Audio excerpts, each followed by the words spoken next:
You Are a Badass: How to Stop Doubting Your Greatness and Start Living an Awesome Life by Jenn Sincero. Narrated by Jenn Sincero. And still, after all this time, the sun has never said to the earth, "You owe me." Look what happens with love like that. It lights up the sky. Rumi. Introduction. You can start out with nothing, and out of nothing and out of no way, a way will be made. Reverend Michael Bernard Beckwith, former drug enthusiast turned spiritual enthusiast turned inspirational badass. I used to think quotes like this were a bunch of crap. I also didn't understand what the hell they were talking about. I mean, not that I cared. I was too cool. What little I knew about the spiritual/self-help world, I found to be unforgivably cheesy. It reeked of desperation, rah-rah churchiness, and unwanted hugs from unappealing strangers. And don't even get me started on how grouchy I used to be about God. At the same time, there was all this stuff about my life that I desperately wanted to change, and had I been able to bulldoze through my holier-than-thouism, I could have really used some help around here. I mean, overall, I was doing pretty well. I'd published a couple of books, had a lot of great friends, a close family, an apartment, a car that ran, food, teeth, clothes, clean drinking water. Compared to the majority of the planet, my life was a total cream puff. But compared to what I knew I was capable of, I was, shall we say, unimpressed. I always felt like, come on, this is the best I can do? Really? I'm going to make just enough to pay my rent this month? Again? And I'm going to spend another year dating a bunch of weirdos so I can be in all these wobbly, non-committal relationships and create even more drama? Really? And am I seriously going to question what my deeper purpose is and wallow in the misery of that quagmire for the millionth time? It was a snore. I felt like I was going through the motions of living my lukewarm life with the occasional flare-ups of awesomeness here and there. And the most painful part was that deep down I knew I was a total rock star, that I had the power to give and receive and love with the best of them, that I could leap tall buildings in a single bound and could create anything I put my mind to. And what's that? I just got a parking ticket? You have got to be kidding me. Let me see that. I can't afford to pay this. It's like my third one this month. I'm going down there to talk to them right now. Then, doop-de-doo, off I'd go, consumed once again by low-level minutia, only to find myself, a few weeks later, wondering where those few weeks went and how it could possibly be that I was still stuck in my rickety-ass apartment eating dollar tacos by myself every night. I'm assuming if you're listening to this that there are some areas of your life that aren't looking so good either, and that you know could be looking a whole lot better.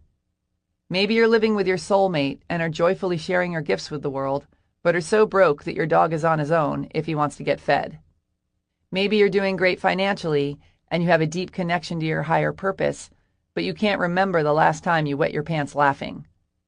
Or maybe you suck equally at all of those and spend your free time crying, or drinking, or getting pissed off at all the meter maids who have precision timing and no sense of humor who, in your mind, are partly responsible for your personal financial crisis.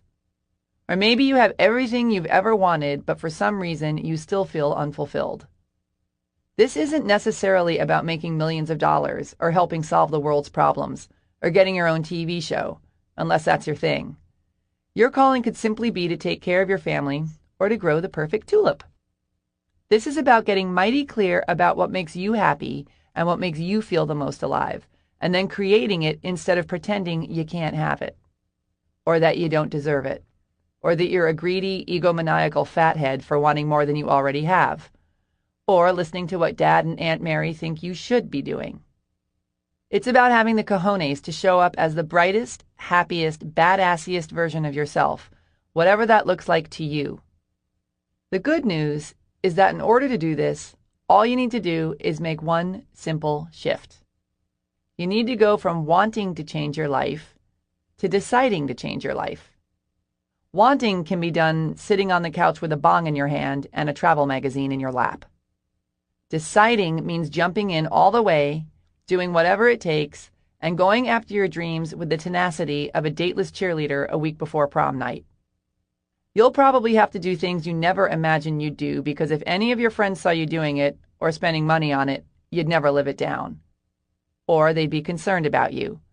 Or they'd stop being friends with you because now you're all weird and different. You'll have to believe in things you can't see, as well as some things that you have full-on proof are impossible.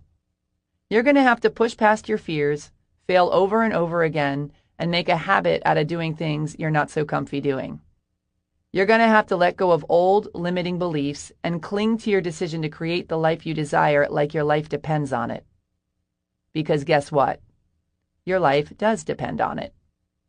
As challenging as this may sound, it's nowhere near as brutal as waking up in the middle of the night feeling like someone parked a car on your chest, crushed under the realization that your life is zooming by and you have yet to start living it in a way that has any real meaning to you. You may have heard stories about people who had these major breakthroughs when the shit really hit the fan. They found a lump or got their electricity turned off or were moments away from having sex with strangers to buy drugs when suddenly they woke up, transformed. But you don't have to wait until you hit rock bottom to start crawling out of your hole. All you have to do is make the decision. And you can make it right now. There's a great line from the poet Anais Nin that reads, "And the day came when the risk to remain tight in a bud was more painful than the risk it took to blossom." This is how it was for me, and how I think it is for most people. My journey was a process, and still is, that started with my decision to make some serious changes, regardless of what I had to do to make them. None of the things I'd already tried were working. Mulling it over and over with my equally broke friends and my therapist, working my ass off, going out for a beer and hoping it would take care of itself. I was at the point where I would try anything to get my act together. And lordy, lord, it's like the universe was testing me to see just how serious I was. I went to motivational seminars where they made me wear a name tag and high-five the person next to me while shouting, "You're awesome and so am I." I beat a pillow with a baseball bat and shrieked like I was on fire. I bonded with my spirit guide, participated in a group ceremony where I married myself, wrote a love letter to my uterus, read every self-help book under the sun, and spent blood-curdling amounts of money I did not have hiring private coaches. Basically, I took one for the team. If you're new to the self-help world, I'm hoping this book will ease you into some of the basic concepts that totally changed my life so you can have a breakthrough too, without making you want to run off screaming in the process. If you've already dipped your toe in the self-help pond, I hope it'll say something in a new way that turns a light on so you can make some major shifts, create some tangible results, and someday wake up crying tears of giddy disbelief that you get to be you. And if I can save one person from ever having to take their inner child on a play date, I have done my job. My main focus when I started working on myself was how to make money. I had no idea how to make it on a consistent basis, and was totally weirded out by admitting that I even wanted to in the first place. I was a writer and a musician. I felt it was sufficient, and quite noble, thank you very much, to focus on my art and let the money part work itself out. That went real well. But I saw so many people doing such sleazy and heartbreaking things to make money, not to mention those people who were working jobs that were death of a thousand wounds boring, that I wanted no part of it. Add to that my slew of other crippling beliefs about the unholy dollar, and it's a wonder I wasn't eating out of a dumpster. I finally realized that I needed not only to focus on making money, but that I also needed to get over my fear and loathing of it if I wanted to start pulling it in. This is when the self-help books started infiltrating my house, and the name tags assumed their mandatory and humiliating post above my left boob. Eventually, I took my credit card debts to unthinkable heights by forking over more money than I'd paid for all my janky cars put together and hired my first coach. Within the first 6 months, I tripled my income with an online business that I created around coaching writers. And now I've grown it to a place where it affords me the means and the luxury to travel the world freely, while I write, speak, play music, and coach people in all areas of their lives, using many of the concepts I used to so enjoy rolling my eyes at and with which I am now obsessed. In an attempt to get you where you want to go too, I'm going to ask you to roll with some pretty out there things throughout this book, and I want to encourage you to have an open mind. No, on second thought, I want to yell in your face about it. Stay open or else you are screwed. I mean it. This is really important. You've gotten to where you are right now by doing whatever it is you're doing. So if you're less than impressed with your current situation, you clearly need to change things up. If you want to live a life you've never lived, you have to do things you've never done. I don't care how big a loser you may or may not perceive yourself to be right now. The fact that you have the luxury of time to listen to this book and the money to buy it puts you way ahead of the game. This isn't something to feel guilty or whiny or superior about, but it is something to appreciate. And should you make the decision to really go for it, know that you are extremely well poised to knock it out of the park and share your awesomeness with the world. Because that's really what this is all about. We need smart people with huge hearts and creative minds to manifest all the wealth, resources, and support they need to make their difference in the world. We need people to feel happy and fulfilled and loved so they don't take their shit out on themselves and other people and the planet and our animal friends. We need to be surrounded by people who radiate self-love and abundance so we don't program future generations with gnarly beliefs like money is bad and I'm not good enough and I can't live the way I want to live. We need kick-ass people to be out of struggle and living large and on purpose so they can be an inspiration to others who want to rise up too. The first thing I'm going to ask you to do is to believe that we live in a world of limitless possibilities. I don't care if you have a lifetime of proof that you can't stop shoving food in your face, or that people are intrinsically evil, or that you couldn't keep a man if you were handcuffed to his ankles. Believe that anything is possible anyway. See what happens. What do you have to lose? If you try getting through this book and decide it's a bunch of crap, you can go back to your sucky life. But maybe, if you put your disbelief aside, roll up your sleeves, take some risks, and totally go for it, you'll wake up one day and realize you're living the kind of life you used to be jealous of. Part 1. How you got this way. Chapter 1. My subconscious made me do it. You are a victim of the rules you live by. Jenny Holzer. Artist, thinker, blurter of brilliance. Many years ago, I was in a terrible bowling accident. My friends and I were at the tail end of a heated tiebreaker, and I was so focused on making a great show of my final shot, leaping into action, loudly declaring my impending victory, dancing and twirling my way through my approach, that I didn't realize where my feet were when I let go of the ball. This was the moment I was to learn how serious the bowling community is about penalizing those who roll with one toe over the line. They pour oil or wax or lube or something unimaginably slippery all over the alley, and should someone accidentally slide out of bounds while attempting the perfect hook shot, she will find her feet flying out from under her and her ass crashing down onto a surface that even an airborne bowling ball can't crack. A few weeks later, whilst lolling about in bed with this guy I met at Macy's, I explained that ever since my accident, I'm now woken up in the middle of the night with excruciating pain in my feet. According to my acupuncturist, this is from the nerves in my back getting slammed when I fell, and in order to sleep through the night, I need a new, firmer mattress. I have pains in my feet when I sleep too, he said, raising himself up for an unreciprocated high five.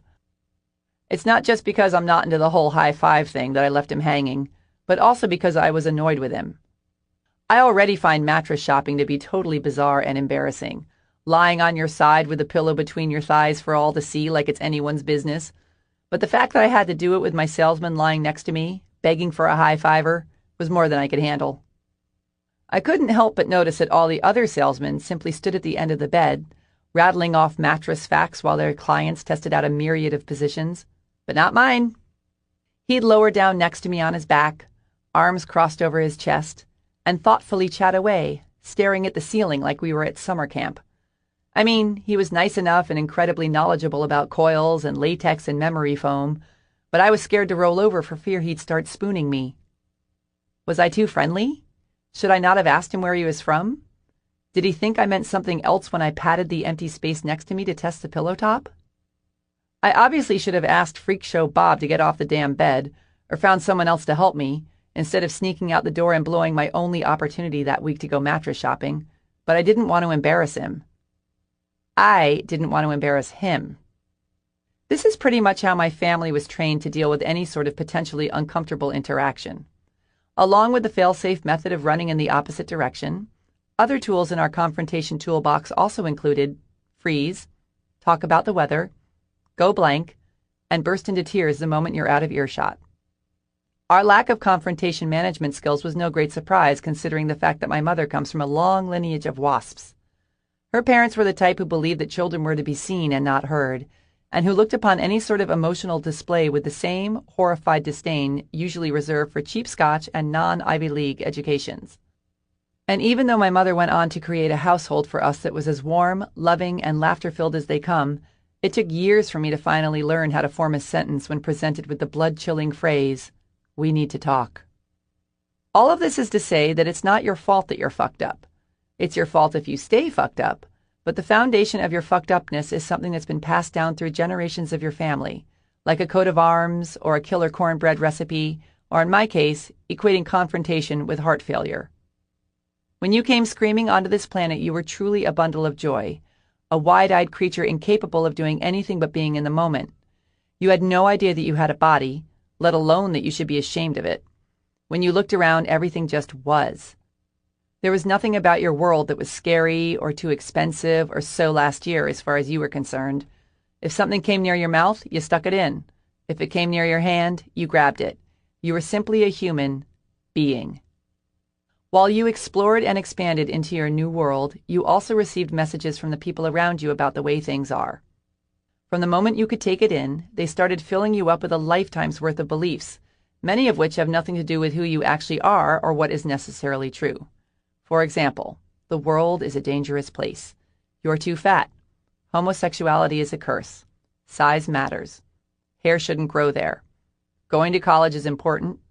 Being a musician or an artist isn't a real career, etc. The main source of this information was, of course, your parents, assisted by society at large.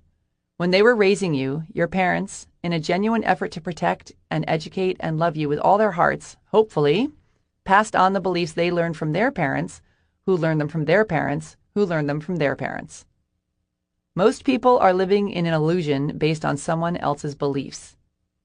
The trouble is, many of these beliefs have nothing to do with who they actually are or what is actually true. I realize I'm making it sound like we're all crazy, but that's because we kinda are. Until we wake up, which is what this book will hopefully help you do. Here's how it works.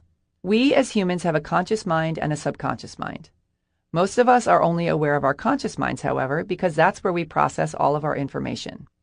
It's where we figure things out, judge, obsess, analyze, criticize, worry that our ears are too big, decide once and for all to stop eating fried food, grasp that 2 + 2 = 4, try to remember where the hell we left the car keys, etc. The conscious mind is like a relentless overachiever, incessantly spinning around from thought to thought, stopping only when we sleep, and then starting up again the second we open our eyes. Our conscious mind, otherwise known as our frontal lobe, doesn't fully develop until sometime around puberty. Our subconscious mind, on the other hand, is the non-analytical part of our brain that's fully developed the moment we arrive here on Earth. It's all about feelings and instincts and erupting into ear-piercing temper tantrums in the middle of supermarkets. It's also where we store all the early outside information we get. The subconscious mind believes everything because it has no filter.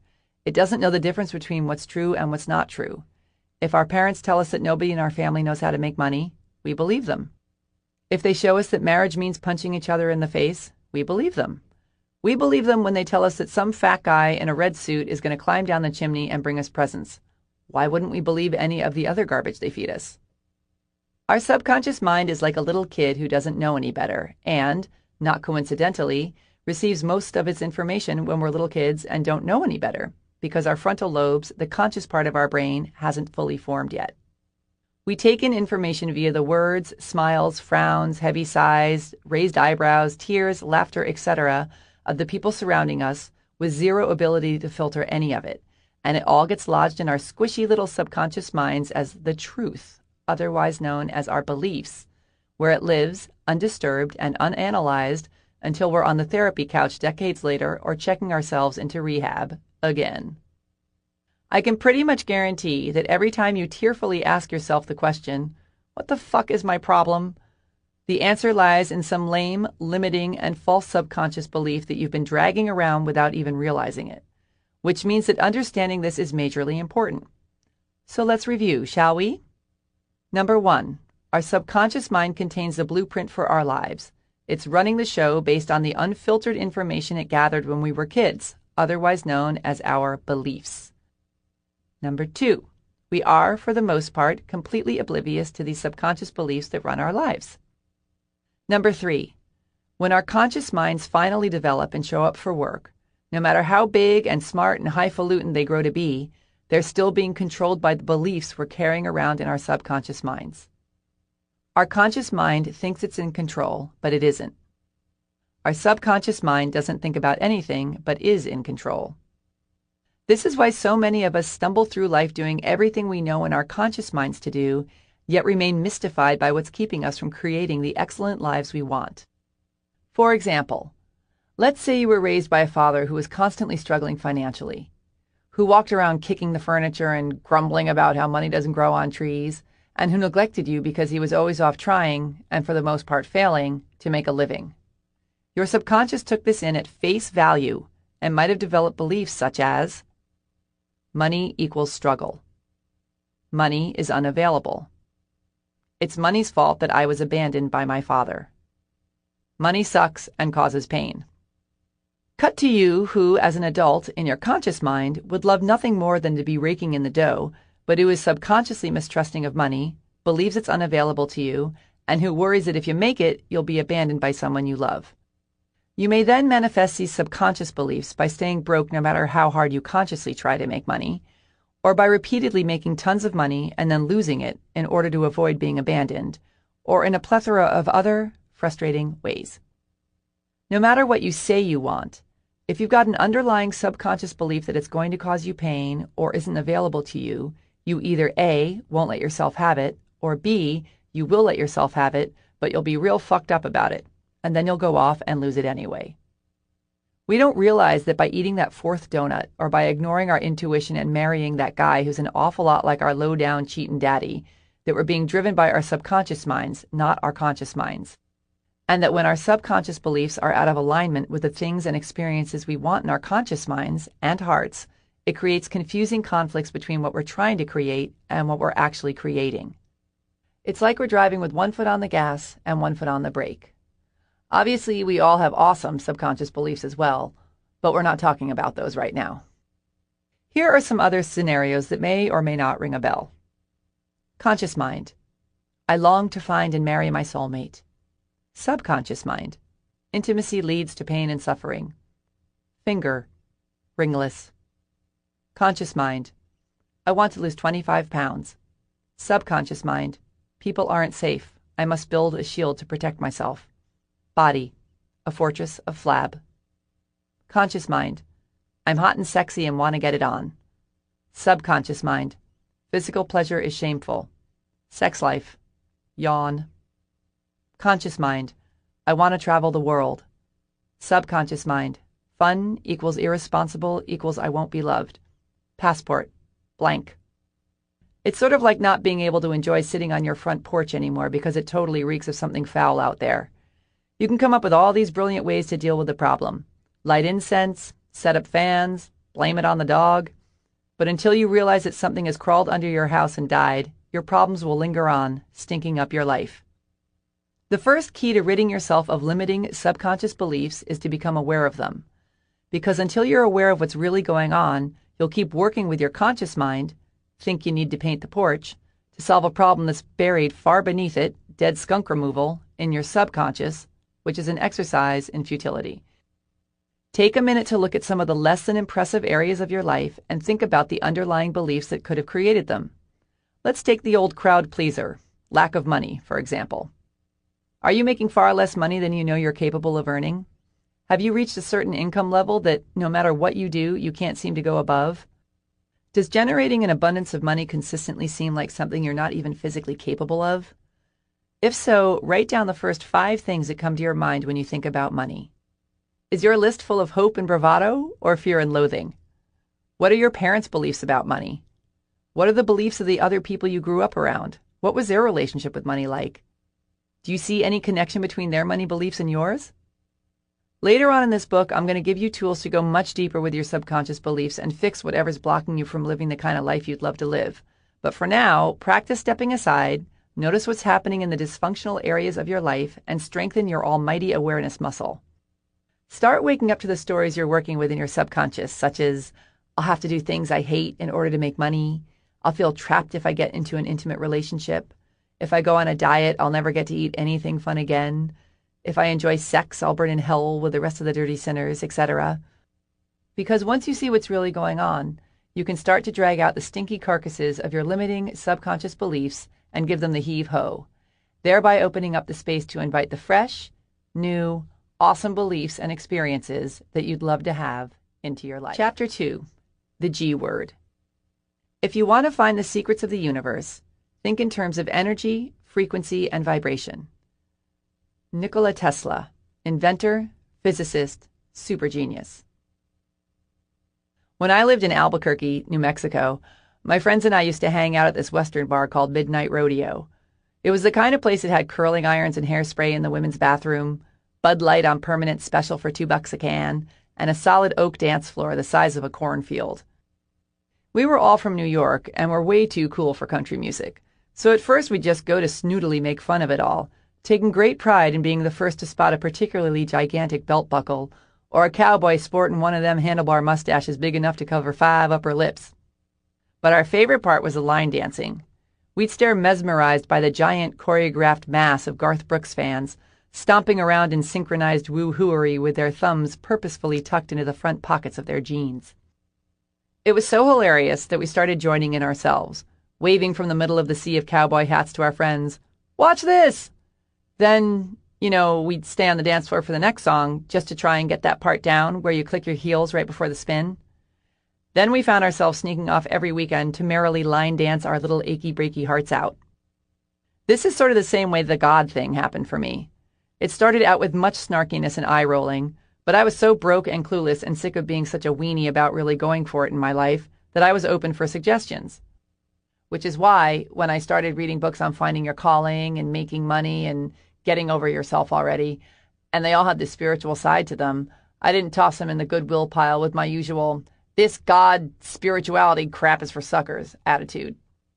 Instead, I decided to give good old God a chance, because I had nothing to lose, literally.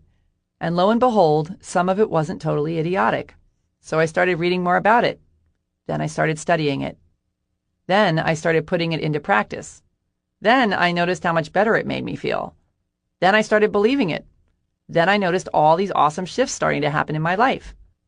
Then I became obsessed with it. Then I started loving it. Then I started radically changing my life with it. Then I started teaching it. Now I'm basically writing the mechanical bull about it, punching my fist in the air and yelling to the guy manning the controls, "Hit it, Wayne!" Wherever you happen to stand on the God issue, let me just say that this whole improving your life thing is going to be a hell of a lot easier if you have an open mind about it. Call it whatever you want. God, Goddess, the big guy, the universe, source energy, the grand poobah, gut, intuition, the force, the zone, the vortex, the mother lode. It doesn't matter. Personally, I find the God word to be a tad too loaded. I prefer source energy, the universe, the vortex, spirit, the mother lode, all of which I will be using interchangeably throughout this book, by the way. Whatever you choose to call it isn't important. What is important is that you start to develop an awareness of and a relationship with the source energy that's surrounding you and within you, which is all the same energy and which will be your best pal ever if you give it a chance. Because here's the thing. All of us are connected to this limitless power, and most of us aren't using but a fraction of it. Our energy is taking a joyride in these bodies of ours, learning, growing, and evolving along the way. One would hope anyway. I suppose numbing, shrinking, and moving back in with our parents is also an option. Until our corporal journey comes to an end and we move on. Thanks for the lift!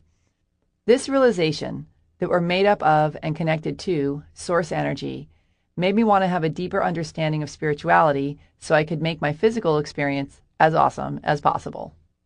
And let me tell you, ever since I got into it, it has been awesomeness maximus. When I'm connected with source energy and in the flow, I am so much more powerful, so much more in tune to my physical world and the world beyond, and just so much happier in general. And the more I meditate and the more attention I give to this relationship with my invisible superpower, the more effortlessly I can manifest the things and experiences I want into my life, and do it with such specificity and at such a rapid rate that it makes my hair stand up. It's like I've finally figured out how to make my magic wand work. If loving spirit is wrong, I don't want to be right. Here is the foundation for all the work we're about to do together on your life. The universe is made up of source energy. All energy vibrates at a certain frequency, which means you're vibrating at a certain frequency, and everything you desire and don't desire is also vibrating at a certain frequency. Vibration attracts like vibration. Otherwise known as the law of attraction, the basic idea is, focus on that which makes you feel good, and ye shall attract that which makes you feel good. We're all attracting energy to ourselves all the time, whether we realize it or not. And when we're vibrating at a low frequency, such as feeling pessimistic, needy, victimized, jealous, shameful, worried, convinced we're ugly, etc., yet expect high-frequency, awesome things and experiences to come into our lives, we are often disappointed. You need to raise your frequency to match the vibration of the one you want to tune into. It's like trying to listen to a certain radio station but tuning in at the wrong frequency. If you have a hot and sexy date and want to listen to 105.9 FM slow jams, but set your dial to 89.9 FM National Public Radio, you're not only going to be slow jamless, but you're more likely to attract a discussion about immigration laws in the U.S. instead of attracting a relaxed and candlelit body that's in the mood for love. The universe will match whatever vibration you put out, and you can't fool the universe. Which is why, when you're vibrating at a high frequency, awesome things seem to flow to you effortlessly, and you seem to stumble over the perfect people and opportunities all the time, and vice versa. As Albert Einstein observed, coincidence is God's way of remaining anonymous. When you learn to consciously master the energetic realm, believe in the not yet seen, and stay in your highest frequency, you harness your innate power to create the reality you desire. So once again, good old awareness is your key to freedom. Once you realize that you can dramatically improve your situation by connecting with source energy and raising your frequency, you can freaking do it already. I'll tell you exactly how later.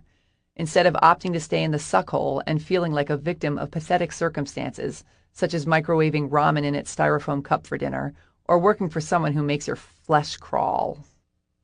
In order to truly raise your vibration, you've got to believe that everything you want is available to you, and the best way to keep this belief strong is by staying connected to source energy.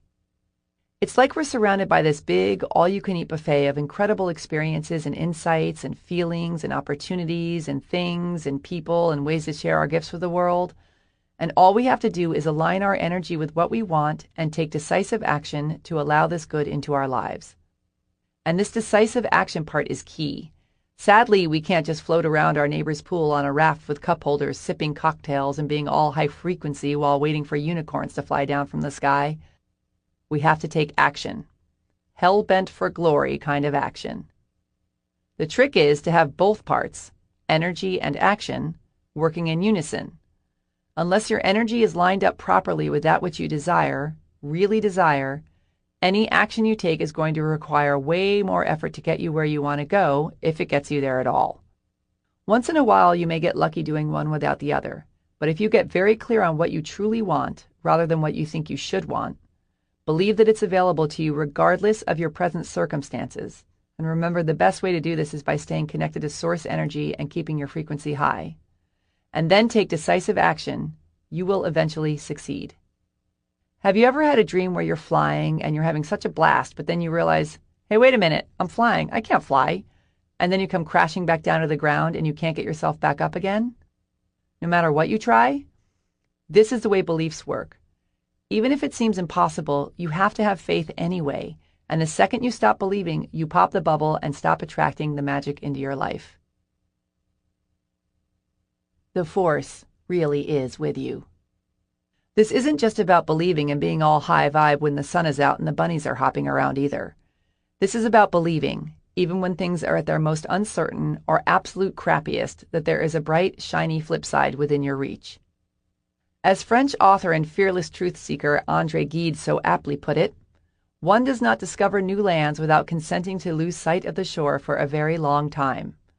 This is about believing that we live in a loving, kind, and abundant universe instead of one that's petty, mean, and likes other people more than it likes you. This is about your faith being greater than your fear. Chapter 3. Present as a Pigeon. If you're depressed, you are living in the past. If you're anxious, you're living in the future. If you are at peace, you are living in the present. Lao Tzu, ancient Chinese philosopher, founder of Taoism, could have been one guy or a mythical compilation of many. Nobody really knows for sure. I was in yoga class one day, and the instructor told us all to get into pigeon pose, which is this pose where you stretch one leg out behind you, fold the other one out sideways in front of you, and then bend forward and lie down on top of the whole thing. It's fine if you're a pigeon, but it's one of the poses I dread most because my hips don't move that way, it hurts, and I'm always scared I'm going to get stuck. But even though my body has requested otherwise, I'm in class, and I'm going for it, and I'm determined to relax into it, even though I'm really just silently begging the dude to tell us to change into a different pose, which he doesn't do because he's too busy talking. He's blabbing on and on and on about our connection to the universe and our breath and the path to true enlightenment, and holy fucking shit, dude, will you hurry up? I think I'm going to rip something. I really do. Oh my God, I think I'm actually stuck. How am I going to get out of this pose? He's going to have to come over here and lift me out of it because I really, truly am stuck, and then whoosh. I breathe into it. I shut off the relentless yammering in my brain, get quiet, and surrender. I feel my body shift and go deeper into the pose than it's ever gone before. The pain is gone. The panic is gone. I am one with the universe. But then I realize that I really do think I'm stuck. And seriously, what the hell, dude? Are you going to talk all night? We've been in this freaking pose for 5 minutes for real. And by the way, my knee just got all hot. And you really are not going to shut up, even though I keep thinking you finally are. But then you keep going, and then whoosh. I reconnect. I'm back in the zone. I melt deeply into this pose and feel such bliss and true connection to something much larger than myself. This flip-flopping between freaking out in our heads and breathing into the now is basically how most of us go through life. Instead of worrying about the possibility of dislocating a hip, the future, or about how bad I was at this pose, the past, I could have luxuriated in the magnificence available to me in the moment.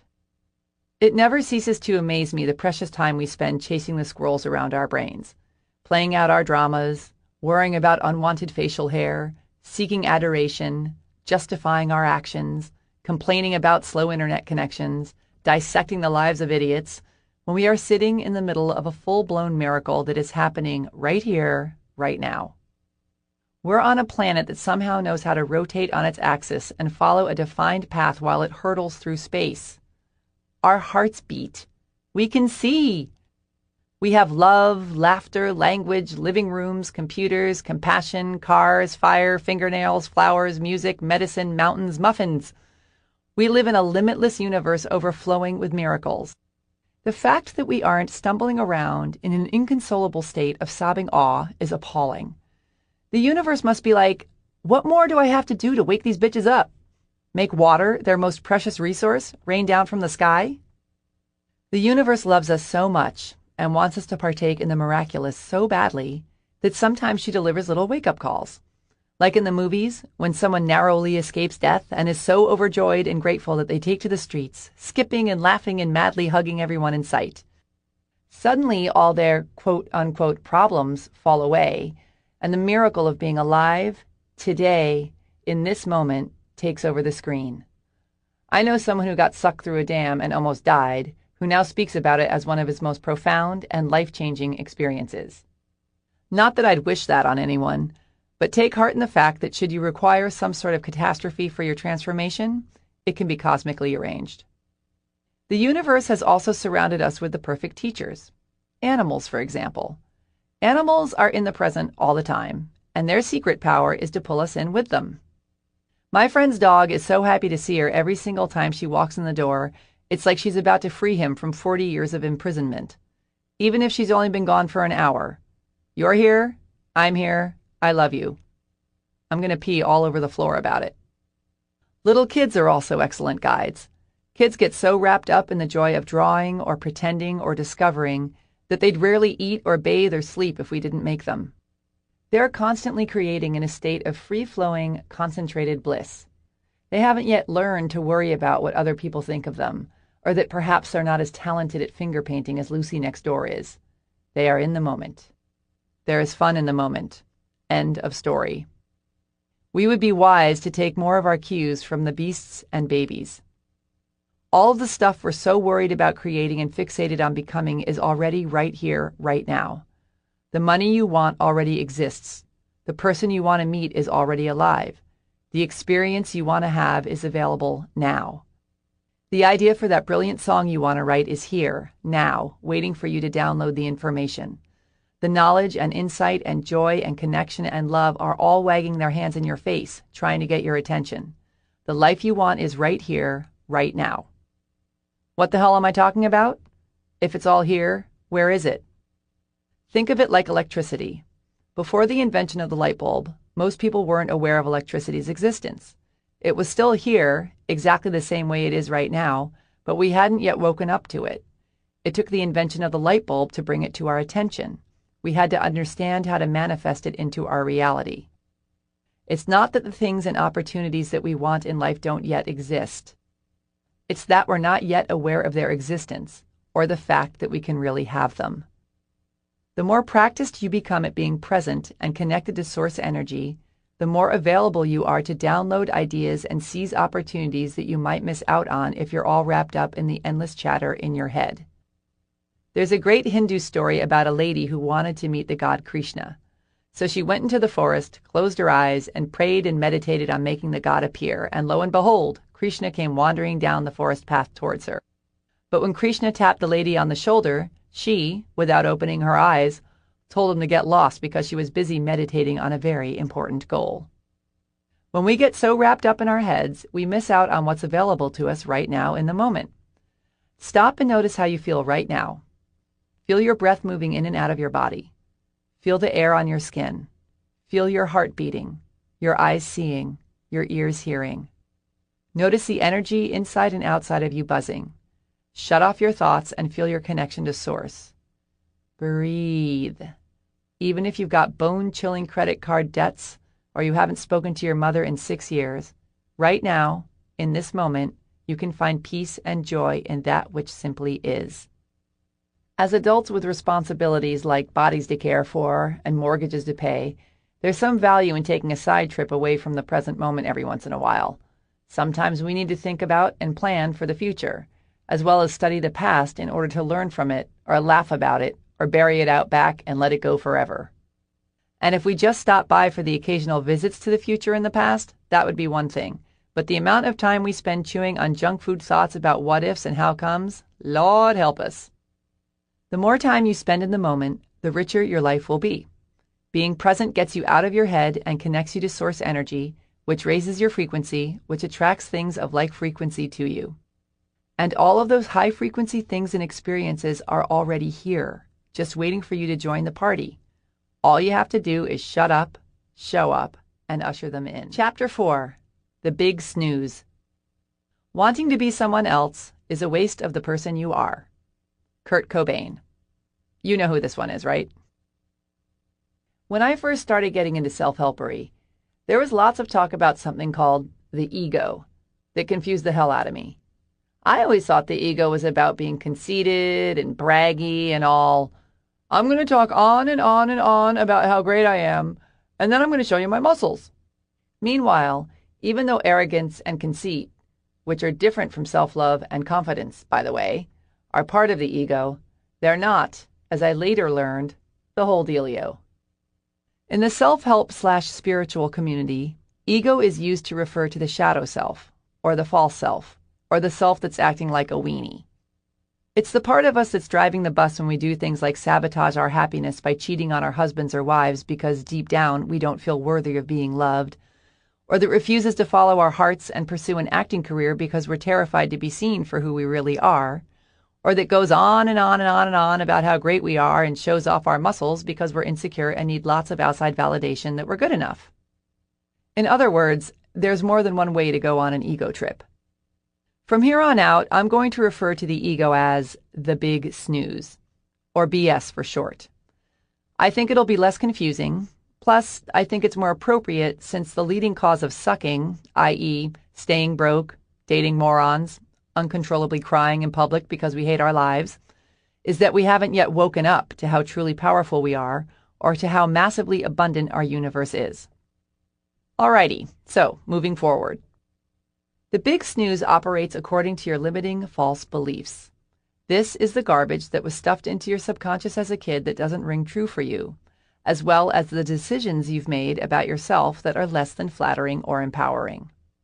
The big snooze gets its validation from outside sources, causing your inner dialogue to sound something like, I'm doing this to win your love.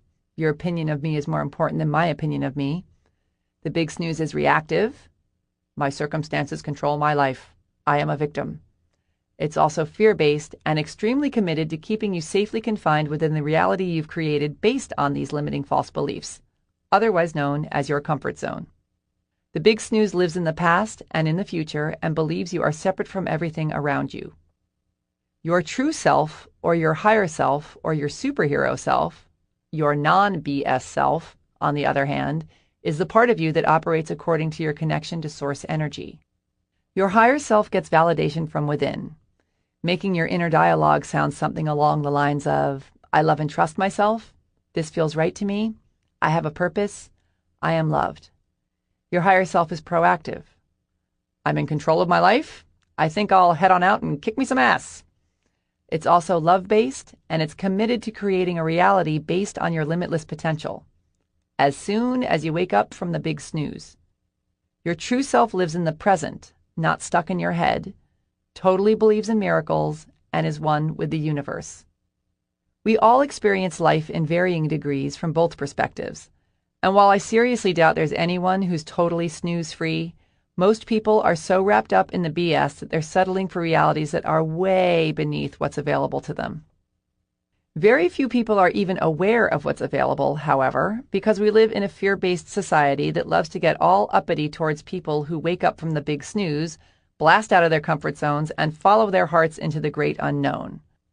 Oftentimes, taking great leaps of faith is labeled as irresponsible or selfish or insane. Until you succeed, of course, and then you're brilliant. This is because watching someone else totally go for it can be incredibly upsetting to the person who's spent a lifetime building a solid case for why they themselves can't. I'm obviously generalizing, and there are plenty of people out there cheering us on, but one of the first things you might have to deal with when you decide to wake up from the big snooze and make massive positive changes in your life is disapproval from other people who are snoring away, especially the people closest to you, lame as this may sound. They may express their discomfort in all sorts of ways: anger, hurt, bafflement, criticism, snorting every time you talk about your new business or your new friends, constant remarks about how you're not the way you used to be, worrying, teasing, blocking you from all social media outlets, etc. Surely, are you really going to quit your secure corporate job to open a nail salon when you've got 2 children, a mortgage, and high blood pressure? So few new businesses succeed, especially in this economy. Aren't you worried about what will happen to your family if you fail? Of course, Shirley is worried about what will happen to her family if she fails. She wakes up every night seized by panic about it, but she's moving past her fear to create something she's really psyched about, rather than dying a slow, painful death hanging around the water cooler with you, whining about how dry the cake was at the birthday party your boss threw for you in the conference room last week. Even though they're often doing it out of love and concern, having others smear their fear and worry all over you is the last thing you need when you're strengthening your superhero muscles to step out and take some risks. So I highly recommend keeping your mouth shut around people who are going to bring you down.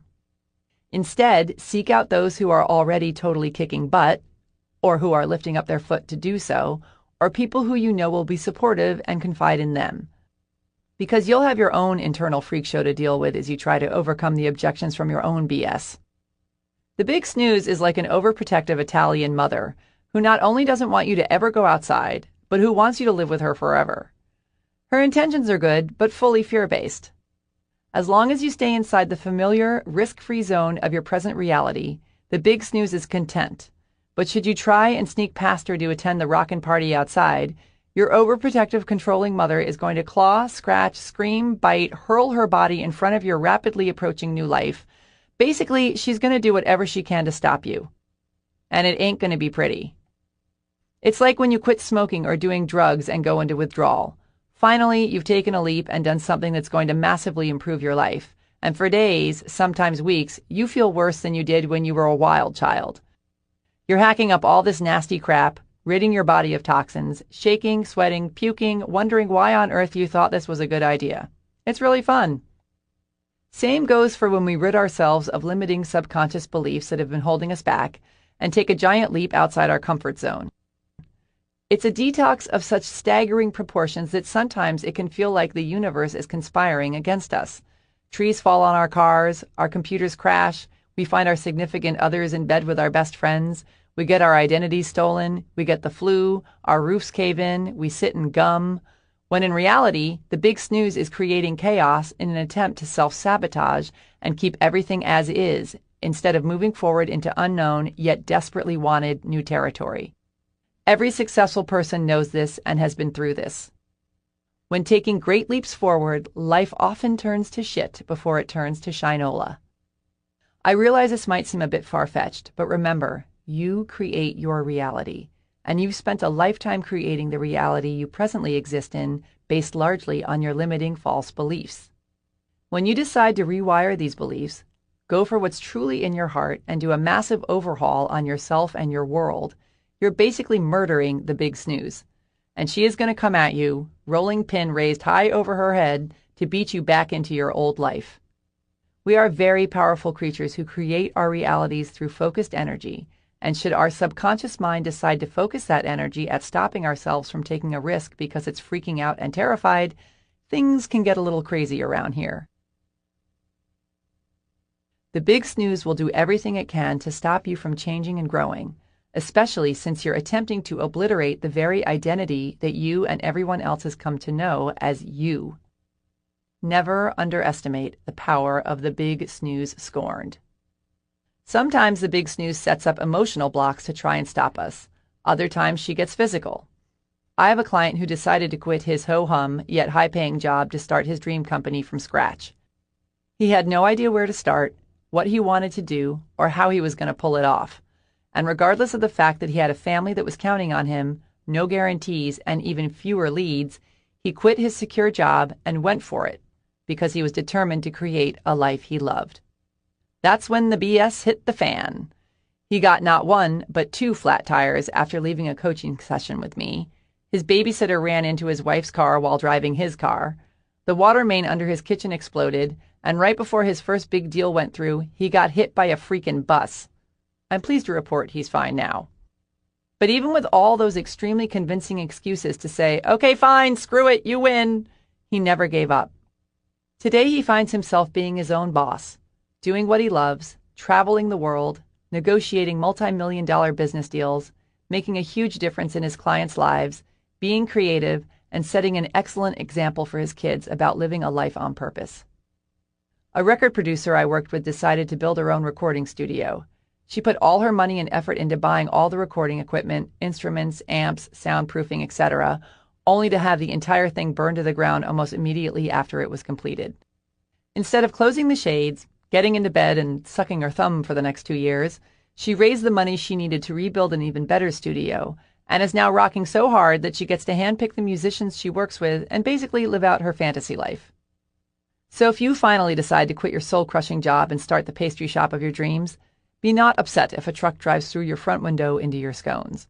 Instead of taking this as a sign that you shouldn't have opened your shop, take it to mean that you're ridding yourself of your BS and moving in the right direction.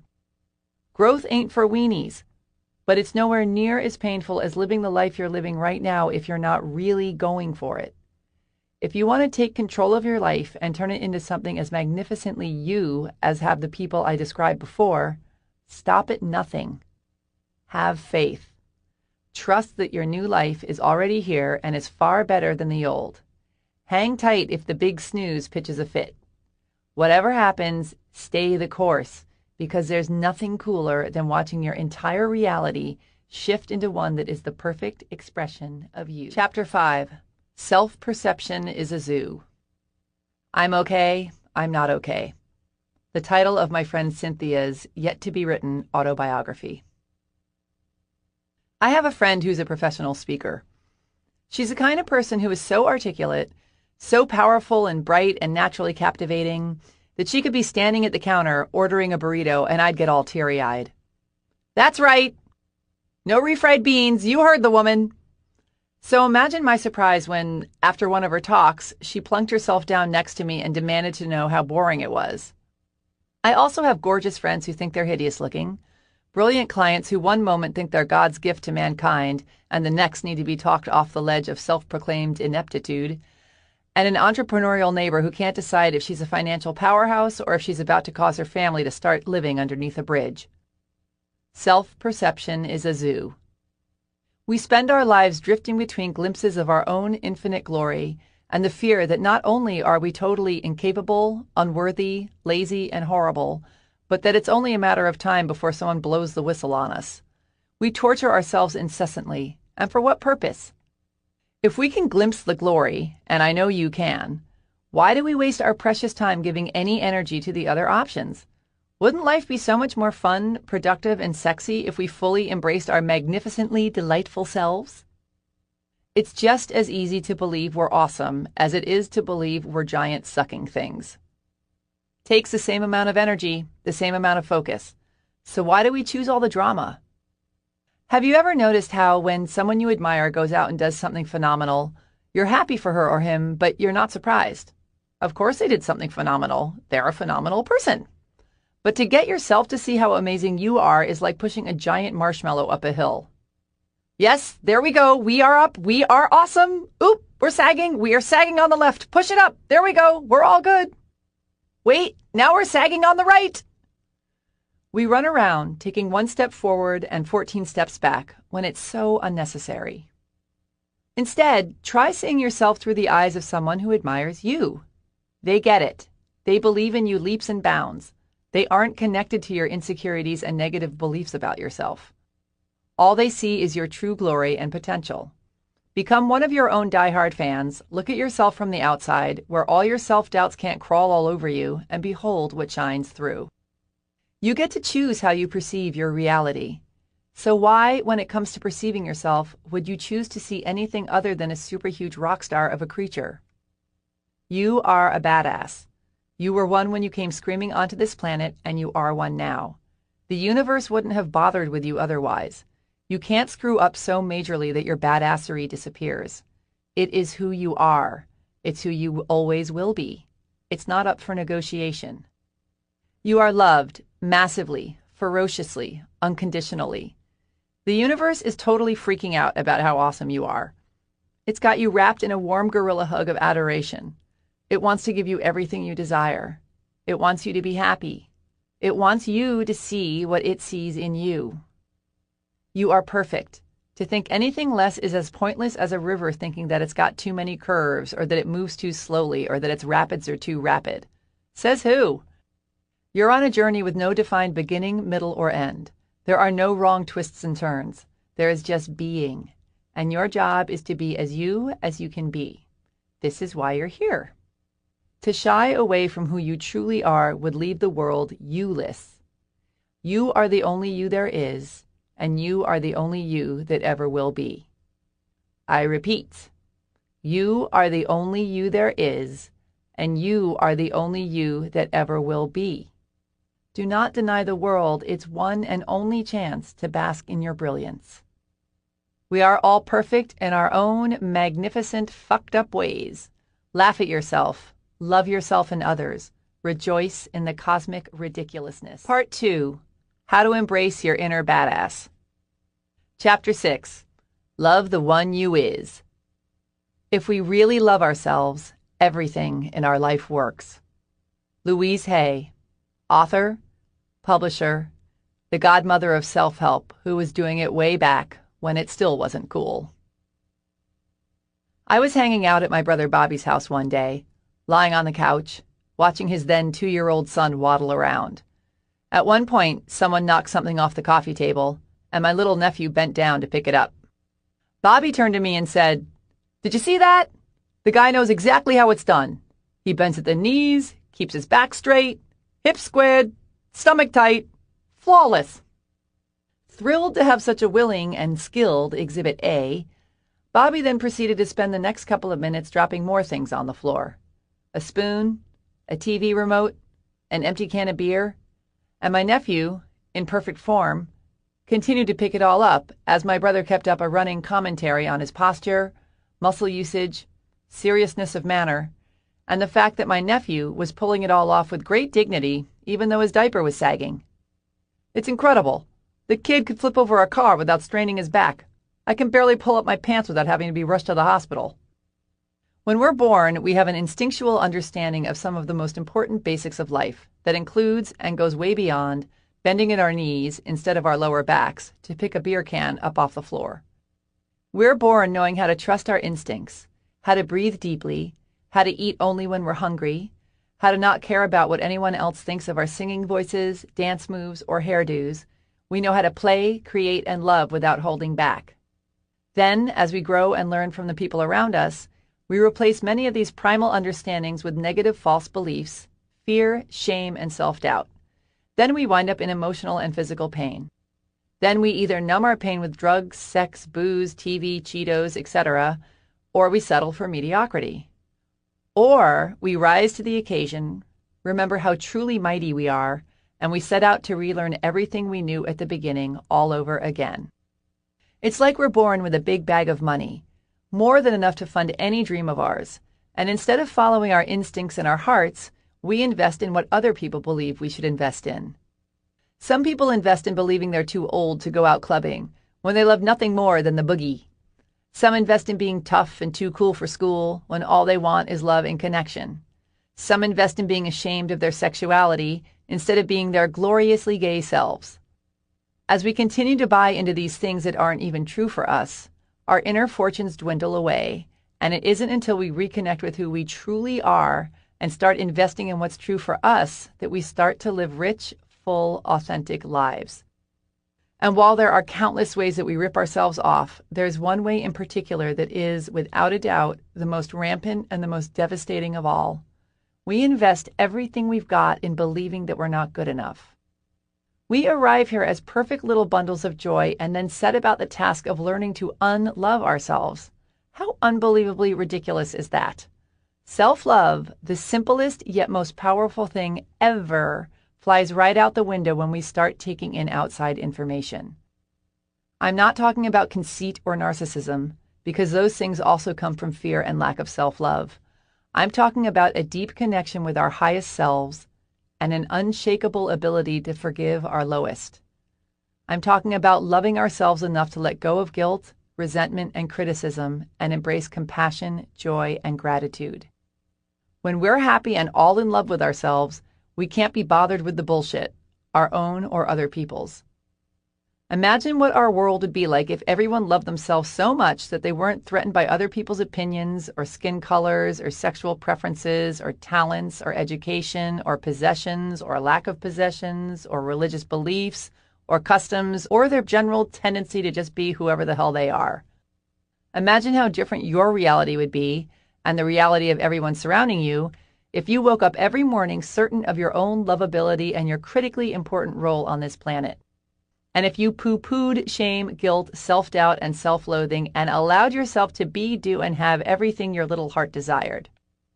That's the kind of world I want to live in. In the interest of perpetuating such radical, reality-altering self-love, here are some of the best ways to win yourself over again. 1. Appreciate how special you are. There will never be anyone exactly like you. You were given special gifts and talents to share with the world, and even though everyone has special gifts and talents, nobody will use theirs quite the same way you do. You have a way of being in the world and a perspective that's unique to you. You are the only one who thinks your thoughts the way you think them. You have created your own unique reality and are living your life according to your own unique path. You are the only you that will ever be. You are kind of a big deal. 2. Drown yourself in affirmations. Trust me, I wouldn't do this to you unless I had to, but affirmations work. You don't have to say them in the mirror. You don't have to hug yourself or buy a special rainbow journal with a lock on it to write them down in. But if you want to turn the ship around, you need to rewire your brain and train it to think differently. And this is what affirmations can do for you. Figure out which affirmations you need to hear the most and repeat them all day long. In your head, in the car, while you're walking down the street pretending to be on the phone, under your breath in line at the supermarket. Write them on Post-it notes and stick them around your house, on your mirrors, in your refrigerator, in your car. Write down your favorite affirmation 10 times every morning and 10 times every night before you go to bed, and say them out loud. Here are some affirmations specific to self-love. Pick one or two that work for you and pummel yourself with them. I deserve and receive massive amounts of love every moment of every day. I am one with the universe.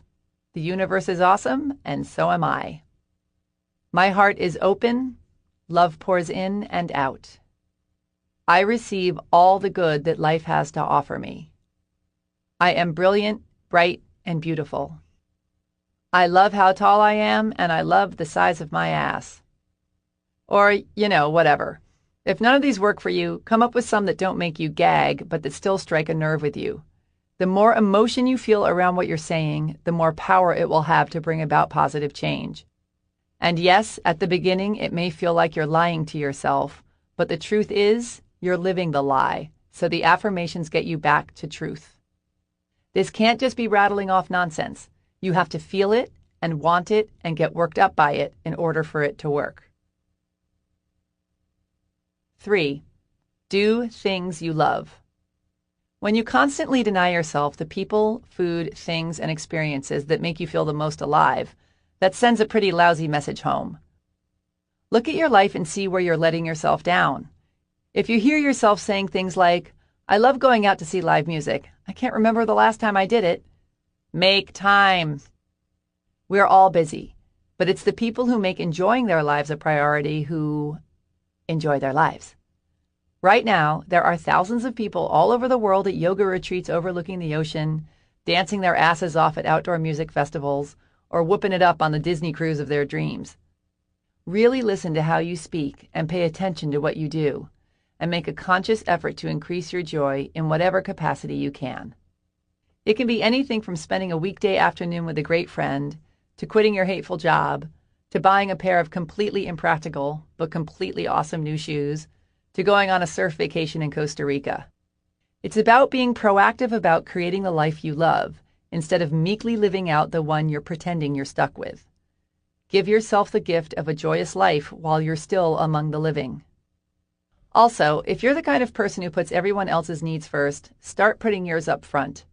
Those who are used to you being their personal assistant will still love you, even though they'll be somewhat grouchy about you not waiting on them hand and foot anymore.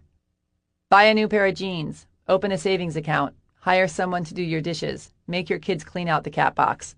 You aren't a selfish person for taking care of yourself, just a happier one. Take care of yourself as if you're the most awesome person you've ever met. 4. Find a replacement. We've gotten so used to our negative knee-jerk reactions to ourselves that we never think to question them. We simply take them as a truth, the whole truth, and nothing but the truth. But once we become aware of our thought patterns and behaviors, we can consciously change them. So start paying attention. What runs through your mind when you look in the mirror? What happens inside you when you see someone totally succeeding at something you'd love to do but have never let yourself try? What do you think and feel when you walk up to a group of really good-looking, successful people? Or when you try your best to pull something off and you fail? Or when you get dumped by someone who is totally awesome and hot? Or when you walk around all day with your fly open? Or when you leave your coffee on the roof of your car and drive off? Or when you let a friend down? Or when you stub your toe on the kitchen table for the 10th time? Or when you forget your dad's birthday? Or when you snap at someone who didn't quite deserve it as harshly as you gave it to them? Notice the verbiage that runs through your mind when you're being the most heinous to yourself, and come up with a new and improved response. For example, if every time you look in the mirror, your first thought is, "Yikes!" make a conscious effort to change it to, "Hi, gorgeous." If you have a complicated relationship with your father and beat yourself up every time you say something awful to him, replace thoughts like, I'm a monster, with, I'm just a little bunny working through my issues. And then, of course, apologize to him. If your standard response to screwing something up is, ugh, her royal clumsiness strikes again, replace it with, what can I learn from this? The most important thing is to free yourself from the drama and the conviction that your current version of yourself is the truth. I don't care if you're all, that's easy for you to say. You don't have a nose that makes it look like someone parked a yacht on your face. Because one day you could see some fancy and famous fashion model with a nose far bigger than yours who decided she was gorgeous anyway. And suddenly you'll feel beautiful and confident and all proud of your nose when, just the day before, you were considering getting it sawed off. This is how ridiculous we are. Do not spend your life clinging to the insulting decisions you've made about yourself. Instead, make the conscious choice to replace them with new and improved ones. 5. Ditch the self-deprecating humor. Incessant self-deprecating humor is for losers. I get it. It can be hilariously funny, and I'm totally guilty of it from time to time. And there's nobody I'd more enjoy backing over with my car than the guy who can't laugh at himself. But I'm talking about the nonstop, self-flagellating, I suck fest. Ripping on yourself gets old, fast, especially if it's your shtick. So if you're one of those people who falls back on making fun of yourself every hour on the hour, not only are you basically begging people to think you're a loser, but you're begging yourself to think you're a loser. It's like hitting yourself over and over with a crowbar. Why on earth would you do that to your awesome self? What you tell yourself on a daily basis is more powerful than you know. Seemingly harmless jokes over time turn into seriously destructive beliefs. Our thoughts become our words become our beliefs become our actions become our habits, and our habits become our realities.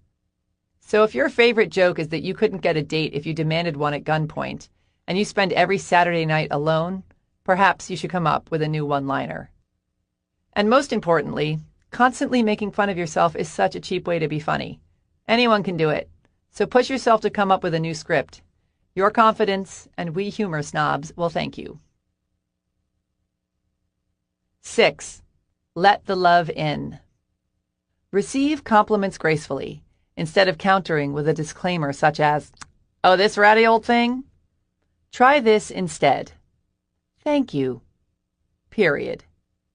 Take care of your body, too. We, if you're anything like me, run around doing all our busy work with our poor bodies flapping behind us like old wind socks. When we're pressed for time, it's often the first thing to get overlooked. I've got 5 meetings today. I'll do my yoga tomorrow and have a power bar for lunch. Meanwhile, during our little sojourn here on Earth, we need our bodies more than they need us.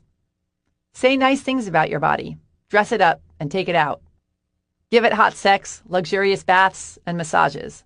Move it, stretch it, nourish it, hydrate it, pay attention to it. The better our bodies feel, the happier and more productive we are. 7. Don't compare yourself to others. Have you ever done something that you're so proud of and feel all on top of the world about until you see that someone else has done something similar that, in your mind, is better, and all of a sudden you feel sad? Comparison is the fastest way to take all the fun out of life. It's none of your business what other people are doing. All that matters is that you're enjoying yourself and pleased with what you're creating. It's precisely your uniqueness that makes you awesome. Deciding that someone else's uniqueness is better than your own isn't exactly being your own best buddy about things. Can you imagine what our world would be like if our biggest heroes succumbed to the perils of comparison? If Marilyn Monroe compared herself to Kate Moss and decided she needed to lose her curves? Or if the guys in Led Zeppelin compared themselves to Mozart? Dude, that guy's huge. Way huger than we'll ever be. And he doesn't even have a drummer. I think we should get rid of ours and maybe add some harps while we're at it. You are more than enough. Avoid comparison like the plague. 8. Forgive yourself. Listen up. This one's extremely important. You have screwed up in the past. You will screw up again. Every human is born with the ability to make spectacular mistakes. You are not alone. Screwing up is not your special skill. Get over it. Dragging around guilt and self-criticism is beyond unhealthy and is utterly pointless, not to mention boring. You aren't a better person for feeling guilty or bad about yourself, just a sadder one. Get clear on this one truth. Guilt, shame, and self-criticism are some of the most destructive forces in your life, which is why forgiving yourself is one of the most powerful. Here's an excellent way to do it. Think of a specific thing that you did that you feel badly about. Call it up in your mind and feel it in your body. Repeat the following over and over while thinking of it and really feel what you're saying to yourself. Holding on to my bad feelings about this is doing nothing but harming me and everyone else and preventing me from enjoying my life fully. I am an awesome person. I choose to enjoy my life. I choose to let this go. Repeat this until you feel a sense of freedom and lightness around your issue. It may take a day or a week or several months, or it could happen right away. But however long it takes, do it. Because if you want to be free, you have to put in the time. And if you need to apologize to someone, pick up the phone. Listen to Chapter 15 for more tips on forgiveness and letting go. 9. Love yourself, because it's the holy grail of happiness. Chapter 7. I know you are, but what am I? I'm not offended by all the dumb blonde jokes because I know I'm not dumb. I also know I'm not blonde. Dolly Parton, singer, songwriter, actress, altruist, businesswoman, bright, shiny light.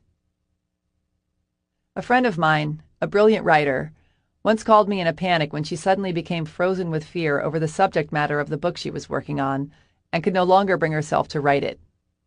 Her book was, among many other splendid things, very personal, dark, and twisted, and my friend was concerned that it was too much, that it was crossing the line, that she was exposing herself as a giant, weirdo, pervert freak.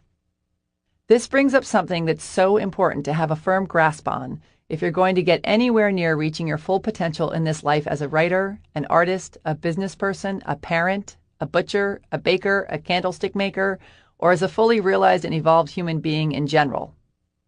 Do not waste your precious time giving one single crap about what anybody else thinks of you. Imagine how liberating that would be. Other people's opinions motivate every move we make in our teens and our 20s. And as we age, if we're moving in the right direction, our obsession with how we're perceived by others begins to trickle away. But very few of us are able to escape its pointless grasp completely. Meanwhile, the truth is, the only questions you ever need to consider when making decisions about your life are: 1. Is this something I want to be, do, or have? 2. Is this going to take me in the direction I want to go, not should go? 3. Is this going to screw over anybody else in the process? The definition of screwing someone over is taking their money and doing a lousy job, or destroying their water source, or enslaving populations, things like that. Your mother being disappointed, or your father disapproving, or your friends being outraged does not qualify as screwing someone over. We throw a wet blanket of ho-hummery over our lives when we live in fear of what others might think instead of in celebration of who we are. Yes, it's part of our survival instinct to care. Get booted from the tribe and you'll freeze to death or starve or be eaten by wolves. But because we have big brains and the ability to manifest anything we set our minds to, there is another version that's equally plausible. Get booted from the tribe and start or find another tribe that's more your style. You could not only wind up doing what you love, surrounded by people you adore, who you actually relate to, but you might one day realize you can no longer remember the names of the people whose approval you so desperately thought you would die without. Nobody who ever accomplished anything big or new or worth raising a celebratory fist in the air did it from their comfort zone. They risked ridicule and failure and sometimes even death. Think of the Wright brothers. Can you imagine how that whole thing went down? Margaret: Did you hear about poor Susan? Ruth: Susan Wright? Helen: Such a disgrace. Poor thing. Ruth: What happened? Margaret: Well, her sons. Helen: As if she hasn't suffered enough already, birthing 2 boys as big as buffaloes, and now this. Margaret: Seems her 2 sons.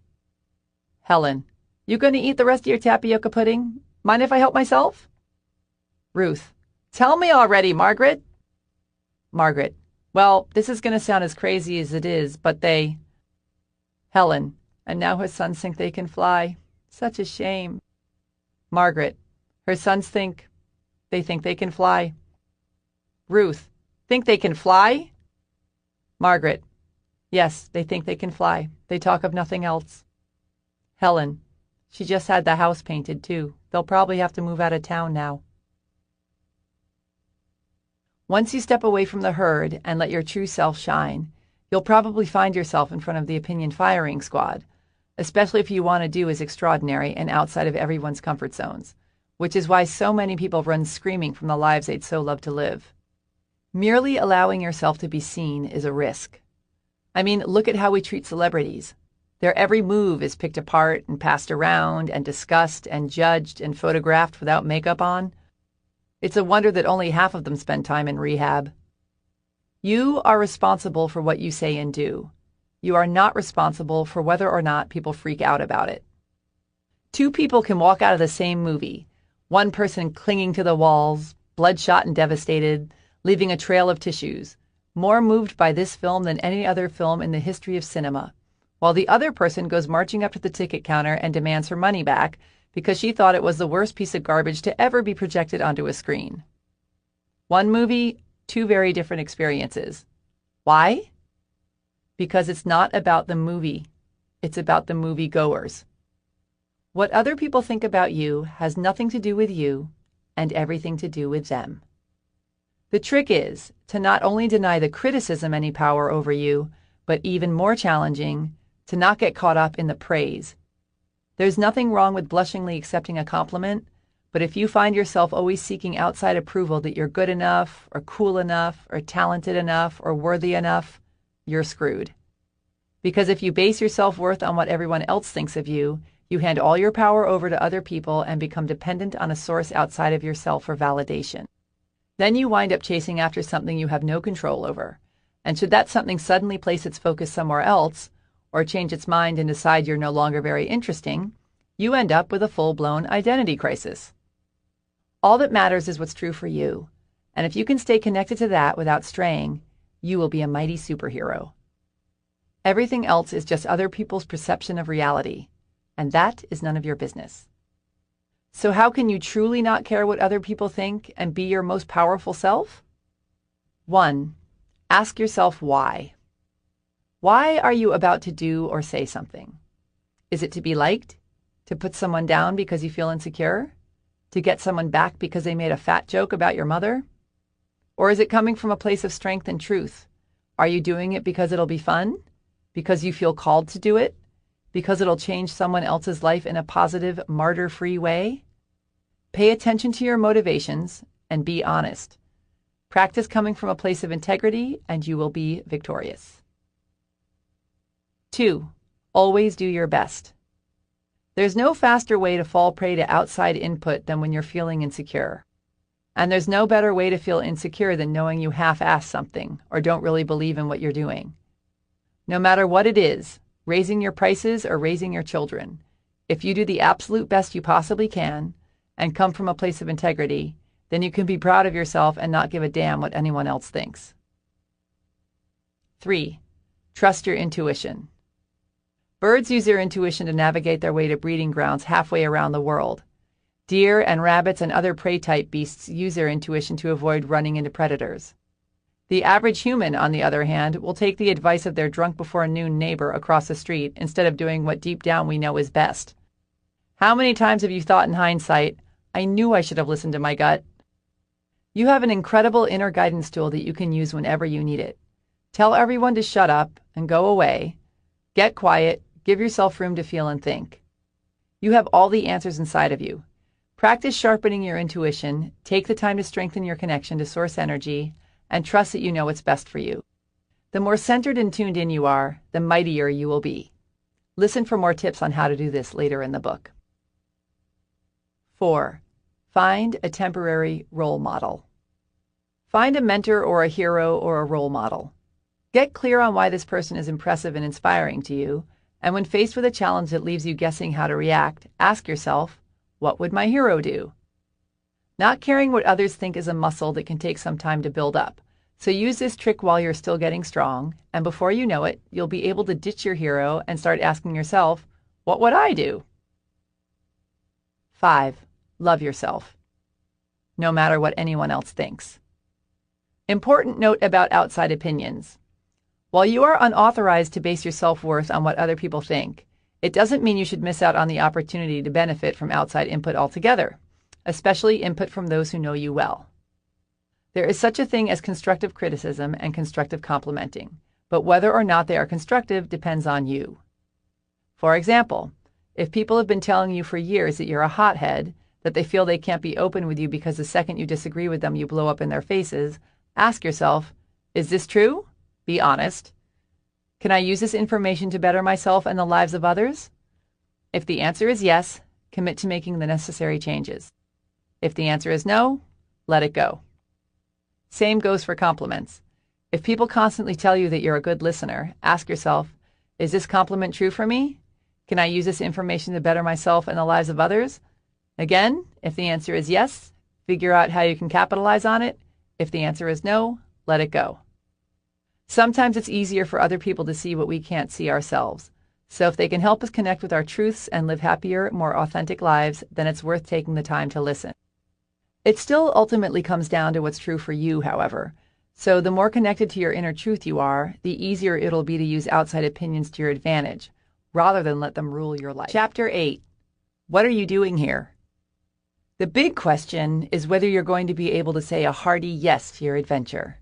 Joseph Campbell, American mythologist and author whose books and ideas influenced the making of Star Wars. Getting clear about what your unique purpose is can be the difference between living a happy, fulfilled life of abundance, choice, and expansiveness, or living in the restrictive veal pen of your own indecision and tired old excuses. A gift, of course, is meant to be given, which is why it's so brutal when we can't figure out what ours is, or when we know what it is, but we're too lame to act on it. Here we have the perfect gift to share with the world, just bursting to be opened, and we keep it sitting there, wrapped tightly in a box, growing old and gathering dust.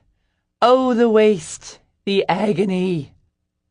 Meanwhile, the joy of giving someone the perfect gift is unparalleled.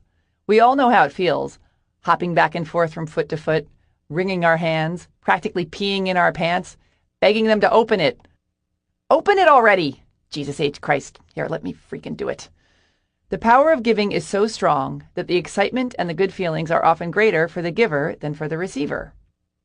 Which is why, when you find your calling and you design your life in such a way that you can share your gifts with the world on a consistent basis, you feel like a rock star. When we share what we were brought here to give, we are in alignment with our highest, most powerful selves. Most people, however, wander through their lives giving the tasteful candle version of their gifts. You know, they don't show up to the party empty-handed or anything. They present their somewhat flaccid gift to the world, receive a warm hug and an, "Oh, you shouldn't have," in return, but they don't knock it out of the park. For example, they get a job doing something that they either hate or that's a bit of a yawn but is, okay. It affords them a life that covers the basics as long as they don't go too crazy. They do fun stuff, but not as much as they'd like because they don't have the money, or the time, or the belief that they deserve to. They have little victories here and there. They meet their sales quota and win the 6-day cruise to the Bahamas, or rack up enough miles to go stay with their aunt and see the Olympics, or finally sit down and write an entire song that they may or may not ever record or perform. But they never truly go for it and create a life that really lights them up. They basically big snooze their lives away. Every single person is born with unique and valuable gifts to share with the world. Once we figure out what ours are and decide to live our lives putting them to use, that's when, and only when, the real party begins. Living a life on purpose is available to everyone. So if you're struggling or settling or completely confused about what you're supposed to do with your life, know that the answer is already here. It exists, and so does a life you can't wait to create. You just need to get some clarity first. There are entire books written on finding your calling, some of the best of which I share in the resources section on my website, www.jennsincero.com. But the following are a few of my favorite tips. Keep in mind there's no right way to go about this. Everyone's journey is unique, but we're all trying to get to the same place, the place where we feel happiest, the most alive, and the most like ourselves. Even if you've nailed the perfect career for yourself, listen on because these tips can help you in all areas of your life. How to get clear on who you are and what your calling is. 1. Be the alien. Imagine that you're an alien floating around in outer space, and you suddenly swoop down to Earth and inhabit your own body. As the alien, everything about this life is new to you. You look around. What do you see? What is this person who you've inhabited so obviously awesome at? What do they have the most fun doing? What connections do they have? What resources and opportunities are available to them? As the alien, to whom everything is new and exciting and there's nothing at risk and no past to lug around, what are you going to do with this incredible new life you've stepped into? How are you going to use this new body and this existence to create something fabulous and awesome starting right now? This exercise is hugely helpful for getting a new perspective and stepping outside our boring-ass ruts of tired old excuses and lame habits.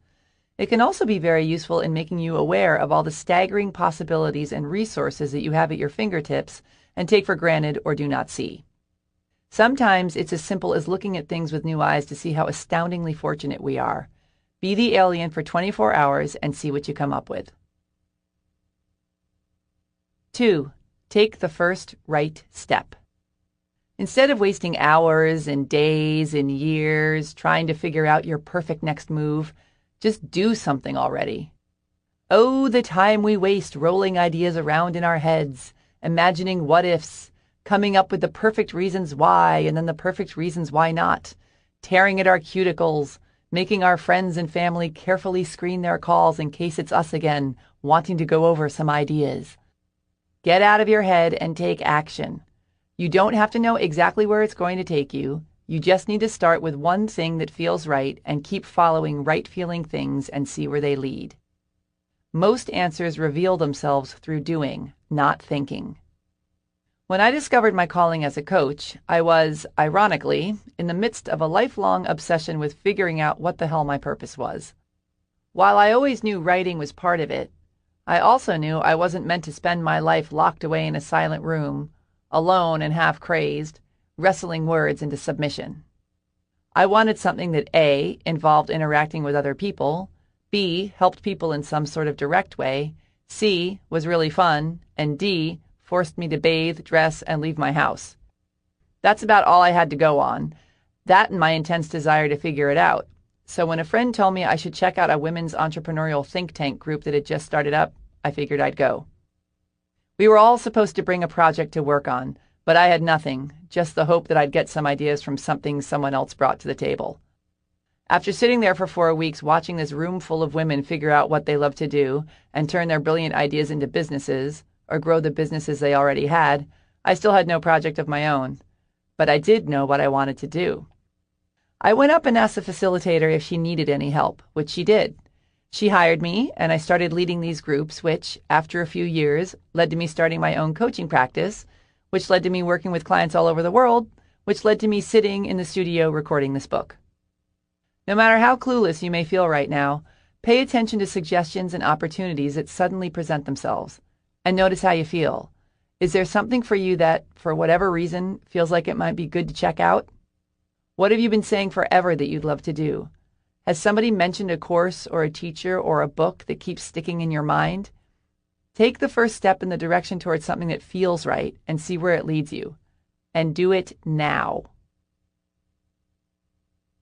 3. Do your best wherever you're at. Once you take this first step, it's possible that you won't land in your dream situation right away. You might land on a stepping stone. It could be an awesome stepping stone, or it could be kind of an unawesome stepping stone. But no matter where your first step lands you, if you want to keep moving forward, appreciate wherever you're at instead of feeling ashamed or grouchy or impatient about it. Everything you do along your journey contributes to where you're going. Let's say you've decided that you're going to go after your fantasy of being a rock star, and you take a job waiting tables so you have the flexibility to travel and play gigs and go into the studio. Clearly, your calling is playing music, not being concerned that some whiny customer's French onion soup is allegedly too cold, but it's essential that you care anyway. Having a good attitude and being grateful for all the things that are helping you live the life of your dreams will not only make your life a more pleasant place to be and get you bigger tips, but it will also raise your frequency and attract the people and opportunities to you that will take you in the direction you want to go. This is where being really present in the moment comes in handy. Granted, you may not be on stage in front of thousands doing a split in the air, but remember that you are going for it. You are bravely moving towards your dream. You are surrounded by unthinkable miracles and opportunities. Lean back, relax, and be grateful that you're living on purpose, that you're hanging out in a high frequency, and that everything you need is zooming towards you. 4. Don't reinvent the wheel. Look around and see what other people are out there doing. Whose life makes you totally jealous? What things are people doing that you would love to do too? Who do you think is the coolest person ever? You don't need to invent your ideal life from scratch. You just need to figure out what makes you feel alive. So if what someone else is doing sparks your interest, take notice. It could mean that your calling has something in common with theirs. Get specific about the things in their lives that turn you on. Is it the fact that they get to travel the world? Or that they have a solid routine? Or that they have no routine? Is it that they work alone? That they work in the nude? That they get to be outside all day? That they work with their hands, their eyes, their ears, their animals, their spouse? The more specific you get, the easier it'll be to create a picture of what you want. Read magazines that interest you. Talk to as many people as you can. Hang out in places where people who share your interests hang out. Put yourself out there, and you never know what you might learn that will inform you of your next move, or whom you might meet who will present you with your next opportunity. 5. Don't get caught up in the thunderbolt hype. I think one of the most paralyzing misconceptions is that we're all supposed to have one true calling that comes to us in a mighty flash of soul-defining insight. While there are those people who've always known exactly what they want to do, there are a hell of a lot more of us out there who spend most of our lives, if not all of our lives, wandering around looking under rocks and behind trees for who we are. Let yourself off the hook if you don't have that one big, perfect thing that you know you came here to do. Same goes for finding the one big, perfect soulmate, by the way, and feel good about the fact that you'll probably fulfill several callings throughout your life and possibly relationships. If you think about it, it makes much more sense to evolve as you age anyway. When I think about who I was in my 20s compared to who I am now, I can't imagine anything more unappealing than going after some of the things that resonated with me back then. Follow what feels good in the moment, every moment, and it will lead you through a most excellent life. 6. Listen to your intuition. If you really want to get in touch with who you are and what you love to do, and who you love to do it with, dedicate some time to tuning into your intuition. One of the best ways to do this is to spend 5 minutes of quiet by yourself every day. We spend the vast majority of our time moving at full speed ahead, both physically and mentally, and we literally bulldoze over the very answers we're seeking because they can't be heard above the din. When you sit quietly and ask, you get an answer. Eventually. Stick with it, be patient, and wait to hear from your inner guidance. You have all the answers you need, you just need to give them the chance to get through to you. 7. Follow your fantasies.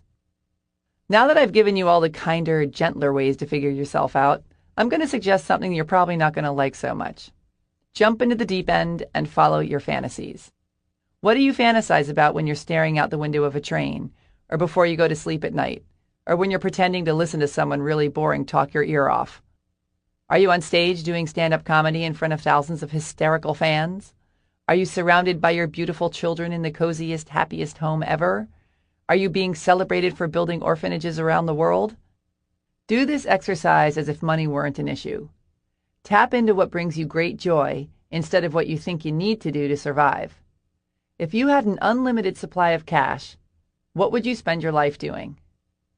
Our fantasies are the most revealing peepholes into who we are and what we think is awesome. No matter how out there and ridiculous they may seem, they mean something to us, and usually represent our biggest and best versions of ourselves. Our fantasies are our realities in an excuse-free world. Meanwhile, we'd all be mortified if anyone could read our minds and catch us in the act. I know, it's totally stupid. I want to sing on Broadway. Well, is it really stupid? Someone's out there doing it, so why couldn't you?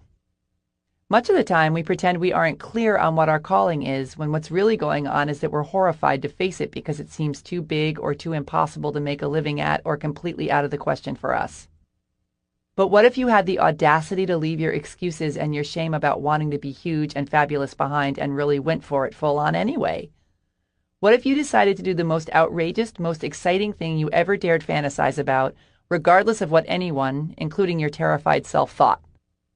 That would be living. 8. Love yourself like you're the only you there is. Chapter 9. Loincloth Man. It's better to be hated for what you are than to be loved for what you are not. André Gide, French author, Nobel Prize winner, fearless self-explorer. Every May, I go backpacking through the desert wilderness areas of southeast Utah with 2 longtime friends of mine. It's one of the most magnificent and bizarre places I've ever been. Giant, jagged, obscenely pink ridges of rock jut out of the ground like huge slabs of raw meat. White, yellow, and purple towers of sandstone stretch and twist into sculptures made of taffy. Deep cracks in the earth's surface form cathedral-like slot canyons, whose walls, smoothed over from flash floods and sandstorms, change colors from moment to moment as the sun's rays shift through the narrow opening high above. It's like the moon, only cooler. We merrily trip through this alternate universe, picking up colorful rocks, climbing around on boulders, and arguing over which eagle or snake or mountain goat should be awarded Creature of the Day. Because my friends are such excellent navigators, we go deep into the wilderness areas, where there are no trails and even fewer people. In the 16 years we've been hiking out there, we could practically count the people we've bumped into while backpacking on one hand. Which was why I was so surprised and dubious when my friend Tom, who'd gone ahead to find us a place to set up camp for the night, reported that he'd seen someone. "I just met this really wild guy," he said when I caught up with him. "He was wearing nothing but a loincloth and a headband. He was holding a spear, too. Said he'd been living in the canyon for 13 years. Was he riding a magic dragon?" "I'm serious." "So where is he?" "He went off to check his squirrel trap, but he could come back." "Mm-hmm." Tom is a lousy liar, and wherever he was taking this joke, he wasn't getting to the punchline fast enough. So I put down my pack and started assembling my tent, only half listening to him. A few minutes into it, as I was bending over to hammer in one of my stakes, I looked through my legs and saw a pair of tanned feet in homemade sandals, strong, naked legs, and a dead squirrel dangling by its tail from a fist. I stood up, spun around, and there he was, Loincloth Man. What Tom didn't mention was that Loincloth Man was totally hot. He was somewhere in his late 30s, had a ripped, lean, savagely tanned bod, and shaggy brown hair with a matching beard. He fit the part perfectly. Modern-day Tarzan, slayer of buffalo and ladies alike, which, stunning as he was, instantly made him a little bit suspect in my mind. That and the fact that his loincloth was impeccably tailored and appeared to be made out of soft Italian leather, not some ratty canyon rabbit. "Would you mind handing that to me so I can have a closer look at it, please?" His whole deal was just a little too cliché. Couldn't he have just worn shorts? And was he really going to eat that squirrel? Still, we gathered around him like a baby pig at the state fair, awestruck by our luck. This time there was no argument. We had clearly found our creature of the day. He was real friendly and answered all of our questions at a slow, deliberate pace, explaining that this and several of the neighboring canyon systems were where he made his home. He told us very matter-of-factly that he found modern society unnecessarily complicated and misguided, so much so that he preferred to live on only what nature provided him, storing his grain in the winter and sleeping in a cave. The thing that struck me more than the fact that he cut his hair with a sharp rock and probably wasn't wearing any undies was that he was totally unapologetic. There we all were, shifting around, feeling suddenly ridiculous in our expensive hiking boots and UV protective clothing, while he described how it took him weeks to whittle the bow and arrow he used to kill the deer whose hides now serve as his bedspread. Good for him, I thought, as I watched him walk away, swinging his squirrel like a purse. He wasn't worrying about what he should be doing or what he was missing out on or what some chick from L.A. thought of his fancy crotch pelt. He was just happy being true to himself, in the moment, in the middle of nowhere.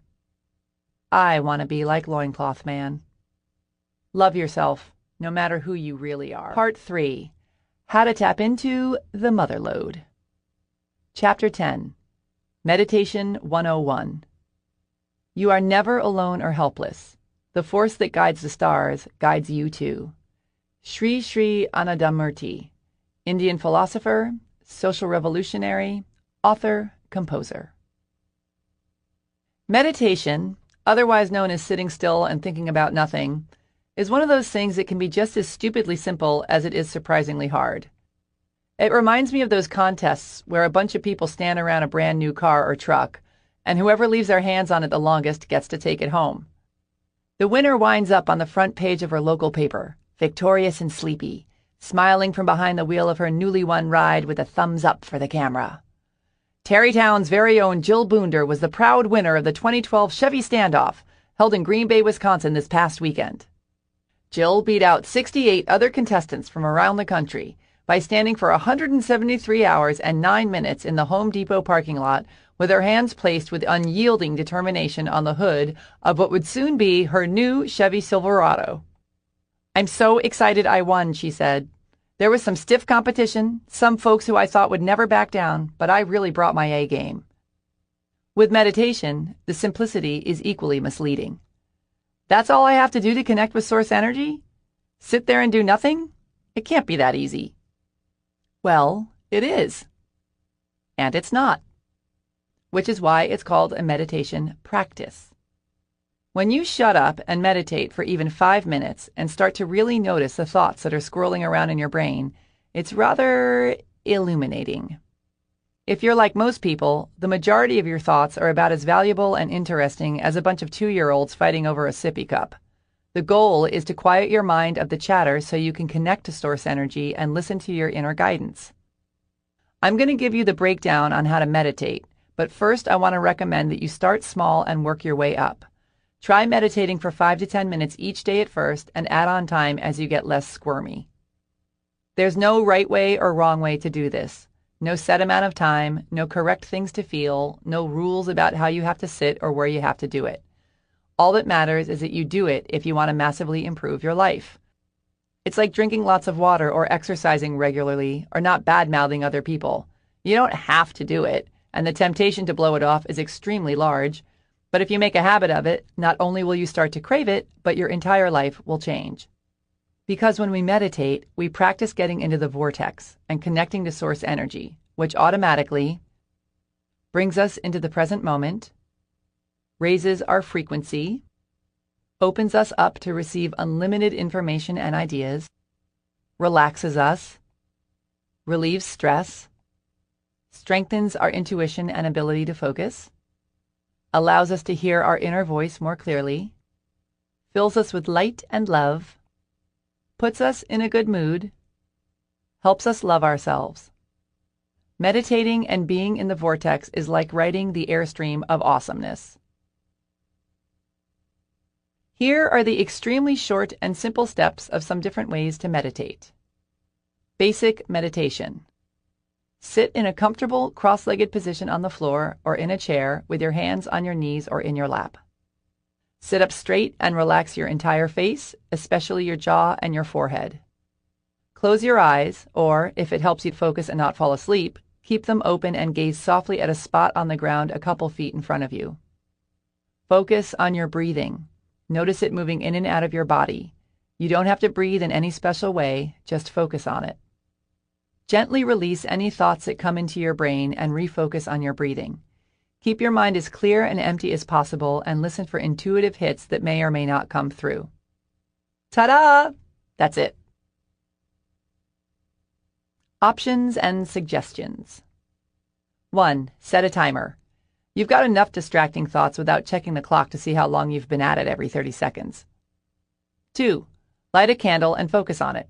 Sometimes having a place to rest your eyes can help you get centered and in the zone. Sit and face a candle that you place on the floor in front of you while you meditate and see if that works for you. 3.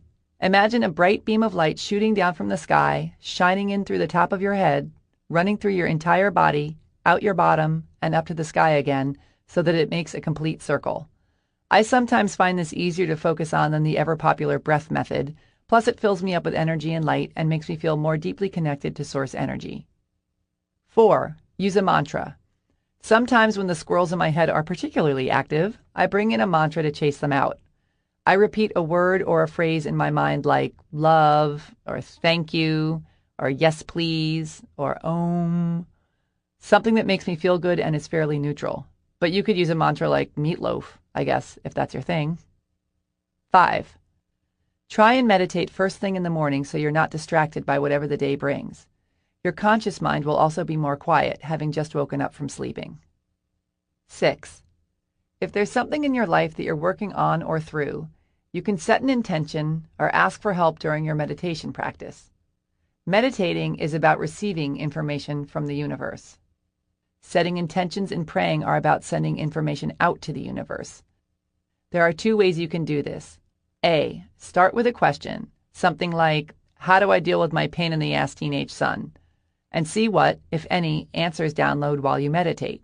Or B. Meditate first, open up the channel, clear out the chatter, and then ask your question in a space of clarity and connection and see what, if anything, comes to you. Guided meditation. There are countless CDs and DVDs that various hippies and guru types have made over the years to walk you through meditations. I suggest taking the guided route when you're first starting out if you're having trouble wrangling your mind into submission. They make great training wheels, and I still use them occasionally, especially if I want to focus on something specific. There are also guided meditation centers all over the place, and it's really nice every once in a while to meditate in a group. You can really feed off that energy and get the discipline to sit there for an extended period of time. Do a search for meditation centers and ashrams in your area.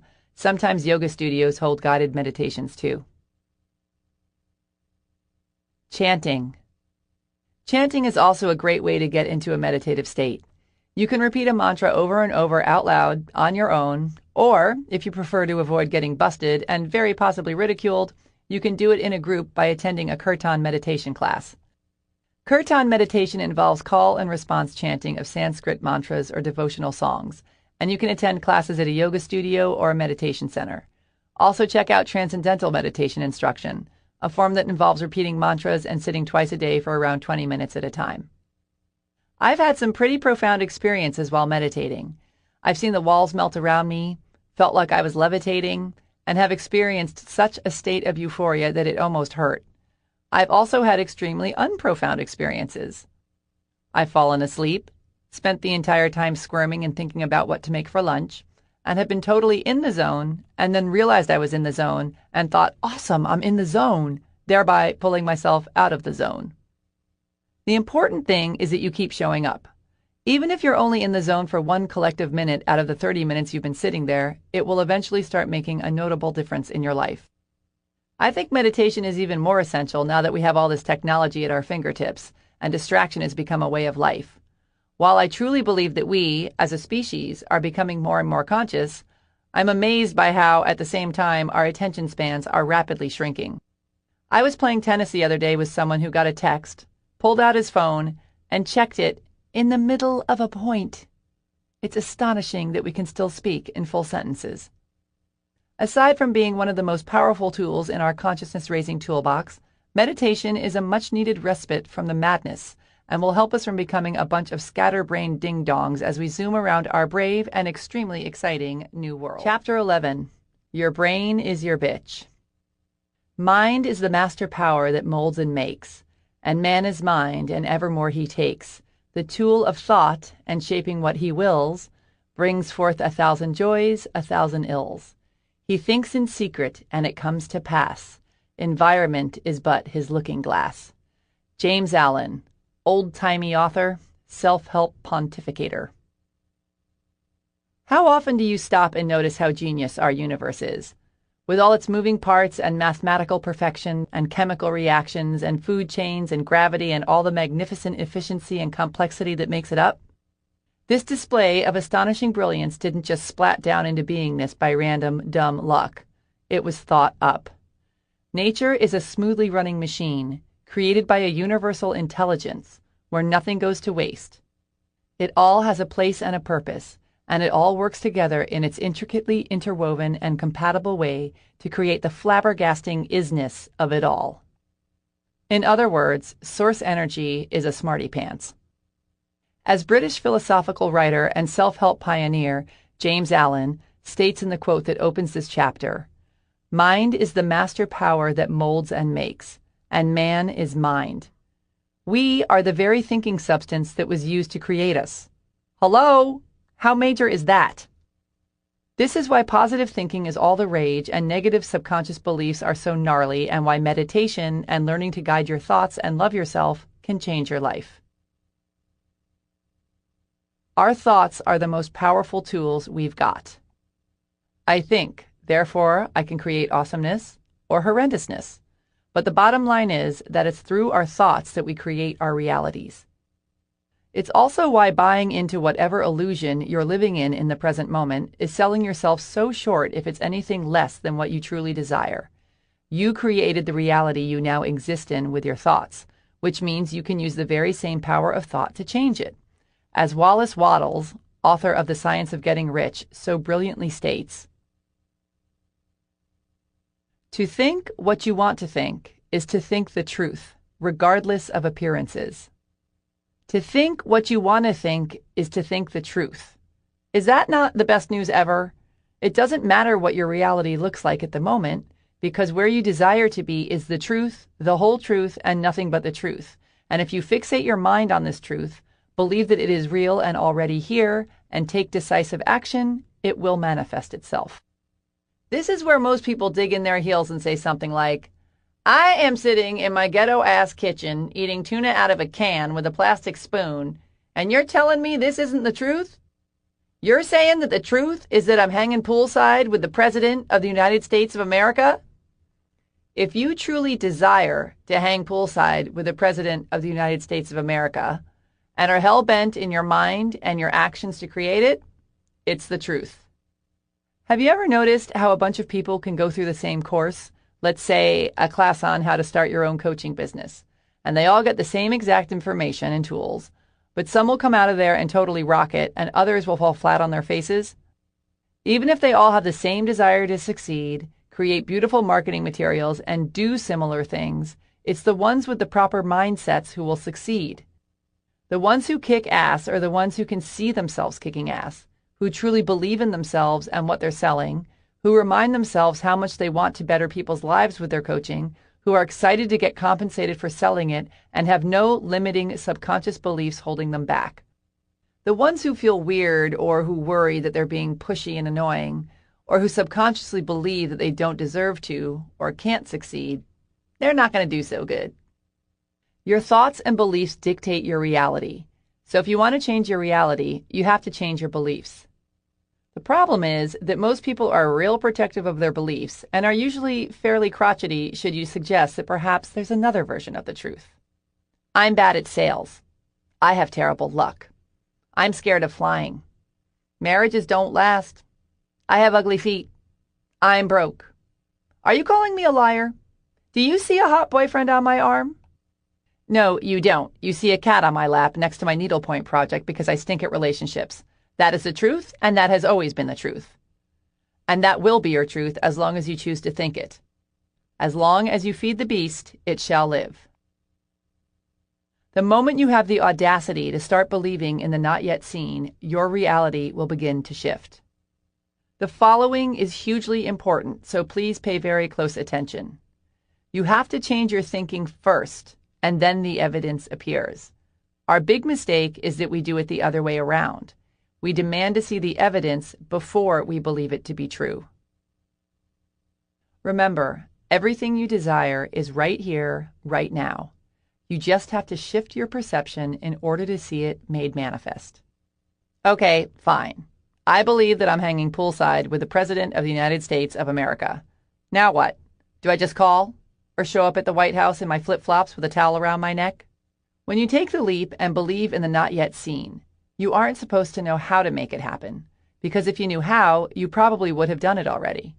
This is about radically changing your reality, so the way to go about it is also most likely outside of your present awareness.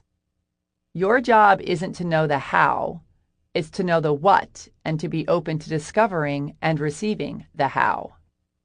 Keep your thoughts directed at your goal. Do everything that you do know how to do to make it happen. Decide with unwavering determination that it will happen, and be on the lookout for the opportunity. I had a client who went to Tuscany and looked at a house that was for sale while she was there. At the time, she was a bartender and a poet and could barely scrape together the money to buy a plane ticket to Italy, let alone buy a Tuscan villa, but she checked it out anyway and completely fell in love with the place. While she instantly knew in her soul that it was her house, she also knew that her bank account had tumbleweeds blowing through it, but she asked the owners to take it off the market anyway because she was going to figure out a way to buy it. So she flies home in a stupor, thinking that perhaps she's gone completely insane, but she sticks to her guns and starts asking around for ideas. She is almost immediately buried beneath a pile of warnings from everyone around her. It's a huge responsibility, not to mention all the complications that come with being in another country, and last time I checked, you don't speak Italian, nor are you a citizen, nor do you know a single thing about home ownership, and considering you can't even afford to get your teeth cleaned, how are you planning on paying a mortgage, and yada, yada, yada, yada, yada. Yet, she keeps on going, because in spite of all the evidence otherwise, she believes this is her house. This is her truth. Finally, someone mentions the idea of pre-renting blocks of time in the house to raise the money to buy it. People could pay her for their time a year in advance.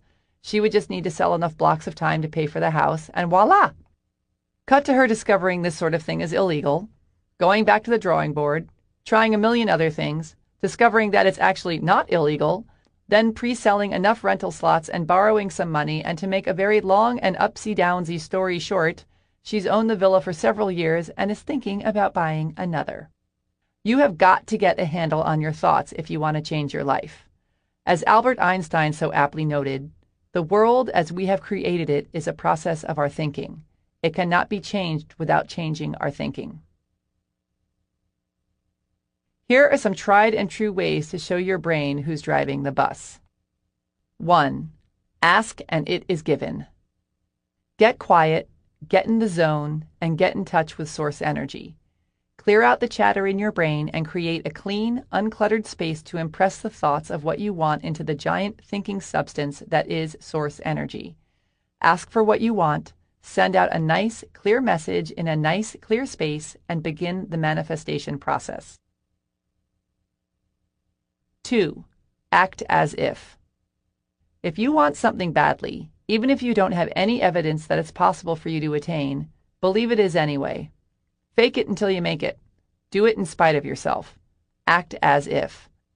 If you have an intense, undying desire to hang poolside with the President of the United States of America, think about the things that a person hanging poolside with the leader of the free world would do. Go pick out the bathing suit you're going to wear. Think of what you're going to talk about. Get your photos of your trip to the Grand Canyon together to show the commander-in-chief. Get ready for the event. Tell yourself it's happening. Act like it's happening. Put yourself in situations where you will meet people who can make this happen. Stay wide open to opportunities that can lead you to your goal. Live, eat, sleep, and breathe your vision. You may feel like a crazy person, but you won't when you're playing Marco Polo with the Prez. 3. Upgrade your environment.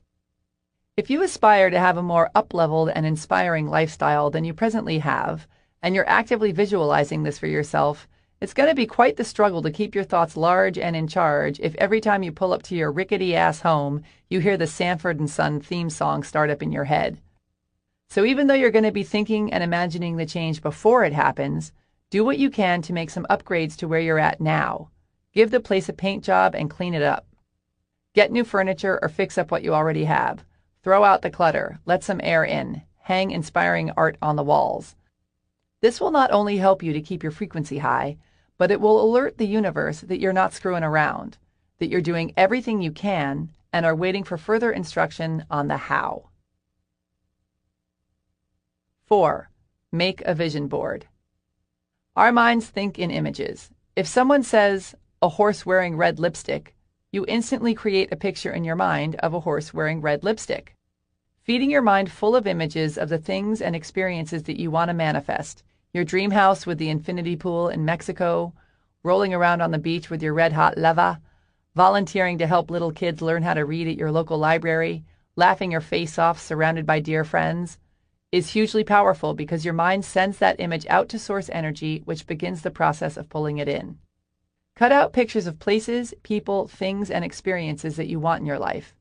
Paste them onto a board and hang it somewhere where you'll see it all day long. I've seen people have completely insane results with this. They've manifested down to the tiniest details the exact home or piece of furniture or place of employment that they put on their boards. It's freaky deaky and super easy.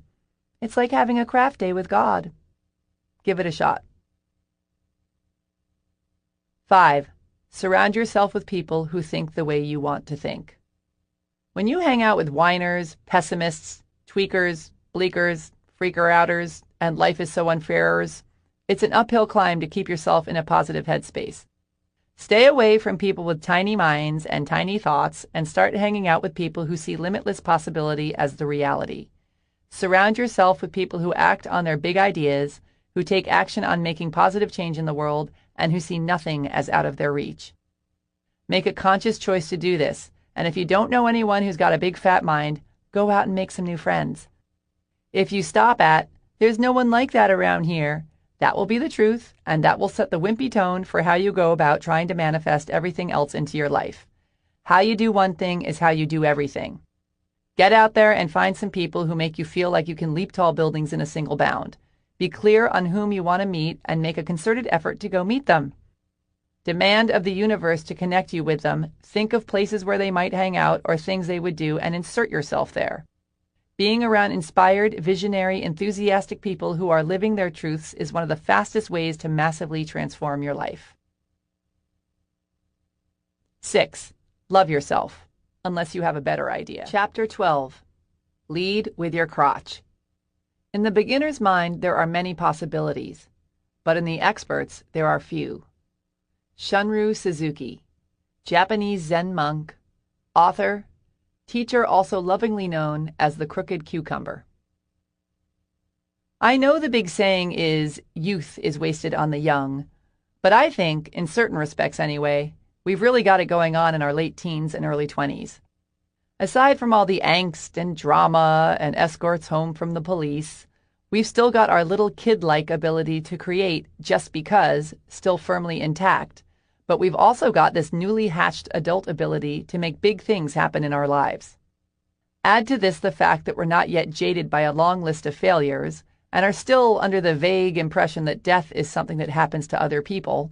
We, if you're anything like me, leap into our lives when we're young with an idiotic, yet awesome, disregard for what-ifs. Admittedly, I remember doing things in the danger department that still have me sleeping with my light on when I think about them now. Hanging out in sketchy parts of town with even sketchier people, stowing away on trains, taking enough LSD in one sitting to keep an entire village staring at their hands for hours, hiking off into the desert with no water, no map, and a canteen full of gin and tonics, my first priority being fun, with thoughts of the consequences trailing somewhere, if at all, far off in the distance. But I also remember diving into my creative pursuits with the same reckless obliviousness and, as a result, getting utterly spectacular and thrilling results. Which is why I find it so odd to hear people say, "If I knew then what I know now, I'm not sure I would have done it." Well, thank God you didn't know if that's your lame-o attitude. You'd be sitting next to a pile of empty beer cans whining about how you missed out on going for your dreams if you did. The problem is that once we're older and quote-unquote wiser, many people trade in living fully in their purpose for more grown-up versions of life that range from the merely passable to the full-on sucking.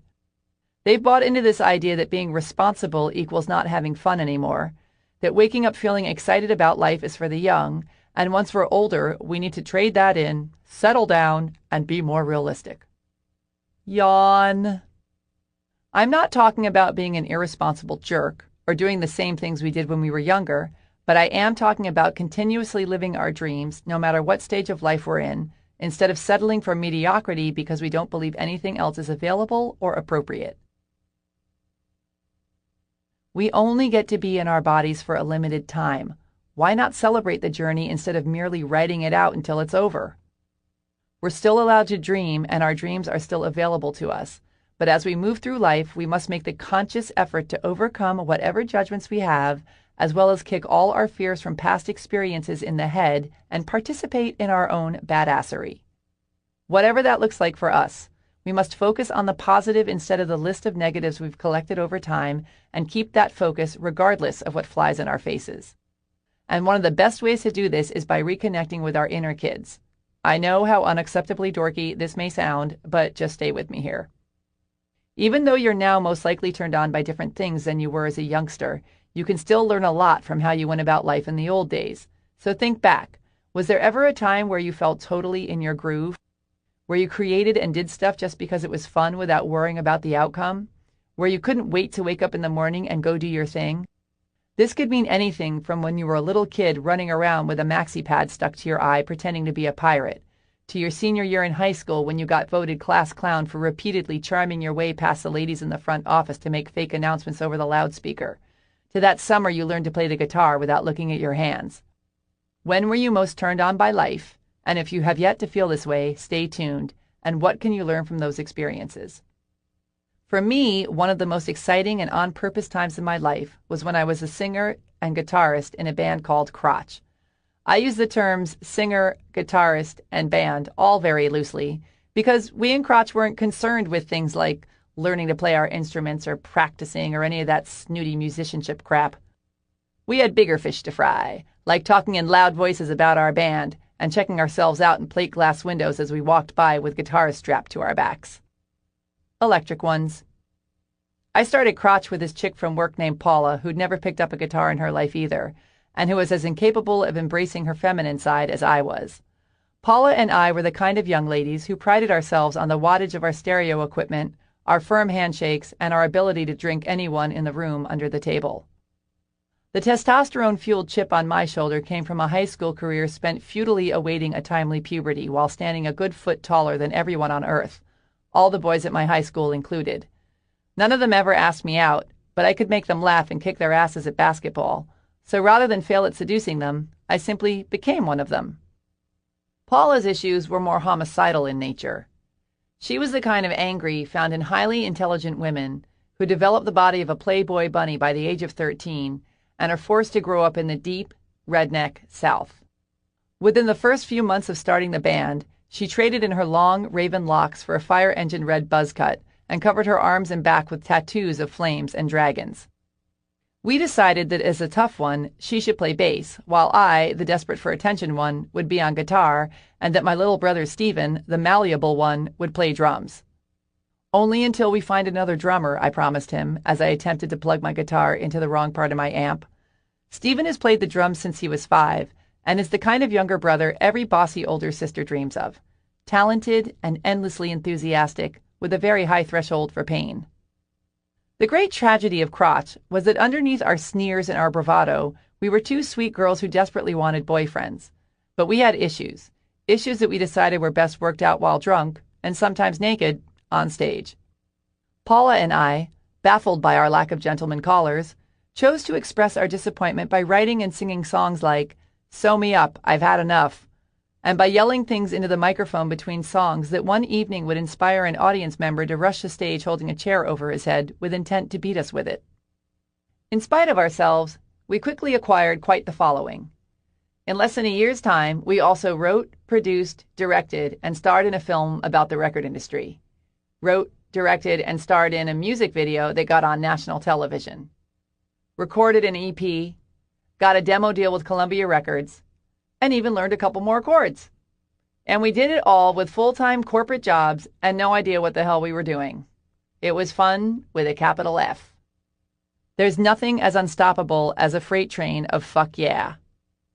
If you've ever known what it's like to be in your groove and are having trouble finding your way right now, think back to your attitude and what your priorities were when you were totally lit up about life, and use them to help give you the clarity and the kick in the rear end you need now. Here are some nuggets of wisdom I gleaned from the Crotch days that I still find useful. 1. Just see what you can get away with. Life is ridiculous. It so seriously is. We have no freaking idea what we're even doing here, spinning around on this globe in the middle of this solar system with who the hell knows what out there beyond it. Making a big fat deal out of anything is absurd. It makes much more sense to go after life with a sense of, why not, instead of a furrowed brow. One of the best things I ever did was make my motto, I just want to see what I can get away with. It takes all the pressure off, puts the punk rock attitude in, and reminds me that life is but a game. Yes, we have bigger responsibilities and more pressure as adults, but come on, folks. I guarantee you there are countless people with way more to whine about out there than you who are totally kicking ass because they decided to go for it instead of sitting around in the wet pant load of their own excuses. Take a new approach to what you're doing and try this on. I just want to see if I can start my own successful business. I just want to see if I can get myself out of debt and make $100,000 more this year. I just want to see if I can lose 100 pounds. I just want to see if I can sell one of my paintings for 50 grand. I just want to see if I can meet my soulmate. Take the pressure off and get back in on the adventure. 2. Lose track of time. Have you ever been doing something and suddenly realized that hours have gone by without you noticing? What does that for you? And how often during your day does this happen? When you're so lost in what you're doing that you lose all sense of time, you have officially entered the vortex. You want to get your ass in there as much as possible, so look at your life and figure out how you can make that happen. First, figure out the things you get lost in your business and your personal life. Then figure out how you can be doing more of those things more of the time. Hire someone, no excuses, and delegate the tasks you hate doing. Partner up with someone who's good at and enjoys doing the things you're not that into, so you can be freed up to do more of what you want. If you have to, make massive changes in your business and your personal life to include more time doing what you love. Figure it out. Don't just hand your life over to your circumstances like a little wuss. You can take your life wherever you want it to go, so grab it by its nether regions and make doing the things you love a priority. 3. Keep being the beginner. One of the best things about starting a band when you have no idea how to play your instrument is that you don't care if you stink because you already know you do. Then, once you learn how to play, you get all serious, you become overly critical and hard on yourself, and you don't let yourself have nearly as much fun anymore. The trick is to let the beginner live alongside the expert, instead of pretending you don't know who she is when she tries to sit with you and your new, cooler, more experienced friends in the cafeteria. The beginner may be an idiot, but she knows how to party. And if you don't let her play with you anymore, things risk getting rather droll around here. So hone your skills, take your craft seriously, learn what you need to learn, invest in yourself, practice your ass off, fall down, get up, keep going, get really, really, really, really, really good at what you do, but don't lose the fun in the process. Because, what's the point of doing all that work then? The only thing you need to do is do the very best you can. Once you've done that, the only other thing that matters is that you enjoy yourself. 4. Love yourself. And the bluebirds of happiness will be your permanent backup singers. Chapter 13. Give and let give. It's one of the beautiful compensations in this life that no one can sincerely try to help another without helping himself. Ralph Waldo Emerson, American poet, essayist, visionary, giver. One day while driving somewhere with my family, we stopped off at a store along the way and told my niece, then 5 years old, that she could get herself a little something. She came up to the register with a 6-pack of orange Tic Tacs and charmed her way into getting the whole thing instead of being told to put it back and just buy one. So we get back in the car and I ask her if I can have a pack, my only intent to teach the greedy little piglet a thing or two about sharing. "Of course," she says, and hands it over. She then asks, in her itty-bitty 5-year-old voice, if my brother and my mom want one too, and hands them over. My niece then takes her remaining 3 packs and places them on the seat next to her in a pile, saying, "And when we get home, this one's for my brother, this one's for my sister, this one's for my mom." Then she sits there, with none left for herself, and smiles, more excited to give them away than she was when she was told she could buy them for herself. I shot a confused look at my brother, Stephen, her father, and he mouthed back, "Freak!" When Stephen and I were her age, we cherished nothing more than the tortured cries of the other. He set my gerbils free in the backyard. I stole his Halloween candy and ate it, piece by piece, sitting on his chest while he screamed. Who was this saintly creature in the back seat, and where did she learn that? As my niece so clearly understood, giving is one of our greatest joys. It's also one of the most fearless and powerful gestures there is. When we trust that we live in an abundant universe and allow ourselves to give freely, we raise our frequency, strengthen our faith, and feel awesome, thereby putting ourselves in flow and the position to receive abundant amounts in return. When we're in fear, we hold on to what we've got because we don't trust that there's more. We pinch off the energy, we're scared to share, and we focus on and create more of the very thing we're hoping to avoid, which is lack. We live in a universe of give and receive, breathe and exhale, live and die, suck and awesome. Each side depends on the other, and each is relative to the other. Every action has an equal and opposite reaction, so the more you give, the more you receive, and vice versa. You may be thinking, oh, that's so not true. I know some bitches who do nothing but take and haven't given a damn thing to anybody ever. But receiving has a different energy than selfishly taking, just as smothering has a different energy than giving. Smothering and taking are fear-based and needy. Giving and receiving are full of gratitude and surrendering to the flow. I know someone who has multiple sclerosis who was told by a mentor to give away 29 things for 29 days as part of her cure. She blew it off for a while, but as her condition worsened, she finally decided to give it a try. First, she gave a phone call to a sick friend to see how she was doing. Then she steadily gave away something every day, and she almost instantly found herself more joyful and excited. By the 14th day, she was significantly better physically, her business started booming, and she went on to create a blog that started a movement with tens of thousands of followers who were also giving things away daily. Her blog ultimately led to a New York Times best-selling book called 29 Gifts. If you want to attract good things and feelings into your life, send awesomeness out to everyone around you. Here are some good ways to get in the give and take flow, yo. 1. If you haven't already, pick 1 or 2 causes that have real meaning to you and give to them every month. Give however much time or money you can, but do it consistently so it becomes a habit, so it becomes part of who you are. Even $5 a month counts. 2. Give one of your favorite things in the world away to someone who would totally love it. And if you can, do it without them knowing where it came from. 3. Leave $1 more than you normally would every time you tip. Or 10. 4. If someone is being snarky and mean, instead of sinking to their level and being snarky and mean back, raise them up by giving them the love. 5. Smile, compliment, and crack people up as often as possible. 6. Say yes to invitations that you wouldn't normally say yes to because you hate to inconvenience the person offering. Take them up on it. Give them the opportunity to give to you. 7. Stop and feel in your body how great it feels when you give and receive. Raise your frequency and expect more good things to come your way. 8. Love yourself, and everybody benefits. Chapter 14. Gratitude, the gateway drug to awesomeness. When you're grateful, fear disappears and abundance appears. Anthony Robbins, author, speaker, motivator, life changer.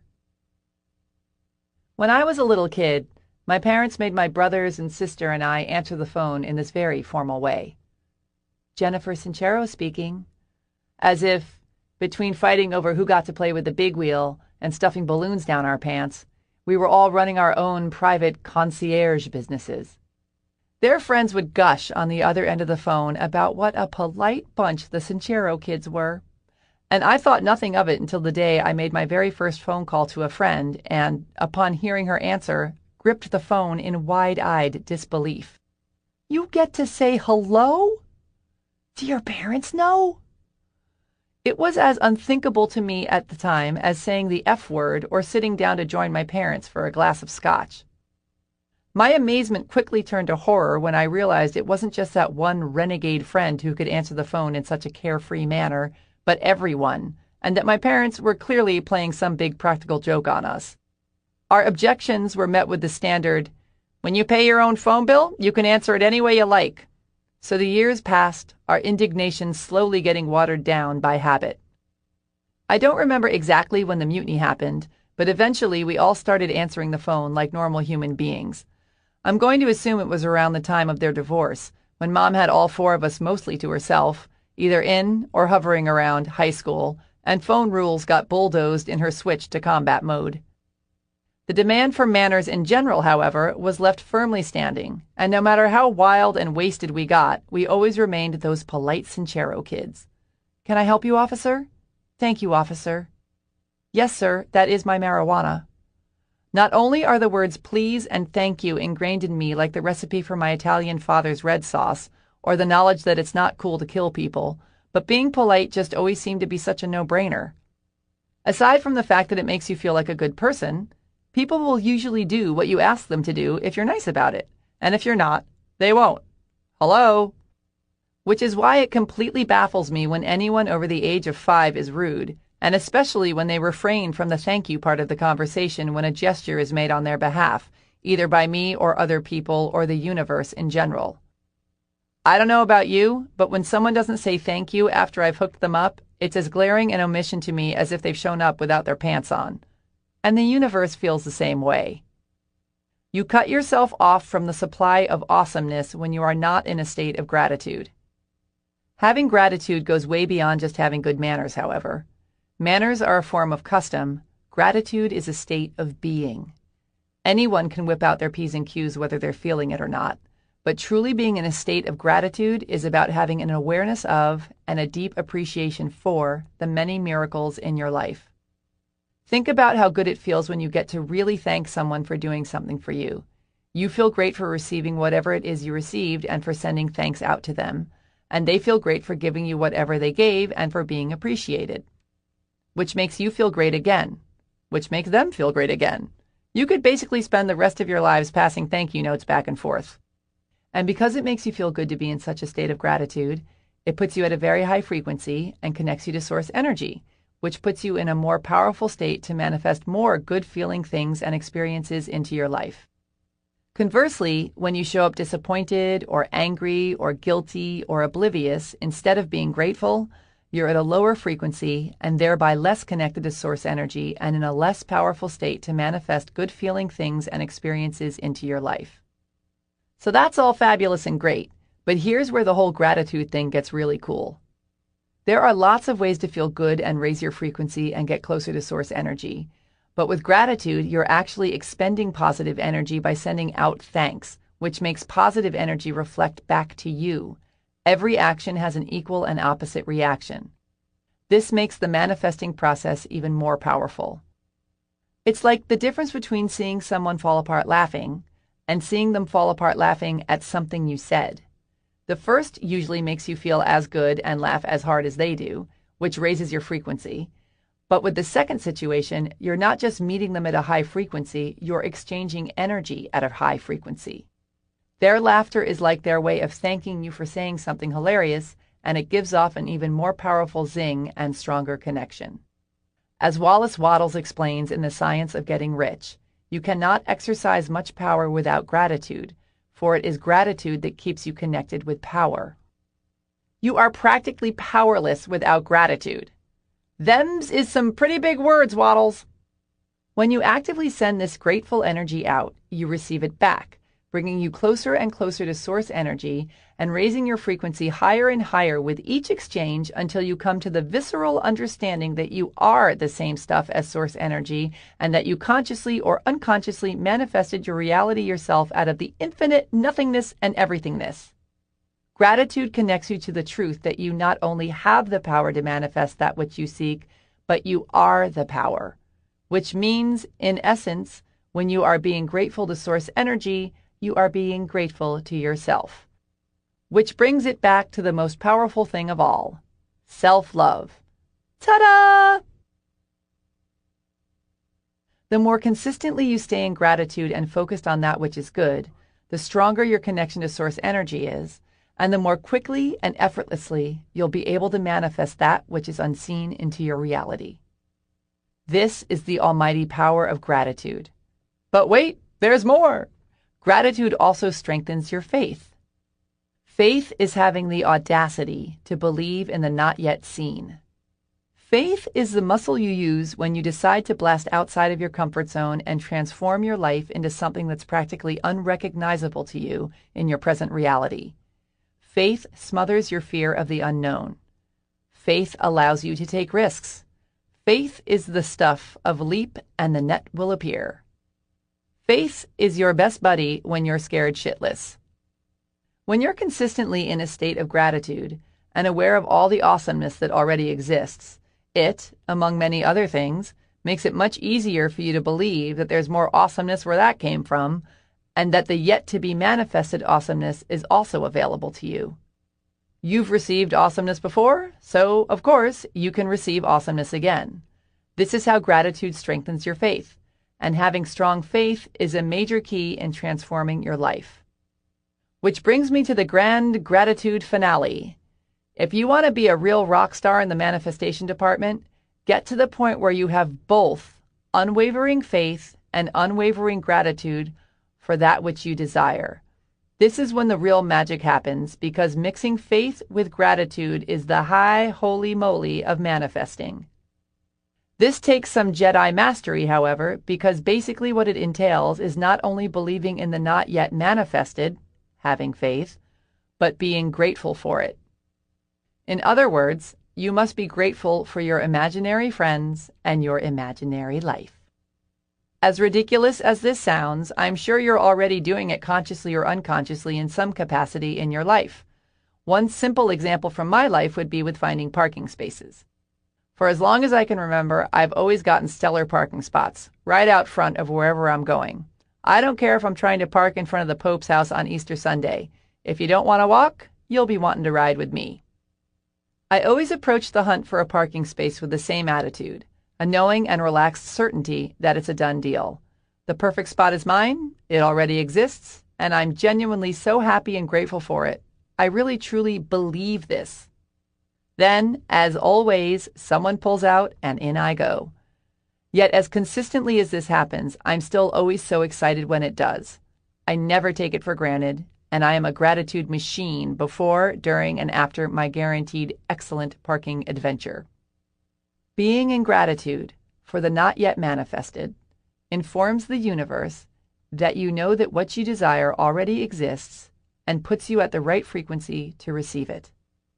If you want to radically change your life, strengthen your faith that we live in an abundant, benevolent universe by being grateful for everything you've already manifested and all the good that's hurtling towards you. Be grateful that you have the power to manifest any reality you desire, and then leap into the void and go get it.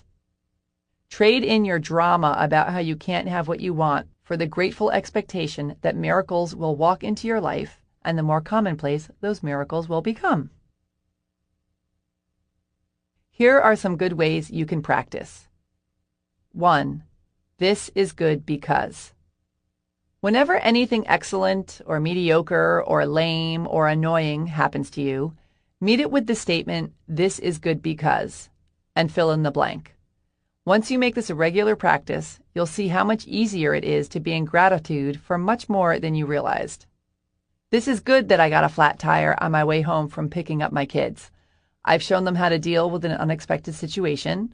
Plus, I got to spend some quality time hanging out in the car with them playing 20 questions while waiting for AAA to show up, which is how I found out that my daughter was getting picked on in school. It's important to look for ways to be grateful for all that you've manifested, even things that you might label under, "No thanks."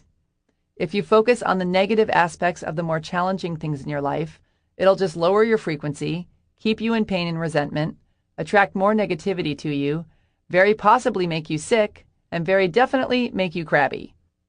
If you instead look for ways to be grateful for everything in your life, it not only raises your frequency, but it allows you to grow by opening you up to the lesson. Yes, sometimes this is a tall order, and there are absolutely situations in life that just full-on blow and leave us standing there wondering, what the hell was that all about? Sometimes it takes years, if ever, before we can look back and say something like, "You know what? I really needed to get my heart broken into 1,000 pieces by that jackass. I'm so much happier with the man I ended up marrying." Finding the good and the lessons in things allows us to move through them and onto new experiences. If you want to stay stuck in the same place and keep getting spanked with the same lessons over and over, be negative, resentful, and victimized. If you want to get over your issues and rock your life, be grateful, look for the good, and learn. 2. Write your thank you notes. Every night before you go to bed, review your day and either write down or mentally note 10 things you can be grateful for in your life. These can be everything from the beautiful flowers in your garden, to the fact that your heart is beating, to the hour-long visit from your persnickety neighbor that made you realize how happy you are that you don't have her life. Stopping and noticing throughout the day all the things that you can be grateful for is a great way to keep your frequency high at all times. So try and remember to do it all day long, and at the very least, make it part of your evening routine. 3. Love yourself. Be grateful for all you are and all that you're becoming. Chapter 15. Forgive or fester. Forgiveness means giving up all hope for a better past. Lily Tomlin, actress, writer, comedian, absurdist. When's the last time you physically hurt yourself? What did you do to get the pain to stop? And how long did you wait to do something about it? When we're in physical pain, we're usually extremely proactive about figuring out how to make it go away immediately because, it hurts. Even if we have to go through more pain from pouring disinfectant that stings on an open wound or suffering through getting stitches, we do it right away because we're very focused on our ultimate goal, relief. When it comes to our emotional pain, however, we're apparently way more game for seeing just how much torture we can endure, wallowing in our guilt, shame, resentment, and self-loathing, sometimes for entire lifetimes. We prolong our misery by holding on to our ill feelings, by bad-mouthing our mother-in-laws, fantasizing about pantsing our loud-mouthed, incompetent bosses in front of the whole office, unloading fault on other people, and rolling around in our minds the many reasons why our enemies are wrong and the many reasons why we're right. We relive our worst moments over and over and over instead of letting them go. We pick at the emotional scabs and refuse to let the healing happen and the pain subside. We won't rest until we've made sure someone else feels as badly as they've just made us feel. If I have to suffer my entire life, I will make sure you see how you've wronged me. We cling to the resentments that take up our brain space, waste our time, spin us out, keep us angry and depressed, and very often make us physically sick, and sometimes even kill us. Because, why? Lugging around guilt, shame, resentment, and self-loathing is the big snooze running the show, pitching a fit, demanding to be right and to be seen. Your higher self, on the other hand, could give a crap about what anybody else thinks or does because your higher self is madly in love with you, and that's all that matters. Whatever happened, happened. Holding on will not change this fact. It will just keep the negative feelings from the past alive, keep you a prisoner to your pain, and lower your frequency. The moment you decide to forgive and let your negative feelings melt away, you are on the road to freedom. Forgiveness is all about taking care of you, not the person you need to forgive. It's about putting your desire to feel good before your desire to be right. It's about taking responsibility for your own happiness instead of pretending it's in somebody else's hands. It's about owning your power by giving all your anger, resentment, and hurt the heave-ho. Holding on to resentment is like taking poison and waiting for your enemies to die. If you're having issues with someone you care about, explain how you feel without putting the blame on them, and regardless of the outcome, forgive them.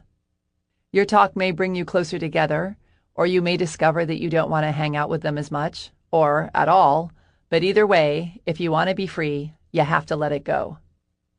If you're feeling hurt or resentful towards some a-hole you don't care about, free yourself and let it go instead of stewing on it or getting revenge by sending them a box of rats in the mail. Why do you care if they understand how lame they are or not? What good does that do you? And don't pretend it's because you want them to become a better person. You could care less. You want retribution or an apology or to be acknowledged as right. Get over it. Let it go. The longer you stay attached to being vindicated, the longer they hang around in your consciousness, stinking up your life. Do not fall prey to the false belief that by forgiving someone, you're letting them off the hook, because when you forgive someone, you let yourself off the hook. Forgiving isn't about being nice to them. It's about being nice to yourself. Okay, so great. Yes, we get it. Now, how do you actually let it all go? How do you forgive this stupid bastard? 1. Find compassion. Finding compassion for yourself or someone else who did something so awful is like pulling a bullet out of your arm. You may kick and scream and hate it at first, but in the long run, it's the only way to start the real healing. One of the best tricks for doing this is to imagine the person you're resentful of as a little kid. Think of this little person acting out of fear, doing the best they can to protect themselves and attempting to deal with their own suffering in the only way they know how. People act poorly because they are in pain or confused or both. Understanding this and imagining the person who you want to behead as a sweet little innocent child with big puppy dog eyes will help you find compassion for them, which is the key to forgiveness. And same goes for anything you feel you need to forgive yourself about. You too are just a little bunny trying to work it all out. Find compassion for your sweet little sippy cup self and let it all go. 2. Erase the other person from the equation. Imagine you've got 2 employees who don't show up for work on the same day, leaving you to handle everything yourself the morning before a huge presentation. One of them blows you off because she's hungover and just couldn't deal, but the other found out that her beloved mother suddenly died and had to run off to the airport, forgetting to call you in her emotional haze.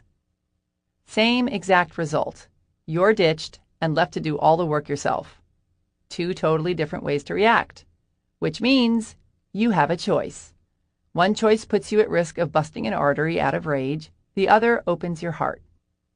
Another option is to picture yourself hanging out in your brand new boat, and an empty boat floats up and bangs into you, leaving a scratch. If there's nobody in the boat, there's nobody to get mad at, and you deal with the situation in a much calmer, inquisitive way. If there's some moron driving that other boat who bangs into you because they're checking a text, however, you deal with it by going crazy and calling them a bunch of names related to genitalia. Again, same exact situation. You get a scratch on your boat. 2 different ways to react. When someone does something awful to you, take that person out of the equation so you can open yourself up to have a more pleasant and productive reaction. And life. It's not about them anyway. It's about you. If you have nobody to be angry at, it's hard to be angry. Instead, it opens up the incident for questioning. Why did this happen? How was I involved? Why did I attract this to myself? How can I grow from this? How can I find compassion for everyone involved? When you're consumed by resentment, the lesson can't get through all your inner and outer screaming and yelling. Do yourself a favor and use irritating situations and people as opportunities for growth, not pain. 3. Decide you'd rather be happy than right. Sometimes the road to freedom lies in deciding you'd rather be happy than right. Yes, your idiot friend should have paid the parking ticket she got when she borrowed your car, or your brother shouldn't have shaved your dog while he was house-sitting for you. But if they don't see it that way, instead of spinning out on it for days, wouldn't it feel so much better to just let it go? Is it really worth lugging around all those foul feelings just so you can be right? Think to yourself, what do I have to do, or not do, or think, or not think right now to be happy? And if the answer is, let the jackass think he's right, then so be it. 4. Look at it from all angles. It's important to remember that everyone is living in their own self-created illusion, and that you have no idea what they're acting out or where they're coming from. So just because you think something is totally not okay, in their illusion, it could be fine, and your way could be totally not okay. Look at it from another perspective. Loosen your stranglehold on it being my way or the highway. Let some air in, and you may be surprised how quickly resentment flies out the window. For example, you send your good friend a text about a dinner party you're having and invite her to come. She sends you a text back saying she can't make it because it's her birthday. You now realize you completely forgot her birthday, so you text her back an apology and a sad face. You hear nothing back. So you text her, "Happy birthday!" You still hear nothing back, so you proceed to spin out. You go from feeling awful for hurting her feelings, to wondering what kind of idiot adult still cares that much about her stupid birthday, to thinking how much you'll have to spend on a present to relieve your guilt. Meanwhile, she accidentally dropped her phone in the toilet bowl after her last text to you. By being inquisitive about, instead of a slave to, your reactions to other people, you get the double whammy bonus of not only setting yourself up to forgive them much more easily, because you realize that it's really about you, not them, but you receive the great gift of being enlightened to some of your own not-so-special traits, so you can grow and learn from them. Much more on all this in Chapter 21, Millions of Mirrors. In her brilliant book, I mean it, go get it, Loving What Is, 4 Questions That Can Change Your Life, Byron Katie says, "We don't attach to people or things. We attach to uninvestigated concepts that we believe to be true in the moment. For example, in the aforementioned scenario, instead of attaching to the quote-unquote truth that this person isn't answering your text because they're upset, all you need to do is ask yourself, why am I freaking out over something that I have no proof is even true? Or, how would I feel if I didn't just assume that my friend is mad at me? You could literally be one question away from being happy in any otherwise upsetting situation. 5. Have a total shit fit. Go somewhere alone and far away from other people and beat the hell out of a pillow or a mattress or some other soft, inanimate object that won't hurt your fist or punch you back. Scream and yell about what a selfish little pig this other person is and go for it 100% until you're exhausted or someone calls the cops on you. Get it out of your system totally and completely, and then let it go. 6. Remember that you won't even remember this. Try and think about someone who had you totally freaking out and all pissed off 3 years ago. Can you even come up with someone? If you can you get all worked up about them now? Whatever or whomever you're needing to forgive in this moment will most likely be a mere blip not very long from now, depending on the severity of the situation, of course. So why make a huge drama out of it if you're only going to forget about it one day? See it as the future non-event that it is and start forgiving and forgetting right away. When it comes to forgiveness, what you actually have to do is not hard. It's like quitting smoking. You actually do less than you do when you smoke. You don't have to go to the store to buy cigarettes. You don't have to open the pack, light one up, find an ashtray, etc. All you have to do is stop. All the work is in letting go of your self-created attachment to cigarettes. Same with forgiveness. All you have to do is let go of your self-created attachment to this other person or belief. 7. Forget about it. Once you've truly forgiven someone, wipe the slate clean. So often we form judgments about people and then, no matter what they do, we see them through the lens of that judgment. Which means we're just waiting for them to piss us off again. Which means we're still in the forgiveness light stage. We're pretending we're cool, but we're really still holding on to some resentment. Release all expectations. Let everyone off the hook. Treat people as a blank slate over and over again. Expect only the best from them, regardless of what they've done in the past, and you may be surprised. What you focus on, you create more of, and if you keep expecting people to annoy you, they will not let you down. Focus on their finer points and encourage their good behavior if you want to create more of it. 8. Love yourself. You deserve it. Chapter 16. Loosen your bone, Wilma. You don't paddle against the current, you paddle with it. And if you get good at it, you throw away the oars. Chris Christopherson, singer, songwriter, actor, Rhodes Scholar, still super hot for an old guy. Several years ago, I went on a life-changing trip to India. In case you haven't witnessed it yourself, India is heaving with life. A swarming blur of vibrant colors, honking cars, wandering cows, packed trains, endless slums, elaborate palaces, ancient temples, and sweet-smelling incense. It's literally full to the brim with humanity, chatting and chanting and sitting on top of you while you struggle for space on an overbooked train. Your only options are 1, go with the flow and get to know your neighbor, or 2, grow a big fat stress-related tumor about it.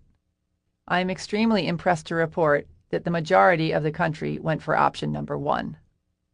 In India, some people will spoon you on a bus if you fall asleep next to them, roll down their windows to chat with you in a traffic jam, stare unblinkingly at your non-Indianness, help you if you're lost, insist you get in their family photos at historical monuments, invite you in for tea, burp, fart, and laugh in your face. It's totally annoying and sweet, and makes me think they clearly know something important that I've long forgotten, and that I suspect most of the world has forgotten too.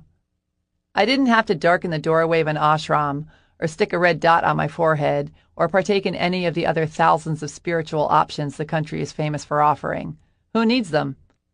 As far as I'm concerned, you can pretty much learn everything you need to know about spirituality and life by taking a 12-hour bus ride through India during wedding season. When I bought my ticket on the Super Deluxe Express bus to Delhi from Agra, home of the Taj Mahal, I was told I was paying a wise 400 rupees extra for the luxury of a 5-hour nonstop ride, as opposed to the 10 hours and countless stops of the local bus. I was so extremely exhausted from the 3 sleepless days I'd spent whooping it up at a camel festival in the desert that the thought of hunkering down on the Super Deluxe and sleeping all the way to Delhi sounded good to me. But what I got instead was a seat next to Mr. Friendly, a middle-aged man who spoke 3 words of English, and who insisted on chatting me up even though I was doing what I thought was a very convincing job of fake sleeping and a very real job of having no freaking idea what he was saying. The bus left an hour late due to massive confusion and overbooking, and took almost 2 hours to get out of town thanks to the fact that this was November, peak wedding season. Weddings in India traditionally involve a ceremony that lasts for days, stretches for miles, welcomes anyone caught in the crossfire, and includes a parade through the streets complete with horses, marching band, explosives, a car with a loudspeaker blaring Indian music and important wedding announcements, and a bunch of guys carrying what looked like table lamps on their heads. My bus ended up getting trapped in wedding festivities pretty much every 10 minutes, which meant that everyone on the bus, every time we stopped, skipped off to join the party. When we finally did get out of town, we kept pulling over to let random people on and off, in the middle of nowhere, have some tea, a smoke, a chat, maybe light a fire in the brush in a ditch, or strap giant burlap sacks full of something large and bulbous to the roof. At some point, this guy got on who was standing by the side of the road in the darkness. We scooped him up without coming to a full stop, and he took his place at the front of the bus, standing right next to my seat, and immediately began hollering at everyone in Hindi. My busmates responded by alternately chanting, cheering, and sitting in silence, while I responded by seeing if I couldn't find another seat farther away from his mouth. I got up and joined the group of people sitting on rickety benches around the bus driver, who was in this small room behind a wall of glass. The people huddling around him made room for me, and suddenly I felt like I was watching an action movie on a screen the size of a giant bus windshield. We were careening through the narrow dirt streets of tiny villages, Bollywood music crackling over the radio, while people, goats, and monkeys leapt out of the way, slowing down only for the almighty, holy cow. Then, all of a sudden, in some tiny nowhere village, the driver pulls over yet again. More chai, perhaps? Maybe he's going to visit a friend. Has to pee? Wants to take a walk for an hour while we all sit here? The driver waves for me to follow and gets off, as does everyone on the bus. It turns out that Mr. Yell in my ear was some sort of holy man who was just warming up the crowd for a tour of the temples in this small, gorgeous village called Vrindavan. It is, I learned, the place where Krishna met his wife Radha, and where they built hundreds of temples in their honor. So for the next 2 hours, I found myself wandering through the countless temples, gaily tossing flowers onto shrines, holding hands and skipping in a circle around a statue of Krishna, solemnly chanting, praying, and clapping, and all I could think was how homicidal a bus of New Yorkers on the express bus from New York to D.C. would be in a similar situation. Meanwhile, not one person on the bus was expecting this, and not one person complained, even though when we finally got back on the bus, it was well past the time we were supposed to be arriving in Delhi, and we were still a good 5 hours away. Instead, they all thanked and tipped the holy man and spent the rest of the ride merrily chatting away with one another. After that, we stopped at a roadside restaurant for dinner, then another pee break, then I was waking up the family I was staying with in Delhi at 3 a.m. They, of course, acted like it was the middle of the afternoon and insisted I share a cup of tea. Here's what India taught me about tapping into the mother lode. Talk to strangers. We're all family on this planet. Expect and enjoy the unexpected.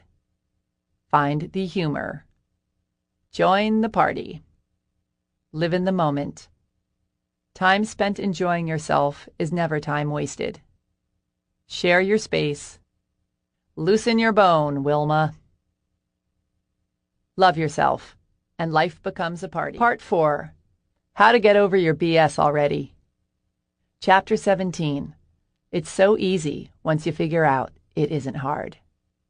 Reality is merely an illusion, albeit a very persistent one.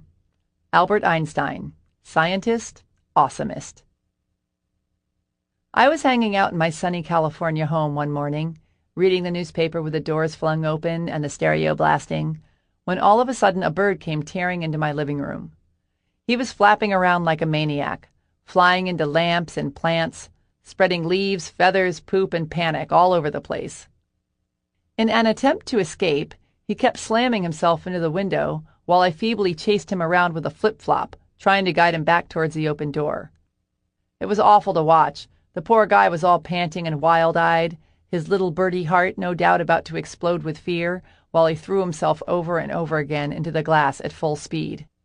I finally managed to escort him outside to freedom, and then spent a very bothered few minutes calming my own little birdie heart while I revisited the scene of the accident. I imagined his confusion and frustration. I can see the sky. It's right there. If I fly hard and fast enough, I know I can reach it. It made me think of the way so many of us live our lives. We can see what we want and nearly kill ourselves trying to get it in a way that's not working. Meanwhile, if we just stopped, got quiet for a minute or two, and looked at things a little differently, we'd notice a door to what we want being held open for us by the nice lady in the bathrobe across the room. Then all we'd have to do is fly through it. Oh, the drama we create for ourselves. We're so deeply wrapped up in our stories. I don't have the money. I'm not good enough. I can't quit my job. I'm lazy. I have bad hair. Trudging through life with our heads down, clinging to our false beliefs like lifeboats full of doo-doo, that we prevent ourselves from seeing the literally infinite sea of possibilities and opportunities surrounding us at every single moment. Have you ever walked down a street that you've walked down a million times and suddenly noticed a house or a tree or a mailbox or something else totally obvious and in your face that you've never noticed before? Or have you ever suddenly become aware of the eye color of someone you've known for years? Or have you ever looked at your mother and thought, I was inside of that woman once? All of this stuff didn't suddenly appear and then you noticed it. It was all there all along. You just weren't experiencing it because your focus was directed somewhere else. Here's a cool exercise. Right now, look around wherever you are and count the number of things you see that are red. Take about a minute and count them all. Now stop, close your eyes, and try to think of everything around you that's yellow. There's probably a ton of yellow, but you didn't see it because you were looking for red. What you choose to focus on becomes your reality. And that's just an example of what we're not noticing that we can see. There's also an infinite amount of emotions and thoughts and beliefs and interpretations and sounds and dreams and opportunities and smells and points of view and ways to feel good and responses and non-responses and things to say and ways to help. Yet, because we're so set in our ways and so committed to our stories about who we are and what our reality looks like, we only scratch the very surface of all that's available to us in every single moment. Meanwhile, we're totally surrounded by countless awesome versions of reality, and they're all just hanging around like a bunch of shy teenage girls at the prom, leaning against the walls, waiting for us to ask them to dance. As the poet William Blake so eloquently stated, if the doors of perception were cleansed, everything would appear to man as it is, infinite. So, why would you create anything that's not totally awesome? I mean, we're only talking about your life here. If you chose to get over all your reasons why the money you so desire is evil, or your conviction that you're the kind of person who's scared of intimacy, or your attachment to a plethora of other excuses that you perceive to be very serious and real, when in reality they're probably kind of cute and ridiculous, you could literally create any reality you want. Whenever I become impressed by a particularly creative array of new excuses I've come up with, or start to organize an elaborate pity party for myself, I turn to Ray Charles. I don't often listen to his music, but I always think about Ray when I need a kick in the rear end. He was a broke, blind minority who was orphaned by the age of 15 and raised in the colored part of town, in a time when slavery wasn't all that distant of a memory, and he went on to become one of the most influential and successful American musicians of all time. Basically, he wasted no time on excuses. Any little woe-is-me-ism that I try and hold up against Ray instantly wilts into the sniveling little nice try that it is, and I'm forced to look upon my life and my excuses with a new perspective. Really? You're really going to let that stop you? All you have to do is make the choice to let go of everything you're so attached to that's not serving you and manifest the reality that you want. Life is an illusion created by your perception, and it can be changed the moment you choose to change it. Our entire experience on this planet is determined by how we choose to perceive our reality. I know, as if. It can't be that easy. If it was that simple, how could I possibly have spent all this time banging my head against the glass wall of my own self-created ho-hummery? But before you get into a bad mood about it, remember, all this stumbling around in the realities we pretend to be stuck in is very valuable, because it allows us to grow and learn and evolve.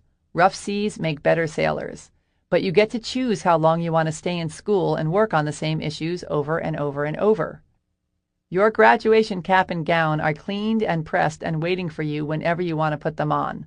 All you have to do is let go of your present story and rewrite a new one that fits who you truly are.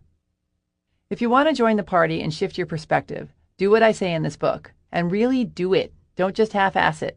And while you're at it, believe it too. Study the resources I suggest on my website.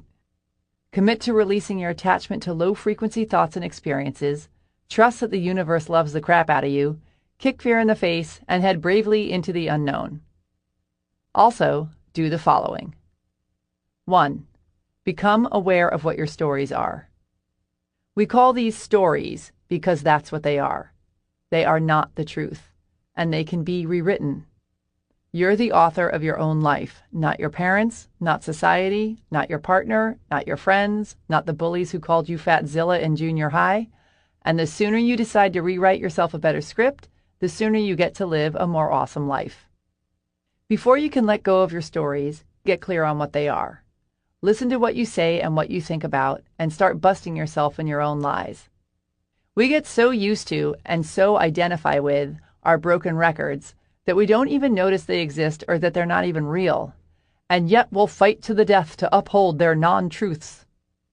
Listen specifically for sentences that begin with, I always, I never, I can't, I should, I suck at, I wish, I want, as opposed to I will and I am, I don't have, one day, I'm trying to. Sad Sack Jane, the lawyer, says she should keep her miserable job at the prestigious firm because she'll never find one that she likes that pays as well. Really? Is that why nobody on earth, anywhere, is doing a job that they love and making even more money than you make, Jane? Lonely-hearted Sally always says she can't find a good single man because there aren't any left out there. Really, Sally? All the good single men were hunted down and killed, so no matter how many dates you go on, or how many times you put on sexy high heels and hang around Home Depot, you'll never bump into one? Was the awesome guy your friend Deb just met the lone survival of the good guy genocide? Broke-ass Joe, the personal trainer, always talks about how he can't make any money and how there are no good high-paying clients out there. Really, Joe? Not any? Anywhere? Then how is it that other personal trainers have more high-paying clients than they can handle? And that some even created energy drinks and workout products with their pictures on them and are raking it in on QVC? Another good place to catch yourself in a story is by looking at the areas in your life that are sagging.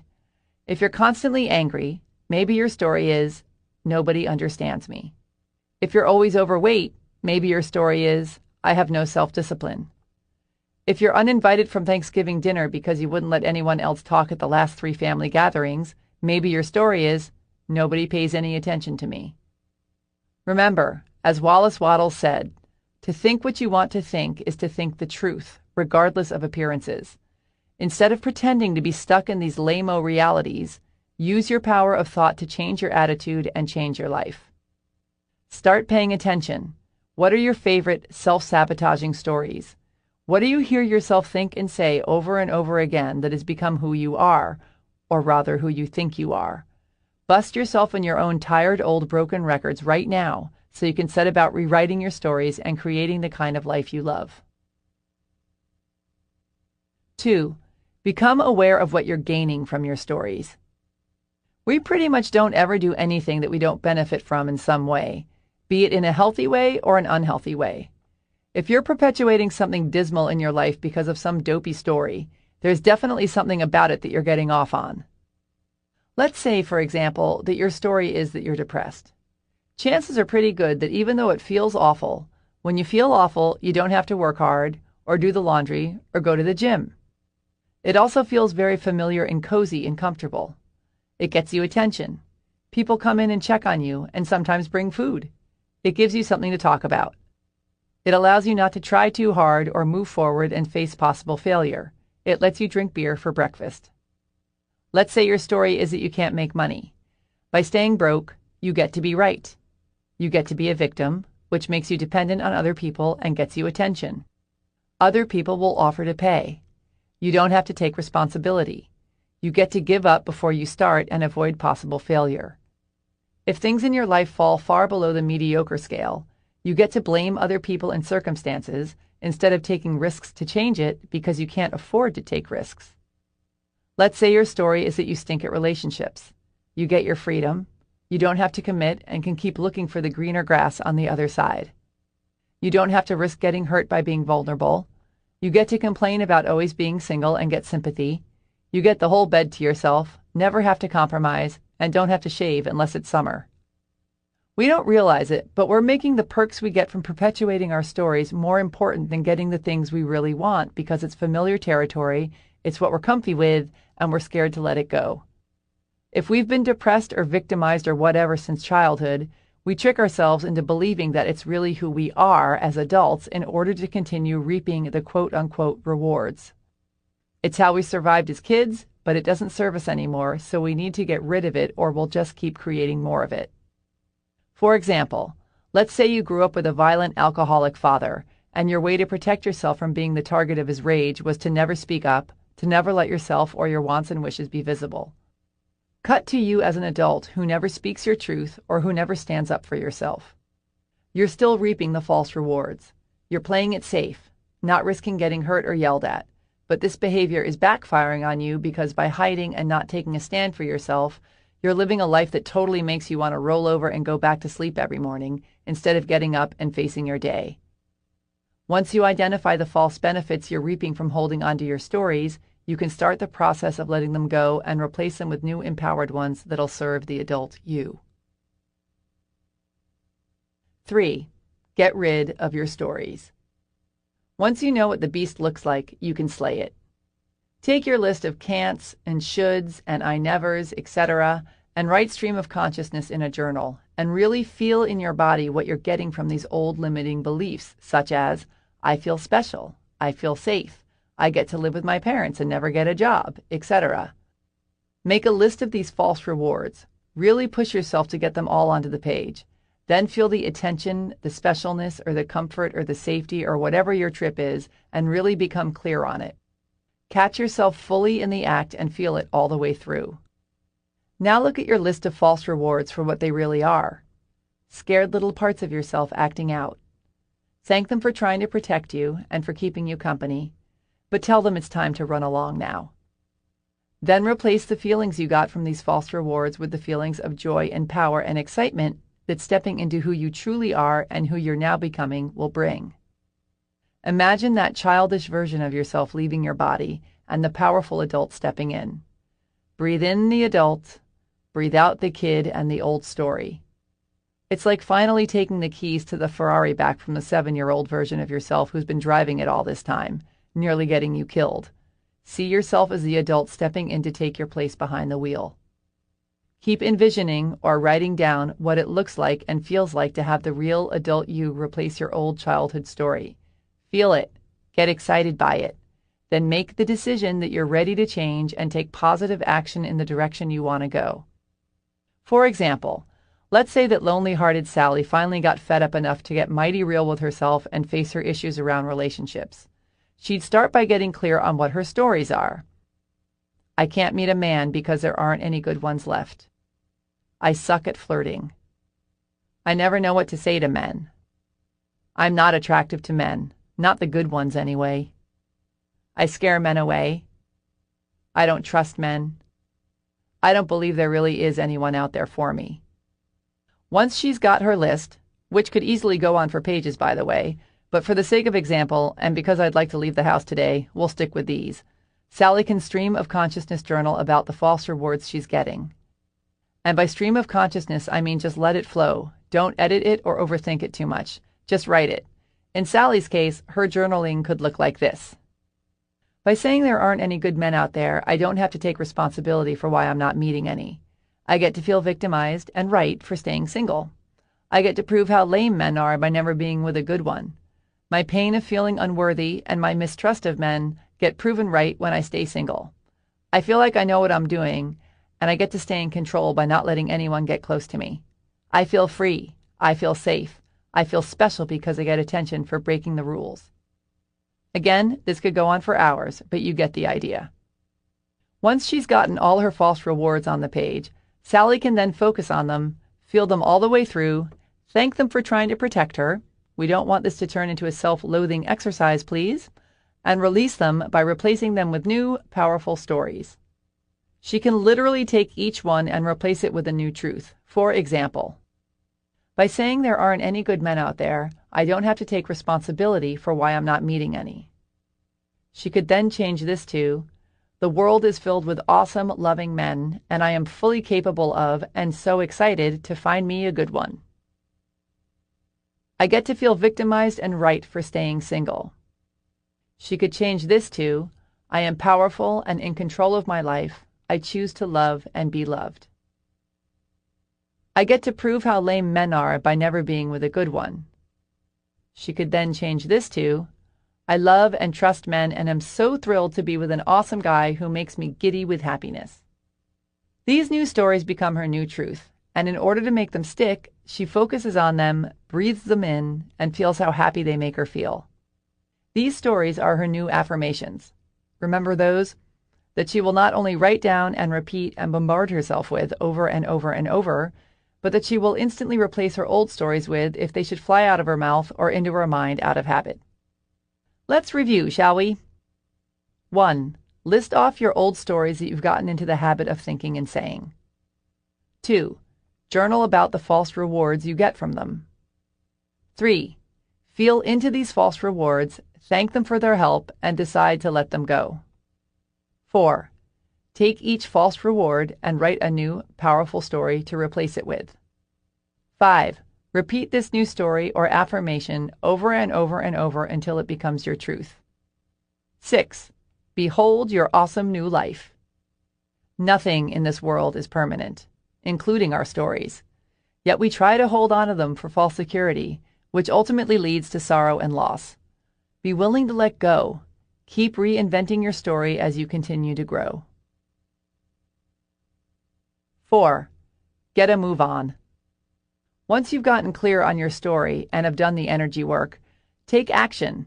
If you were once depressed but have decided to let it go, stop listening to melancholy music. Stop talking about how lousy you feel. Stop pretending that putting on your bathrobe counts as getting dressed, etc. Instead, focus on the good and do the things you love to do. Make an effort instead of collapsing into the familiar feeling of being depressed. Realize that you've gotten into habits with these things and switch them around. Behave the way a person who isn't depressed behaves. Dress how they dress. Hang out with the kinds of people they hang out with. Speak the way they speak. Do the things they do. Really sink into the understanding that you can have what you want. This won't work if you just pretend. You can't be like, okay, I'm going out on a date. I'm telling myself I'm going to have a great time, but I know it's going to be hideous because it's always hideous, but I'm having a good attitude about it. Going out into the world and trying, yet still deep down believing that you're ruled by your past circumstances, is like forgiving someone but still hoping they sit in something wet. 5. Get out of your routine. Talk to strangers. Wear something different. Go to a new grocery store. Make dinner for someone who you want to get to know better.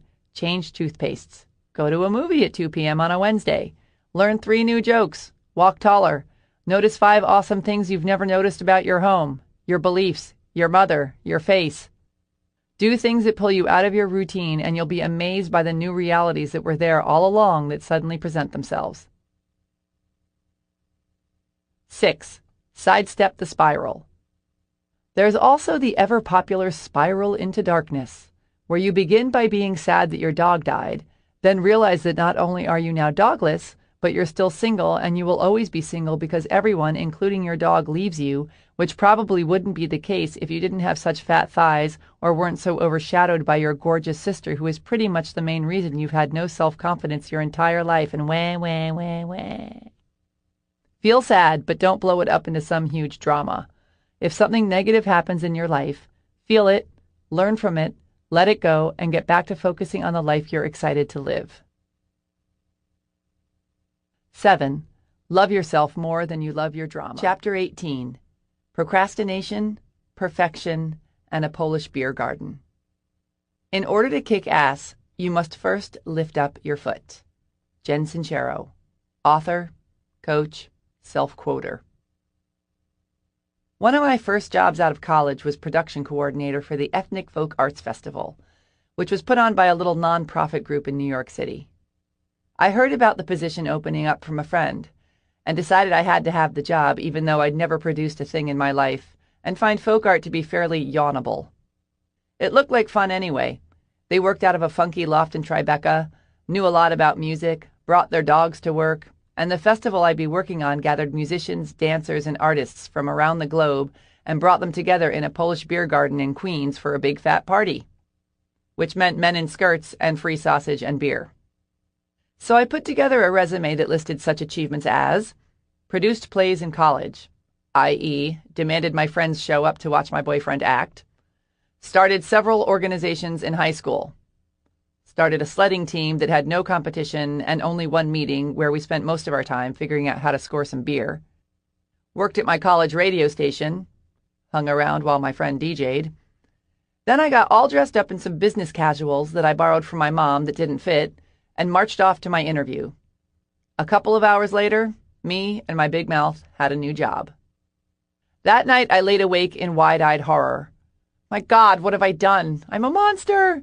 These sweet, big-hearted, sandal-wearing people just handed me a coffee can full of money that they spent an entire year collecting for this festival, and I'm the lying fathead who's going to blow it.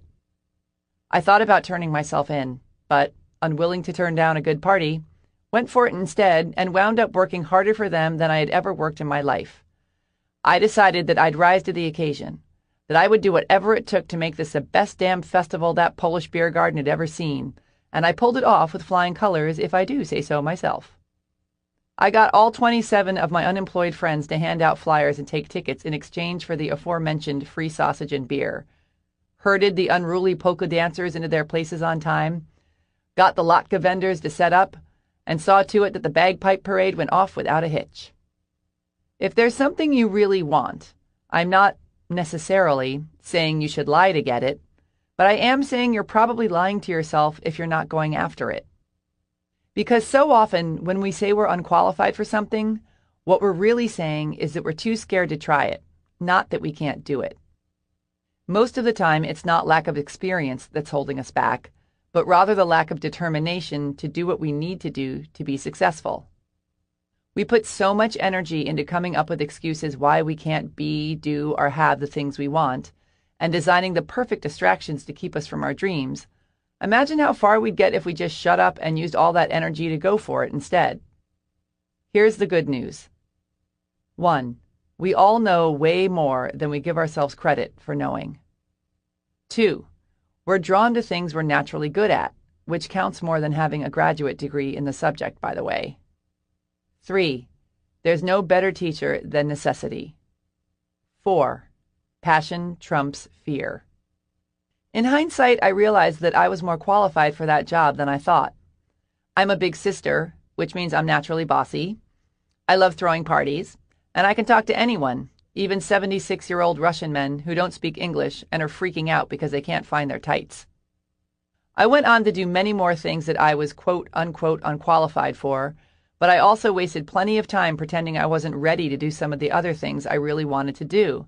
And, shockingly, the times I jumped in and went for it were way more fun than the times I spent sitting around quote-unquote getting ready and doing nothing instead. Whether it's an online dating profile you're not ready to post, or a trip you want to take after you lose 10 pounds, or a business you want to start as soon as you save enough money, just start. Now. Do whatever it takes. You could get run over by the ice cream man tomorrow. One time I spent an entire month preparing my office to write a book. I got just the right chair, put the desk in the perfect place by the window, organized all the materials I needed, and then reorganized them 3 times. Cleaned the place until you could perform surgery on the floor, and then proceeded to write the entire thing at my kitchen table. Procrastination is one of the most popular forms of self-sabotage because it's really easy. There are so many fun things you can do in order to procrastinate, and there's no lack of other people who are totally psyched to procrastinate with you. And while it can be super fun in the moment, eventually the naughtiness buzz wears off, and you're sitting there a few years later, feeling like a loser, wondering why the hell you still haven't gotten your act together.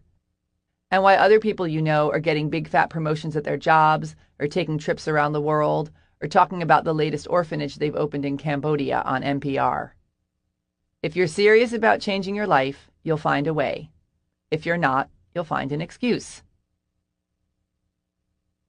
In the interest of getting you where you want to go in this lifetime, here are some tried and true tips to help you stop procrastinating. 1. Remember that done is better than perfect. Just get the damn website up already, or send out the mailer, or make the sales calls, or book the gig even though you're not totally ready yet. Nobody else cares or will probably even notice that everything isn't 100% perfect.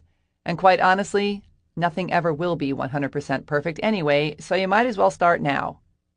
There's no better way to get things done than to already be rolling along.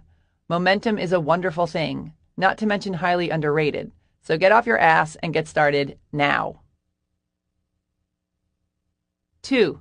Notice where you stop. When you're working on whatever you're working on, or whatever you're pretending to work on, where exactly do you stop? Is it when you have to do the research? Make the scary phone calls?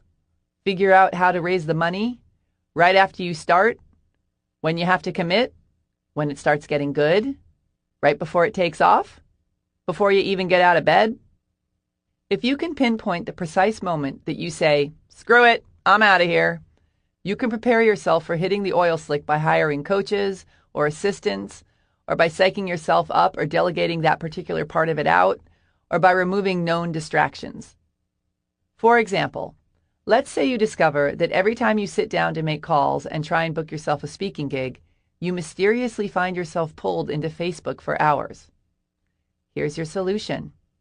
Turn off the internet, or go someplace to make your calls where you can't get online, like a park, or your car, or Antarctica. And then decide that you have to make 5 calls before you can check back in and see if anyone commented on the picture you posted of your cat eating a potato chip. 3. Make a bet with someone mean. A good way to make yourself accountable is to make a bet with someone who will hold you to it.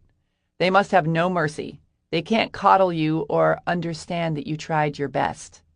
You want the kind of person who will make you feel humiliated even before the excuses start to come out your mouth, or who will show up at your doorstep with a burlap sack, a big rock, and a blindfold should you attempt to wiggle out of paying your debt. And make sure you bet something that's painful to lose, but not too unrealistic. For example, you could bet someone $1,000 that you'll have the first chapter of your book written by a certain date. Make it a payable amount that you really don't want to pay, but that's barely within your reach.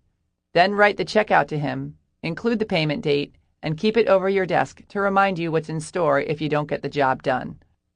And if you really want to up the stakes, tell him that if you don't meet your deadline, instead of giving him the money, you'll donate the $1,000 to a group or cause that makes your flesh crawl. Personally, I find this kind of horror works wonders for my self-discipline. 4. Own it and work with it. If you're the kind of person who blows everything off until the last minute, and you know this about yourself, why waste your time freaking out while you're not doing what you're supposed to be doing? Go to the damn beach, have a cocktail, and when the pressure's on, get down to business.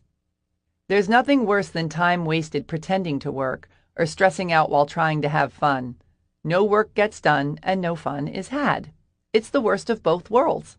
Figure out how much time you truly need to get the job done and go do something else until the clock starts ticking. 5. Love yourself. Right now, wherever you're at. Chapter 19. The Drama of Overwhelm. I have lived a long life and had many troubles, most of which never happened. Mark Twain, American author, humorist.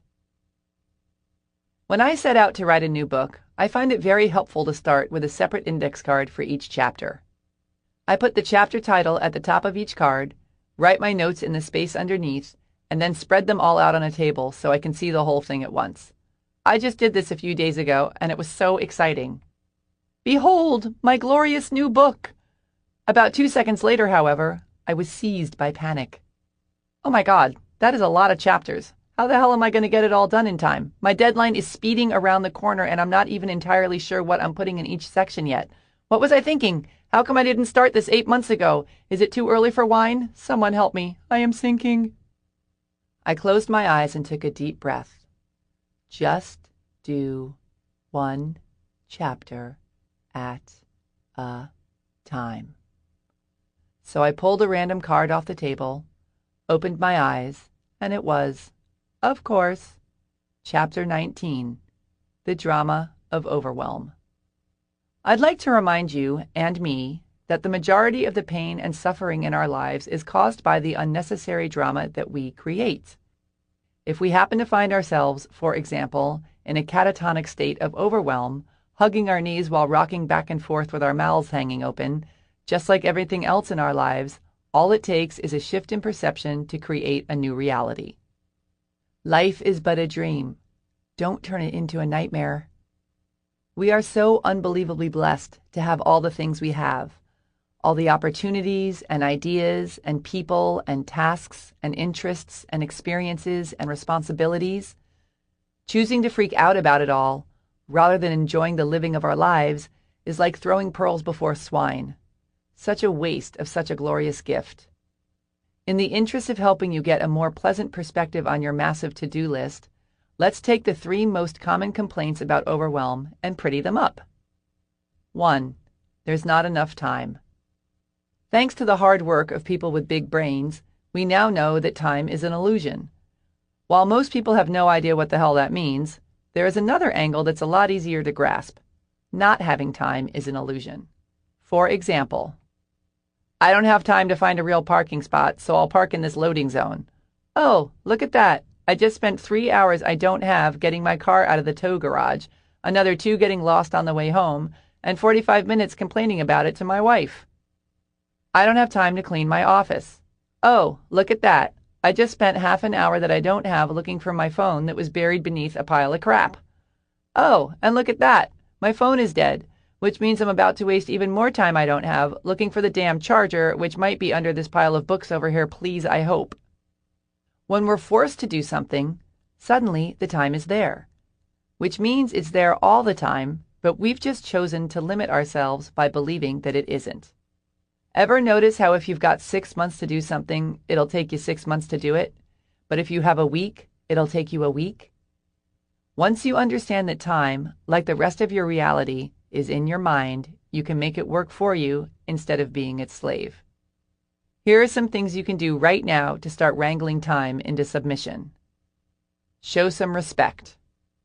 If you want more time in your life, show time some respect. If you're constantly late, if you blow things off, or if you're a flake, you're not sending a message to the universe, or others, or yourself, that you value this precious time that you crave and are trying to create more of for yourself. You can create anything you desire, but you have to truly want it. If you act like time isn't important, that it's fully worth wasting and disrespecting, you're not in alignment with what you say you want, so you're going to have a hard time getting it. I mean, think of time as a person. Would you expect time to keep showing up for you if you constantly treated it like it was just some dumb thing that didn't matter? I should think not. If you're always late, start being early. If you constantly cancel or flake or forget your dates with people, get it together. Write down your appointments and keep them. Set your alarm on your cell phone to remind you to get ready. Early. Write things on the back of your hands. Keep your word if you say you're going to do something. It's not rocket science. If you want to have a good relationship with time, have a good relationship with time. Not only will this help you create more time in your own life, but you'll stop being one of those rude people who constantly wastes everyone else's. Keep your friends close and your enemies closer. What do you find yourself doing instead of doing what you're supposed to be doing?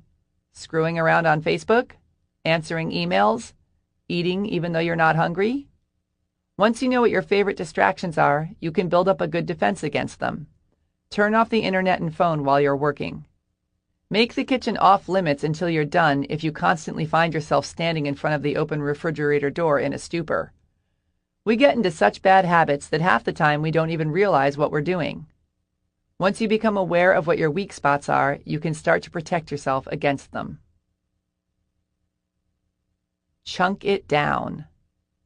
There's nothing more deflating than looking at some giant task and wondering how you'll ever get it all done. So don't try and eat the whole elephant at once. Break it down into bite-sized bits. For example, instead of walking around your entire house, from one catastrophically messy room to the next, wondering how you're ever going to clean the whole gigantic thing, and trying to figure out how you can justify not doing it instead of trying to figure out how you're going to do it, break it down and just focus on one room at a time. Our brains can only handle so much information at once without exploding, so by looking at each task separately, the larger task suddenly becomes more manageable. Brains love chunks. Chunking it down works great for time, too.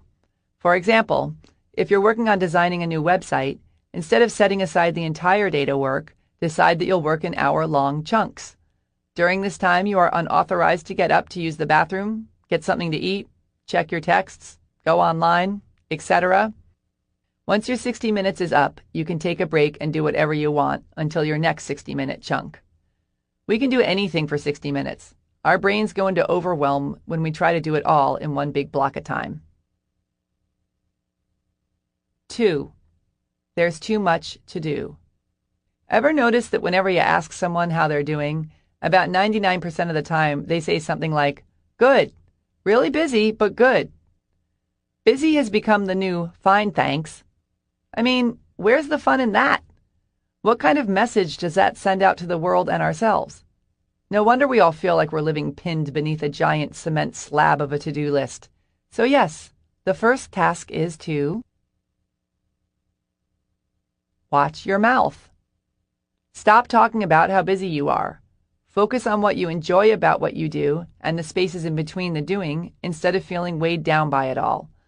Decide that you live an awesome, relaxed life full of interesting projects that you love doing and communicate that to the world and yourself. And then go out and merrily do it. Get some help. If you're feeling totally confused and disorganized and don't know where to start or what to do next, get some outside perspective. A lot of times we're so tangled up in our own lives that we can't see something that's totally obvious to someone else. Ever spend some quality time searching for your glasses when they're sitting on your head? It's sort of like that. You could spend hours or days or months or forever trying to figure out how to redo your website or plotting out an exercise regimen or figuring out how to organize your office when someone who isn't as buried alive by all the moving parts as you are can nail it right away. Get a new pair of eyeballs on the situation. And get someone who knows what they're doing, please. Don't get money advice from someone who's as broke as you are, or dating advice from the terminally single, or decide that someone's main qualifications for helping you is that they'll do it for free or trade. Working with a pro will save you time and money in the long run, because you won't have to spend time undoing or doing over whatever your wimpy first attempt was. Hire a business coach. Ask a friend who is totally together and successful to sit with you. Hire a clutter consultant. And if none of this makes sense for your particular situation, listen on. Get into reality. Sometimes we take on more than we can chew because we think we have to do it all, or that the world will fall apart if we don't do everything, or that we are bad, unlovable people if we don't do the 8 million things we're trying to do. So get very real with yourself here. Why are you doing all the things you're doing? Is it absolutely necessary that you do it all? Do you need to do it all at the same time? Can some of it wait? Be handed off to someone else? Dropped altogether? And if you must do it all, what would make it more enjoyable? Just like chunking down your time, chunking down your tasks takes you out of freak-out mode and puts things into manageable, bite-sized pieces. Here's how to break it down. Make your to-do list. Look at it. What needs to happen right now? What can wait? Put these on 2 separate lists. Hide the wait list. What are the big important tasks on the now list? What are the little piddly ones? Give the piddly ones to someone else or save them for off hours and spend the day doing the most important tasks. It's called prioritizing, people. The shorter the list you're working with, the better you'll feel. And remember, you're never going to get it all done, so stop stressing about it. Do what you can do in joy instead of trying to do it all in misery. Delegate or die. One of the best ways to lighten your load is to stop being a control freak and/or a tightwad and hire someone to help you, or delegate to those around you. You absolutely cannot grow a business, get promoted, or be a cool parent, and you absolutely will go gray before your time if you try and do every single little thing by yourself. Figure out which tasks you hate doing, or have always been bad at, or just don't have time to do, and find someone else to do them. I realize the reason you may not have done this yet is because you can't afford to hire someone, or because you think you're the best at it, or because you're a control freak, but like many other excuses, the answer is often there, you're just not looking at it properly. If you absolutely had to get some help, if it was a matter of life or death, what would you do? You could get an intern from your local college. You could get a friend or family member to help you out. You could hire someone for just 30 minutes a week and increase as you go. You could sell something to bring in the money to pay someone, or borrow it, or push yourself to make it. You could hand it over to human resources and make it their problem. You could ask your husband to empty the dishwasher and get your teenager to clean out the garage so you'd have more time. Help is all around us. Sometimes receiving it is simply a matter of looking at it differently or not giving up so easily. Deciding that you can't have something you need or want instantly cuts you off from the flow of manifesting it, as well as distances you from the part that lit you up about it in the first place. Once you think, I can't, the universe is like, alrighty then, no assistance needed here. See you later. Even if you have no idea where it's going to come from, stay open to the possibility of support presenting itself, and you may be surprised by what you can create and how much help you can get. Decide you must have it. Trust that it's available to you. Do everything you can to figure out a way to make it happen, and trust that how it's going to happen will be revealed. Remember that you are number one. Put your priorities first. Don't check emails or voice messages or Facebook until you've gotten into your day and accomplished some of the tasks you want to do. Don't answer the phone or texts while you're busy. Other people's needs can occupy several lifetimes worth of our attention, and if you let them, they will. 3. I'm exhausted. The belief that taking time off will cause your entire life to collapse is not only unhealthy, but it's arrogant.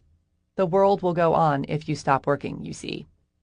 If you don't take time off, your body will eventually put its foot down and make you sick. Bodies do it all the time. Stress is a leading cause of cancer, heart attacks, liver failure, stupid accidents, grouchiness, and suddenly not being able to breathe. Aside from the sickness factor, making time to do the things that inspire you should also be a priority because, what's the point of living life without them? Where's the fun in waking up at 85 and realizing you, quote unquote, couldn't find the time to enjoy yourself? What were you doing that was more important instead? This is not a luxury reserved for people who are richer, smarter, or less bogged down than you are. It's a luxury reserved for people who take the time to figure it out and choose to design a more fun-filled life. Use the tools in this chapter to make the time to get the rest you need and have the fun you want, so you can enjoy your precious life while you're still in possession of it. 4. Love yourself. You're doing an awesome job. Chapter 20. Fear is for suckers. We tiptoe through life, hoping to safely make it to death. Unknown. When I lived in New Mexico, a friend of mine took me to this cave she'd heard about up in the Jemez Mountains. "It's more like a big hole in the ground, actually," she said, "but I hear it's pretty cool." She didn't do a great job of selling it, especially when she got to the part about how we'd have to crawl around on all fours the whole time. But I wasn't really listening to her anyway. Caves don't interest me, no matter what size they are. I was only going for the road trip and the hike through the mountains and this great burger place that I discovered the last time I was up there. The cave was just a necessary part of the trip, like stopping for gas. After a glorious drive beneath the endless New Mexico sky and a beautiful hike on a red dirt path through a pinyon pine forest, we got to the cave. It was just as she described, a little hole at the base of a small hill, just big enough to crawl through.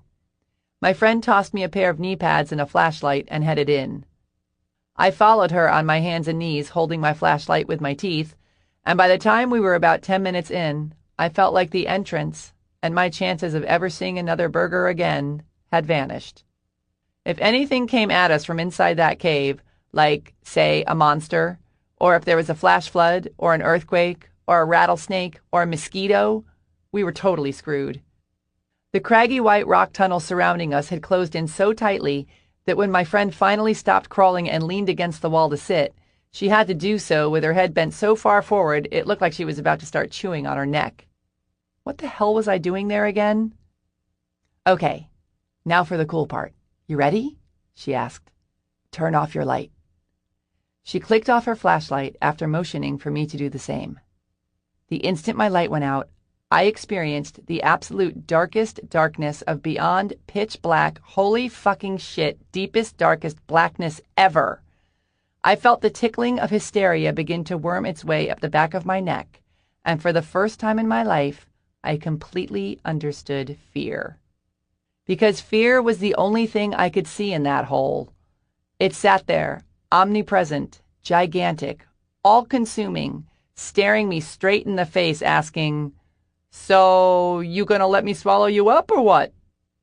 I realized that with absolutely zero effort, I could unravel into a claustrophobic freakout of such scratching, biting, high-pitched, crazy lady screaming colossalness that it would leave both me and my friends staring at a wall, playing with our lips for weeks after they dragged our limp and bloodied bodies out of that cave. Or not. The choice was mine. To fear or not to fear, that is the question. I'm pleased to report that I decided to forego the fear frenzy in favor of calmly crawling back out of the cave to the land of sunshine, open spaces, and walking on two legs. I emerged not only with an alarming amount of sand in my ears and severe lockjaw from cracking the flashlight with my teeth, but with a new and profound understanding of the choice aspect of fear. It's so simple. Fear will always be there, poised and ready to wreak havoc, but we can choose whether we're going to engage with it or turn on the lights, drown it out, and crawl past it. I also realized that drowning it out is actually pretty easy. We've just been conditioned to believe otherwise. We've made being in fear a habit. We're pumped full of it as children, like sugar. Then as we grow, we continue to take in the bad news on TV and the horror in the papers and the violence in books and films and video games and all this junk that fills us to the brim with fear about our world. We're taught to play it safe and not take risks, and to caution everyone around us to follow suit. And it's become such an accepted part of our social conditioning that we don't even realize we're doing it. For example, What would your immediate response be to someone you really loved and deeply cared about if they said, whilst sputtering with excitement, any of the following things to you? I'm taking out a gigantic loan to build my dream business. I'm going to travel around the world for a year by myself. I'm quitting my secure, full-time job to become an actor. I met the most incredible person last week and I'm totally in love. And we're getting married. I'm going skydiving. For the most part, when we watch someone take a leap of faith, our first reaction is to scream, "Look out!"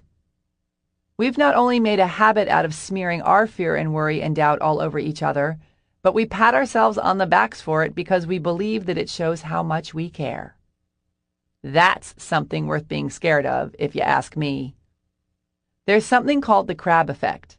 If you put a bunch of crabs in a bowl, and if, while they're all in there crawling all over each other, one of them tries to climb out, the rest of them will try to pull him back down instead of helping to push him out. No wonder they're called crabs. Imagine how different our world would be if we were less crab-like. If we were not only taught to really, truly believe in miracles, yes, I realize how dorky that sounds, but were rewarded and supported instead of cautioned and screamed at for taking huge leaps into the unknown. We give a lot of lip service to the idea that anything is possible, and we all grow up with posters of kittens and baby seals on our walls that say, "Follow your dreams" on them. But should you actually do something radical, all the flashing lights and sirens go off. Know what I'm saying? Fear lives in the future. The feeling of being afraid is real, but the fear itself is all made up because it hasn't even happened yet. Death, going bankrupt, breaking a leg, forgetting our lines, getting yelled at for being late, getting rejected, etc. Most of the time, we have no guarantee that what we fear is going to even happen, and that if it does, that it's going to be scary. Take death, for example. For all we know, we leave our bodies and melt into a state of pure love and light and sparkly things and unicorns and bunnies and eternal orgasmic giddiness. We can be as sure of that as we can about anything else in the future, so why create all the drama? All it takes to turn the fear factor around is learning to be comfortable in, instead of terrified of, the unknown. And this is done through faith. It basically comes down to how you choose to go through life. Is your fear greater than your faith in the unknown and yourself? Or is your faith in the unknown and yourself greater than your fear? While you're making your choice, here's a mouthful from good old Helen Keller. Life is either a daring adventure or nothing. To keep our faces toward change and behave like free spirits in the presence of fate is strength undefeatable.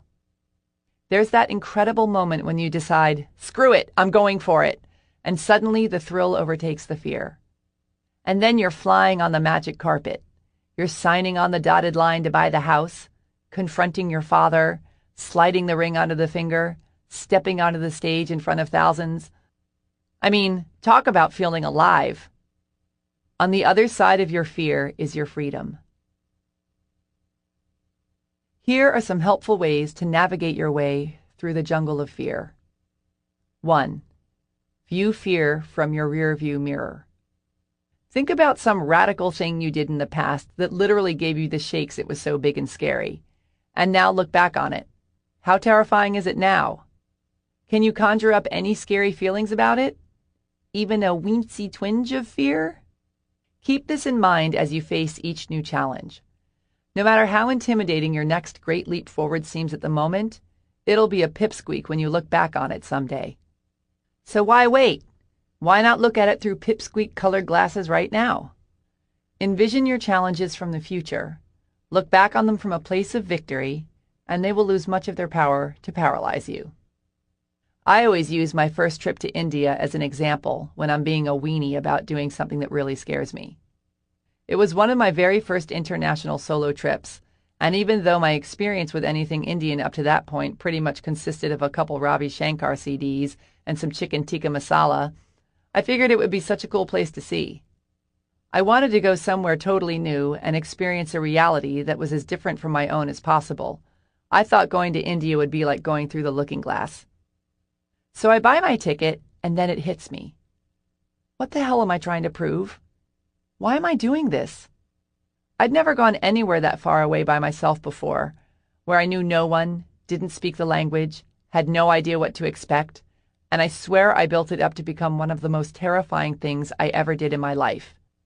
Because I imagined myself as this tiny little dot, all the way on the other side of the globe, floating around in space where I was utterly anonymous, a ghost, a stranger, where I could disappear without a trace and nobody I loved would have any idea what happened to me. Poof! It got so bad that I started fantasizing about seriously injuring myself, or that my best friend would die so I wouldn't have to go. For some reason, just canceling my ticket never entered my mind. As luck would have it, however, nobody died, and I found myself being driven to the airport like I was going to my own funeral. The moment I stepped into the international terminal at the airport, however, I was swept up into a sea of colors and people from all over the world and movement and languages, and my terror was instantly bulldozed by excitement. I'm going to freaking India! When I got on the plane, I sat next to this gorgeous Indian woman wearing a pink sari and huge gold earrings who turned to me, smiled, and offered me an M&M. And that's when it really sank in. You're not alone, you ding-dong. You're surrounded by people. And one of the most basic, common human needs is connection. I then proceeded to spend 2 months traveling around a country that is now by far one of my favorite places on this planet, and that sparked in me a love for travel that has completely changed my life. This, and other examples from my own life, keep proving to me over and over that our greatest fears are the greatest wastes of time. Face your fears with the truth that they're all in your mind, and they will lose their power over you. 2. Flip the fear. When you find yourself letting fear push you around, look at it from a different perspective. Start by breaking it down, finding what it is that you're really afraid of, and then flipping it around to make it work for you, not against you. Show it who's boss. Feed your fear a suck-it sandwich. For example, I want to write a book, but I can't get myself to sit down and do it. Why not? I'm scared that if I do it, it'll be terrible. What happens if it's terrible? If it's terrible, I'll look stupid. Then what? People will make fun of me. Then what? I'll feel ashamed. Okay, so you're not writing your book in order to protect yourself from feeling stupid and ashamed. Now flip it. How stupid and ashamed will you feel if you don't write your book? Very. I know it's a brilliant idea, and it's a big dream of mine. So will your strategy of not writing it in order to protect yourself from feeling stupid and ashamed protect you from feeling stupid and ashamed? No. And since you're risking feeling stupid and ashamed either way, which version is worse? Trying to write it and having it be terrible, or never going for it and living an unlived life of mediocrity, wimpiness, and shame? Living an unlived life of mediocrity, wimpiness, and shame. Break it down so you can really look at and diffuse what it is about a situation that's scaring you. Fear is all about how you choose to look at things. So by changing your perspective on it, you can let the fear of not doing the thing you're scared of fuel your quest to greatness. 3. Be in the moment. Is anything scary happening to you right now, at this very moment? Right now, where you're sitting, is anything bad actually happening, or is it just the thoughts in your head that are freaking you out? You deplete the much-needed energy you need to kick ass by freaking out before something even happens.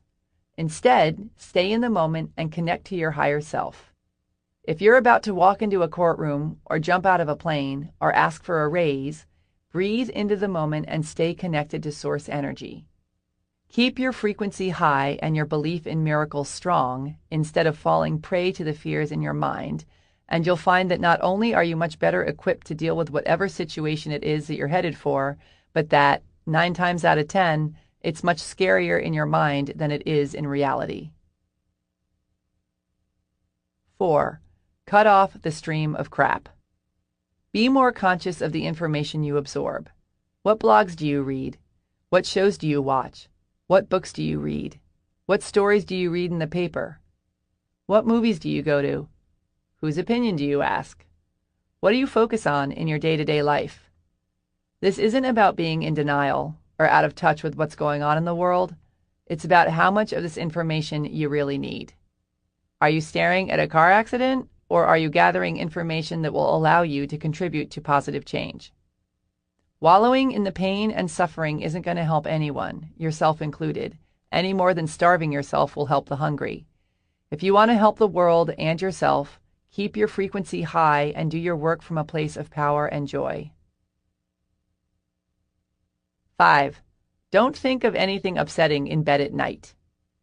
Our minds turn into gigantic magnifying glasses that make all our fears 100% bigger when we're lying there as a captive audience at 3 a.m. in bed with nothing to distract us. Unless you're going to get out of bed right then and there and take some sort of action, don't waste your precious time thinking about your problems.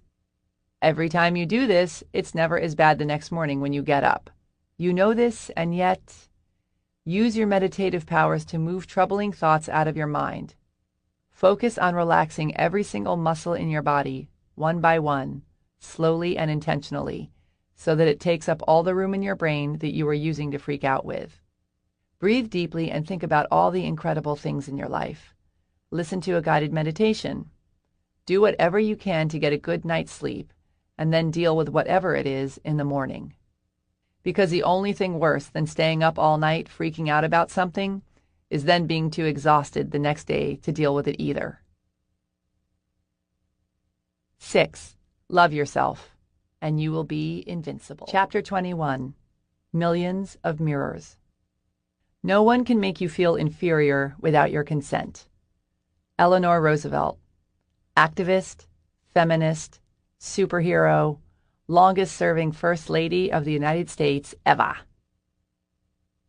One of the most staggering things about other people is that they provide us with valuable and often alarmingly intimate information about who they are as soon as we meet them. If we pay attention, we can pick up on the major clues they're sending out through their body language, their appearance, their lifestyle, their actions, their interests, their words, how they treat their dogs, the waitress, themselves, etc. Some people let it all hang out for everyone to see right away. Others let it seep out in little spurts. I love water skiing. I admire how confident you are about your weight problem. I just got out of prison, etc.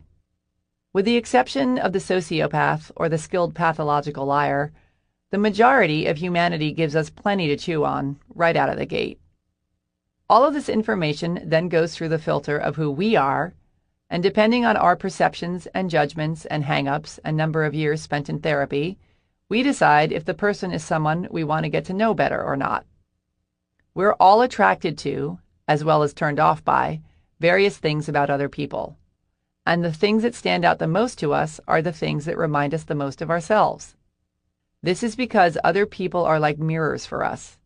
If somebody bugs you, you're projecting onto them something you don't like about yourself. And if you think they're awesome, they're reflecting back something that you see in yourself that you like, even if it's not developed in you yet. I know this sounds like I'm making a massive generalization, but just stay with me here. Your reality is created by what you focus on and how you choose to interpret it. This goes for everything, including the things you focus on about the people in your world. For example, depending on who you are, you could react in a myriad of different ways to your new boyfriend or girlfriend constantly referring to you as the giant dumbass. You could A, see this as a red flag and think they're a bully. B, see this as a red flag and think they're nervous or insecure and have terrible manners. C, see this as a green light because they're in so much pain that they need to abuse other people. They really need someone as understanding as I am. D, see this as a green light because you believe that you are, in fact, a giant dumbass. Or E, think it's hilarious because it doesn't resonate with you. The people you surround yourself with are excellent mirrors for who you are and how much or how little you love yourself. We attract people into our lives for a reason, just as they attract us into theirs. We all help each other grow and figure out our issues if we seize the opportunity to learn from instead of just react to, by getting defensive or justifying our actions or whining about, the highly irritating things other people do. It's our annoying friends or family members or clients or neighbors or lady on the train with a voice like a bullhorn who help us grow and see who we truly are, even more than our beloved BFFs do, unless they're being momentarily annoying, and then we can thank them too. Don't miss the glorious opportunity to learn that's being handed to you by the person whose mouth you'd really love to stick your fist in. The things that bother us about other people bother us because they remind us of something we don't like about ourselves. Or their behavior triggers a fear or insecurity that we have, but may not realize we have. For the longest time, one of my big stories was that being feminine was weak and annoying. Somewhere along the way, I decided that it wasn't cool or powerful to act like, or be, a girl, and my feminine self became part of me that I was ashamed of. Hence, I was much less threatened by women who came at me with a power drill than women who came at me with an eyebrow pencil, which is why it's pretty hilarious to me still that one of my best friends is as girly as they get. I met her when we were working together in New York City and was instantly drawn to her because she's hilariously brilliant and sweet and did a flawless impression of one of our co-workers walking down the hall with his ass sticking out that always left me doubled over, clinging to furniture. Unlike me, however, she's a lover of girls' nights out and mani-pedi dates, an eager ogler of engagement rings when summoned by the fluttering hand of a soon-to-be bride, and a pro at the girly girl gang greeting. Arms raised high in the air, head back, eyes squeezed shut, high-pitched, "Oh my God!" for all to hear. For this, we call her Pink. A decade later, I'm living in Los Angeles, and Pink is living outside New York City, married with a bunch of kids. Natch. When she decides to take her first solo vacation since becoming a mom and heads to San Diego to see her best friend from college, she calls and begs me to drive down to see her. I agree, somewhat begrudgingly. It wasn't the 2-hour drive that bothered me, but the best friend from college, who I'd never met but was sure was pinker than Pink. I imagined a full-on sorority scene, complete with painting our toenails while having a Meg Ryan movie fest and talking about how fat we'd gotten. But I love Pink, so off I went. Meanwhile, down in San Diego, Pink's best friend from college is less than thrilled at the prospect of Pink's best gal pal from her New York City days driving down from L.A. Her eyes were also rolling at the potential estrogen bomb, so imagine our delight when we discovered that we were both equally as macho. Once we realized that the playing field wasn't as overwhelmingly pink as we feared it would be, however, we got the biggest surprise of all. Our inner, neglected girls felt safe to come out of hiding. All three of us lost our voices that weekend, cackling and screaming, "Oh my God!" for all to hear. I wouldn't be surprised if a toenail or two even got painted. Don't remember. Was too drunk on wine spritzers. I'm still not the most enthused member of a bridal shower, and I'm not saying that you have to come around and like everything in this world that bothers you, but I am saying that if you actively don't like something, it's because it resonates with you on some level. It has meaning to you. When you find yourself dealing with someone who irritates you, and you find yourself getting gossipy, finger-pointy, judgy, or complainy, rising up and confronting the situation can do a hell of a lot more than just make your life more pleasant in the long run. It can help you heal and grow and get out of victim mode, because it forces you to deal with the gnarlier aspects of yourself, the parts that make you not so proud. None of us care to admit that we're dishonest, conceited, insecure, unethical, mean, bossy, stupid, lazy, etc. But that's what attracted you to the people you notice it in, and them to you, in the first place. And admitting it is the first step in letting it go. Whee! If people are annoying in a way that has nothing to do with us, we either don't notice it or we don't get that hung up on it. For example, say there's someone in your life who you find to be an insufferable know-it-all. Every time you open your mouth to talk about something you did, she says she's already done it. Anything you know, she already knows. and knows much more about. And she has to make sure you, and everyone within a 10-mile radius, knows how much more she knows about it. While you find yourself entertaining fantasies about putting her head through the wall every time you're around her, someone else might be hanging on her every word, unable to get enough of her fascinating and brilliant conversation. The reason she makes you so crazy is because you most likely are a know-it-all yourself, or you worry that you are one, or you have insecurities about people thinking you know nothing. Our reality is a mirror of our thoughts, the people in our reality included. Same thing goes with what people throw at us. Would you be offended if someone kept making fun of how short you were if you were 6 feet tall? It most likely wouldn't even register. Or if it did, you'd just think they were kind of strange. But if they teased you about being bossy, and deep down you feared you were, it would definitely get your attention. It would also mean they have energy around their own bossiness if they're recognizing it in you, but that's not your problem. What you focus on, you create more of in your life. If you're consciously or subconsciously focused on certain beliefs about who you are, or who you want to be, or who you do not want to be, you will attract people who mirror those traits right back at you. This is why, when you're dealing with a backstabbing quote-unquote friend, or some sort of toxic person that you need to stand up to or kick out of your life, you get caught up in this self-inflicted trap of not wanting to hurt the other person, or latching onto their finer qualities, or fearing the worst if you don't put up with their crap. I don't care how long you've been friends with someone, or how sorry you feel for them, or how they really helped you those 8 million times, or how hilarious, successful, hot, inspiring, desperate, scary, connected, brilliant, or helpless they are, because the reason you're having trouble standing up to them isn't about any of that. What's really going on is you're being faced with rewiring your limiting beliefs about yourself, and you're using these excuses for these other people to avoid facing your own issues around sticking up for yourself. At the end of the day, it's not about them. It's about you believing you're worthy of being loved and seen for who you really are. When we agree to let ourselves down in favor of supporting the bad behavior of others, it often stems from the same impulse. We're unwilling to make other people more uncomfortable than they just made us. Not terribly studly in the old self-love department, is it? By making them uncomfortable, I mean declining to participate in their drama, by the way, not by being equally abusive back. This isn't about getting an eye for an eye and sinking to a lower level.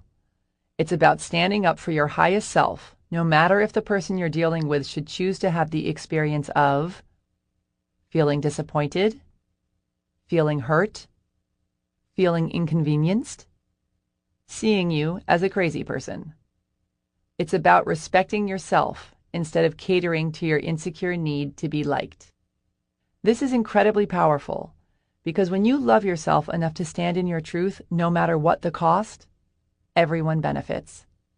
You start attracting the kinds of things, people, and opportunities that are in alignment with who you truly are, which is way more fun than hanging out with a bunch of irritating energy suckers.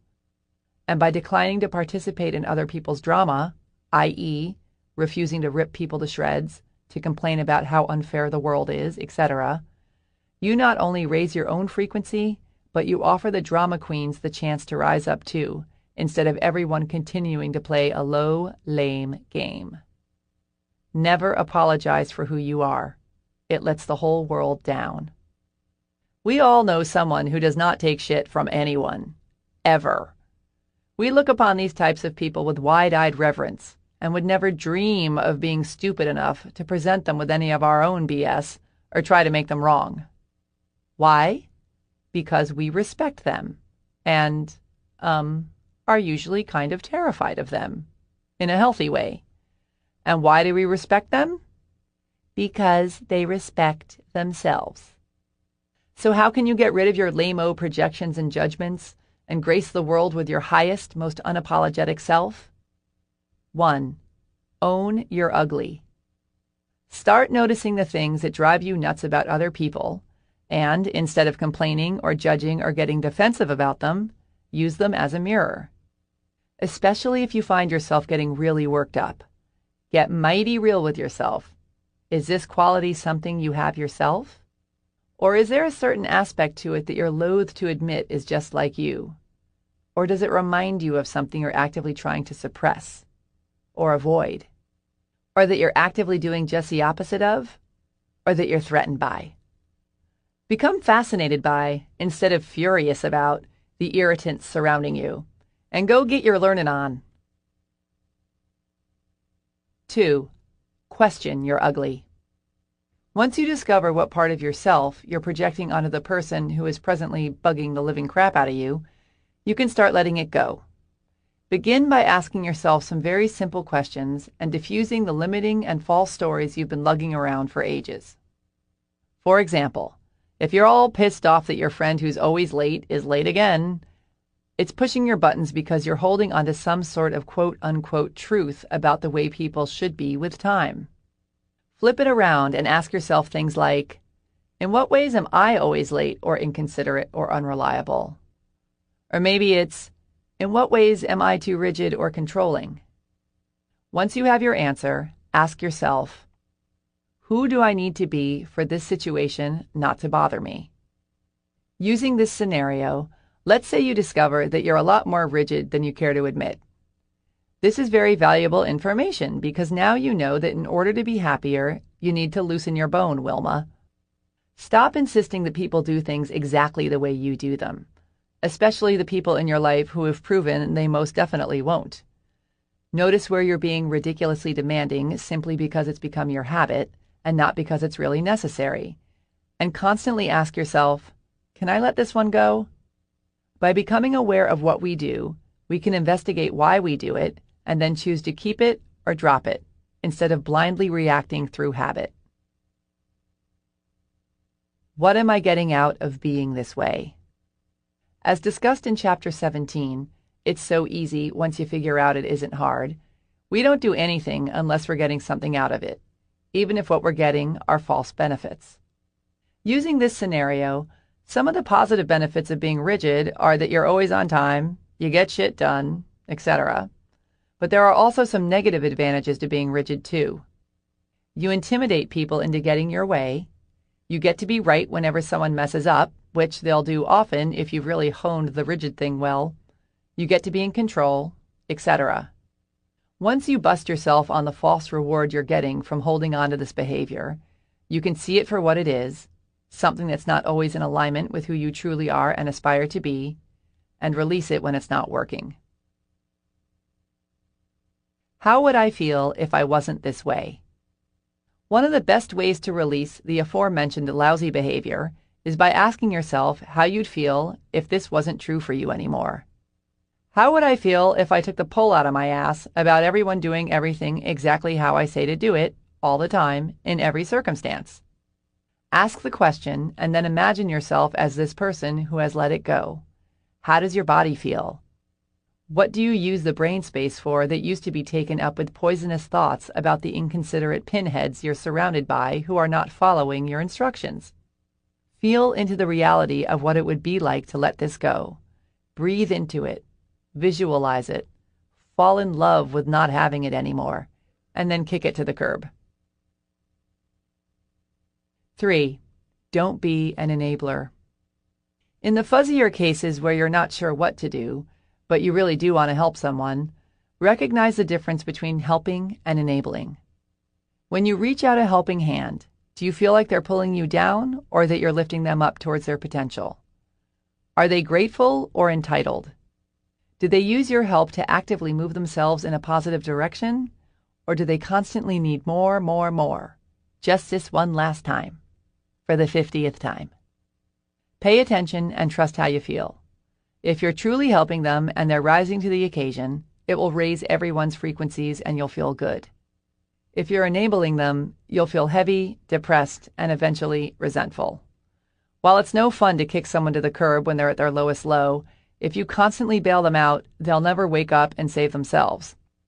Why should they? They've got you to fund their pity party. Tough love is still love. 4. Give painful people the heave-ho. Sometimes, no matter how much work you do on yourself and how forgiving you are and how skilled you get at letting it go, there's just no way around it. Some people are just too committed to their own dysfunction. They're painful to be around.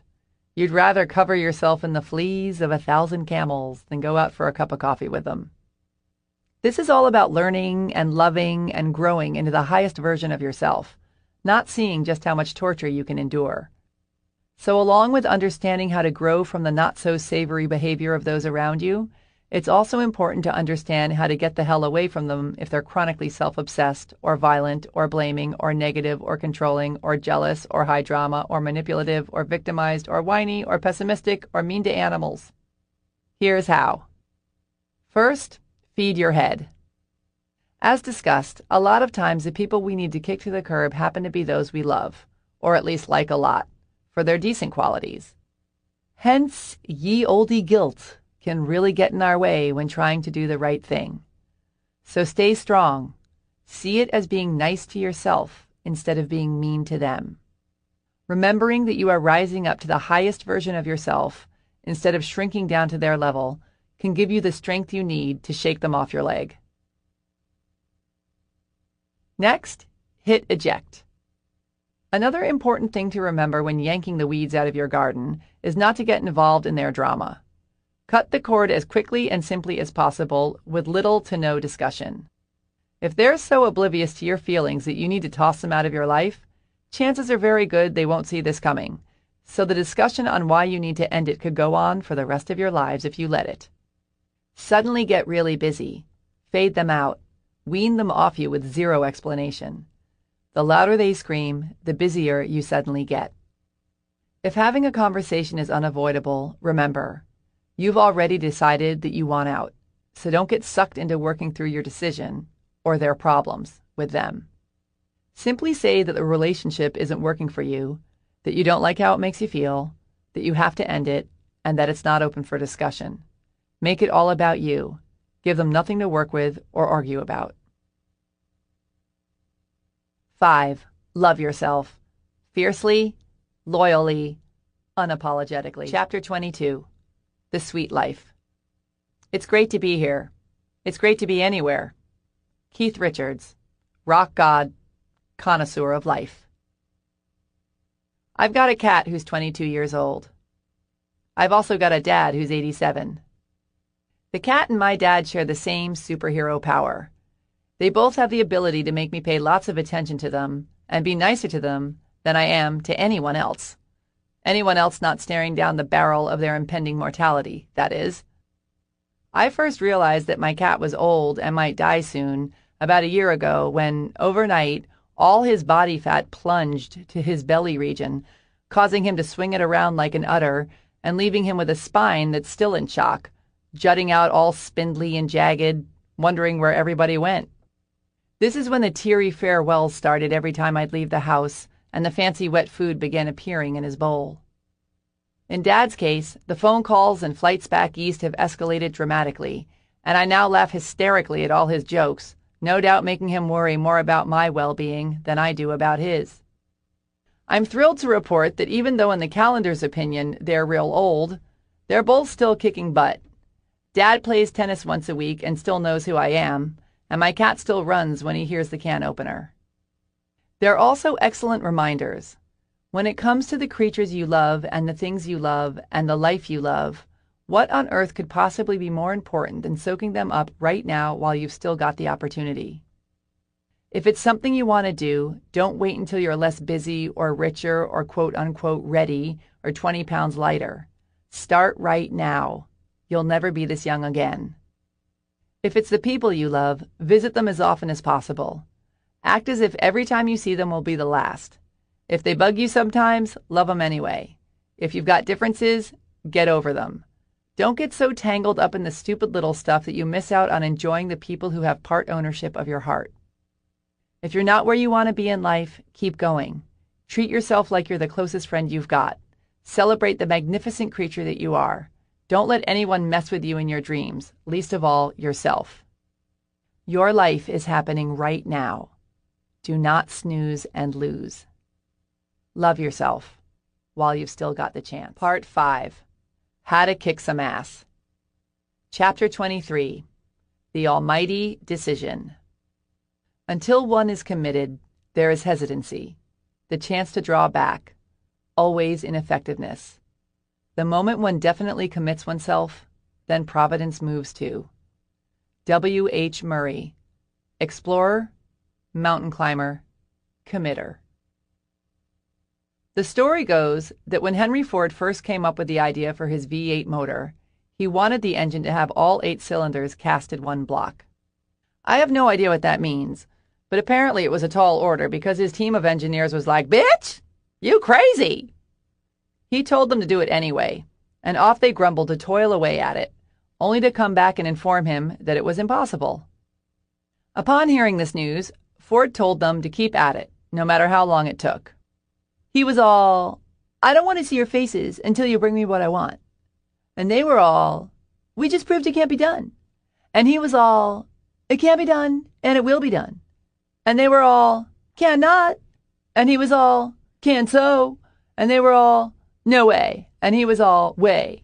So off they went again, and this time for a whole year, and nothing. So they go back to Ford, and there's lots of tears and finger pointing and hair pulling, and Ford sends them off again and tells them it will be done again. And then, in the lab, somewhere between folding origami swans out of their notes and making fart noises every time someone mentions the word Ford, his engineers do the impossible. They discover how to make his 8-cylinder engine block. This is what it means to make a decision for reals. When you make a no-nonsense decision, you sign up fully and keep moving towards your goal regardless of what's flung in your path. And stuff will most definitely get flung, which is why making the decision is so crucial. This shit is not for sissies. The moment it gets hard or expensive or puts you at risk of looking like a moron, if you haven't made the decision, you will quit. If it wasn't uncomfortable, everyone would be out there all in love with their fabulous lives. So often we pretend we've made a decision when what we've really done is signed up to try until it gets too uncomfortable. Henry Ford didn't even make it past the 6th grade, and there he was, bossing around a bunch of the world's biggest engineering smarty-pantses, setting himself up to look like a total idiot by spending large amounts of money and time on the proven impossible. Ford was determined, and he trusted his gut and his vision more than the small thinking of others. He'd made the decision that he would have his engine the way he would have it, and nothing was going to stop him. This is why the decision is so important. If you had an idea and had to go up against a room full of people who quote-unquote knew better than you did and demand they do what you say in spite of all the proof they had against you, would you stick to your guns? Or if you needed tens of thousands of dollars to start your new business, and the only person you could think of to ask was your scary, rich uncle who never remembered who you were even though you saw him every Christmas, would you ask him for it? Or if you were sick of feeling fat and unsexy and out of shape, and the only time you could make it to the gym was at 5 a.m. on freezing winter mornings when you were all snugly in bed, would you go? If you made the decision that you were going to reach your goals, you would do whatever it took. If you merely wanted to, but hadn't made the firm decision to, you'd roll over and begin convincing yourself that your life is fine just the way it is. This is where being connected to your desire and source energy and having an unshakable belief in the not yet seen is so critical. There are plenty of times when we get a brilliant idea and it temporarily fails, or it pushes us into unfamiliar territory. If we don't have a strong connection to the truth, we live in an abundant universe, we are awesome, glorious, tear-jerkingly lovable, etc., a blazing desire, and an unflinching belief in our own vision before it's manifested, we'll fall prey to our own fears and everyone else's fears that it's not possible and give up, instead of course-correcting or pushing on through and bringing it to life. As Winston Churchill so aptly explained, success consists of going from failure to failure without loss of enthusiasm. Nobody gets to the top of the mountain without falling on his face over and over again. By the way, back when Henry Ford insisted to a room full of annoyed engineers that his V8 engine could be built the way he envisioned it, it was after he'd already gone bankrupt in his first attempt at creating an automobile empire. So at that time, he already had plenty of proof that he was capable of failing on a massive scale. But his faith in himself and his vision was so strong that he stuck with it in spite of all the evidence around him that pointed to big fat loser, and became one of the most successful entrepreneurs of all time. Temporary failure is all the rage. All the cool kids have done it. Michael Jordan was cut from his high school basketball team for lack of skill. Steven Spielberg, a high school dropout, was rejected from film school 3 times. Thomas Edison, who was dubbed too stupid to learn anything by a teacher, tried more than 9,000 experiments before successfully creating the light bulb. Soichiro Honda, the founder of Honda Motor Company, was turned down by Toyota for an engineering position, so he started his own damn company. Beethoven's music teacher told him he was talentless, and more specifically, was hopeless at composing. Beethoven turned a deaf ear. I know, so bad, sorry. Fred Smith wrote a paper while at Yale about his big idea for an overnight delivery service. He got a C. He went on to create FedEx anyway. The only failure is quitting. Everything else is just gathering information. There's no big mystery to this stuff. If you want something badly enough and decide that you will get it, you will. You've done it before. You've lost the weight, gotten the job, bought the house, quit the nasty habit, gotten in shape, asked someone out, splurged on the front row tickets, grown out your bangs. You just need to remember that you can do it with anything in your life, even the things that you presently think are out of your reach. There are plenty of people out there in the world living the kind of life you only dream about living, many of whom are far less fabulous and talented than you are. The key to their success is that they decided to go for it. They stopped listening to their tired old excuses, changed their lousy habits, and got the fuck on the fuck. Here's how you can too. 1. Want it bad. You need to have a 10-ton gorilla of desire behind your decision, or else you'll wimp out the second things get hard. It's like people who get hypnotized to quit smoking when they really don't want to quit, or who try to lose weight when they're more excited by pizza than being able to look down and see their feet. It never works. A few months ago, I dragged my ass to yoga class for a solid week, even though I just so did not feel like doing it. I paid my money, sat down on my mat, and was surprised to find my hand raised in the air when the instructor asked if anyone had any injuries she should know about. I then heard myself explaining that I'd just gotten the cast off my broken elbow and should really take it easy. I am an adult. I am very busy. I spent money on that class and then lied so I didn't have to participate. I did have a cast, but it had come off about 8 months earlier. I spent the majority of yoga week quietly napping on my mat and conjuring up my best wincing in pain face in case she was looking at me while I was half-assing down dog. It was ridiculous. If you're going to push through major obstacles to reach your goal, you can't just want to. You need to be in a full-on tizzy of excitement about what it is you're going after and hold on to it like a pit bull. In order to do this, you need to have the audacity to be honest about what you really want to do, not what you should do. Believe it's available to you, regardless of any evidence otherwise, and go for it. 2. Get good at it. To decide literally means to cut off. No wonder so many people are totally freaked out by it. The terror around making the wrong decision can be so overwhelming to some people that they develop the habit of A, waffling back and forth, paralyzed by self-doubt and terror, finally eking out a quote-unquote decision that they then proceed to change over and over again. B, making decisions hastily, without thinking or feeling into them, their main goal being to escape the discomfort and get the damn thing over with already. Or C, being so afraid that if they pick one thing, they'll miss out on another, so they either choose to do nothing or try to do everything, which are both excellent ways to miss out on all of it. They basically decide to never decide because they don't want to make the wrong decision. Good times! Deciding is freedom. Indecision is torture. Indecision is one of the most popular tricks for staying stuck within the boundaries of what's safe and familiar, which is why a common trait of successful people is that they make decisions quickly and change them slowly. And by quickly, I don't mean that you must know exactly what to do the moment a decision presents itself, although there are those people who do, but rather that you immediately face the damn thing and start working through your decision-making process, whatever that may look like, sleeping on it, making a list of the pros and cons, feeling into it, etc.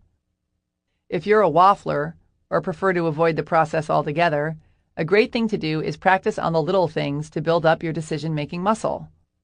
When eating at a restaurant, make yourself pick something off the menu in under 30 seconds. Once you choose, you are unauthorized to change your mind or your order. Give yourself 20 minutes to go online and research the best garlic press and then make the purchase. Pick things off the shelves at the supermarket in under 10 seconds. Knock yourself out of the habit of being a deer stuck in the headlights by demanding you wake up and choose something. If you're someone who needs to sleep on it or mull it around a bit, give yourself a deadline. Don't leave it open to decide when you'll decide and risk waking up 40 years later, finally sure of what to do, long after the opportunity has passed you by. Pay attention to how much time you need to decide, overnight, a week, a month, and demand of yourself that you figure it out by then.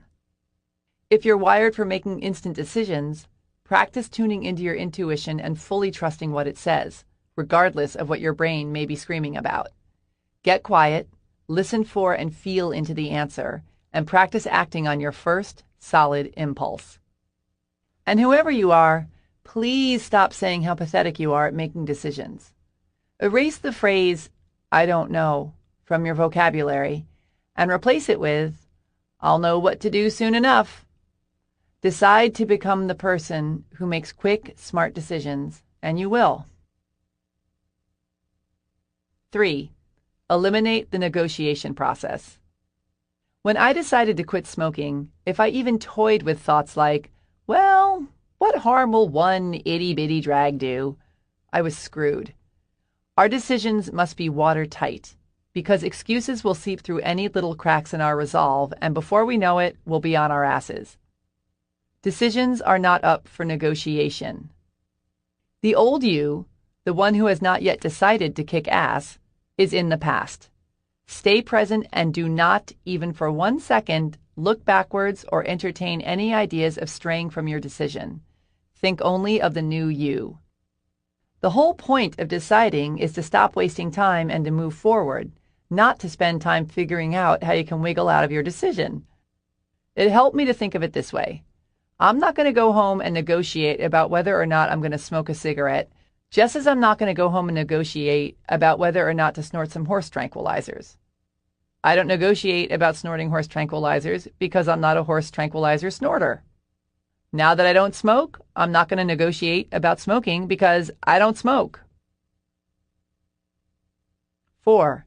Stick like glue. I used to write for an entrepreneurial magazine where I got to interview all these hugely successful business owners. Whenever I asked them what the secret to their success was, the overwhelming majority answered, tenacity. Be the last person standing. Wear down your obstacles and excuses and fears and doubts until they're finally like, you? Again? Jesus H. Christ, fine, here you go. Now get out of my face. Birthing your dreams is like giving birth. Conceiving the idea is the fun part, hopefully. Then you go through insane amounts of fear and excitement and dreaming and planning and vomiting and growing and thinking you're crazy and thinking you're awesome and stretching and shape-shifting until you're practically unrecognizable to everyone, even your own self.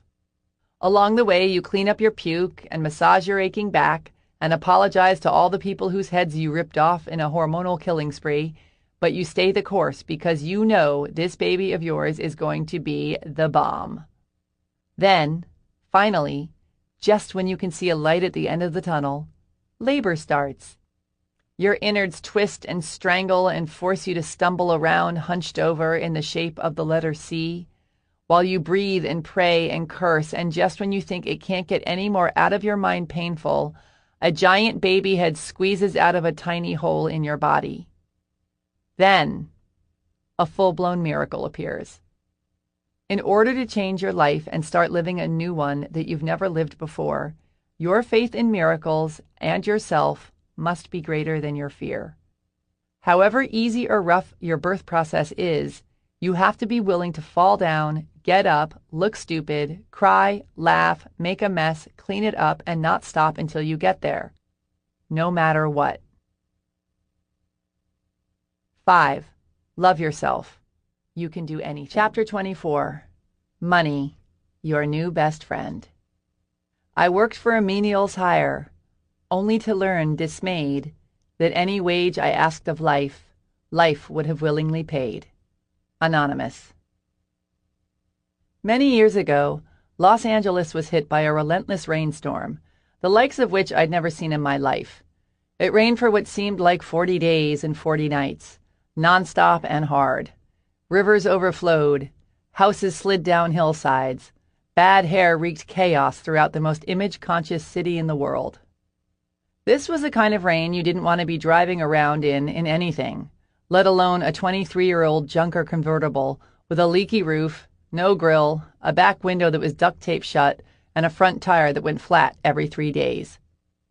I'd been in the market for a new car for a long time and couldn't find anything I really loved or thought I could afford. But as I sat there in a puddle, driving to the supermarket with a trash bag under my ass and an old T-shirt slammed in the door to keep the leaking to a minimum, it occurred to me that perhaps I should speed up my search. At the time, I didn't have a whole lot of money, but I had my own business that I was trying to grow.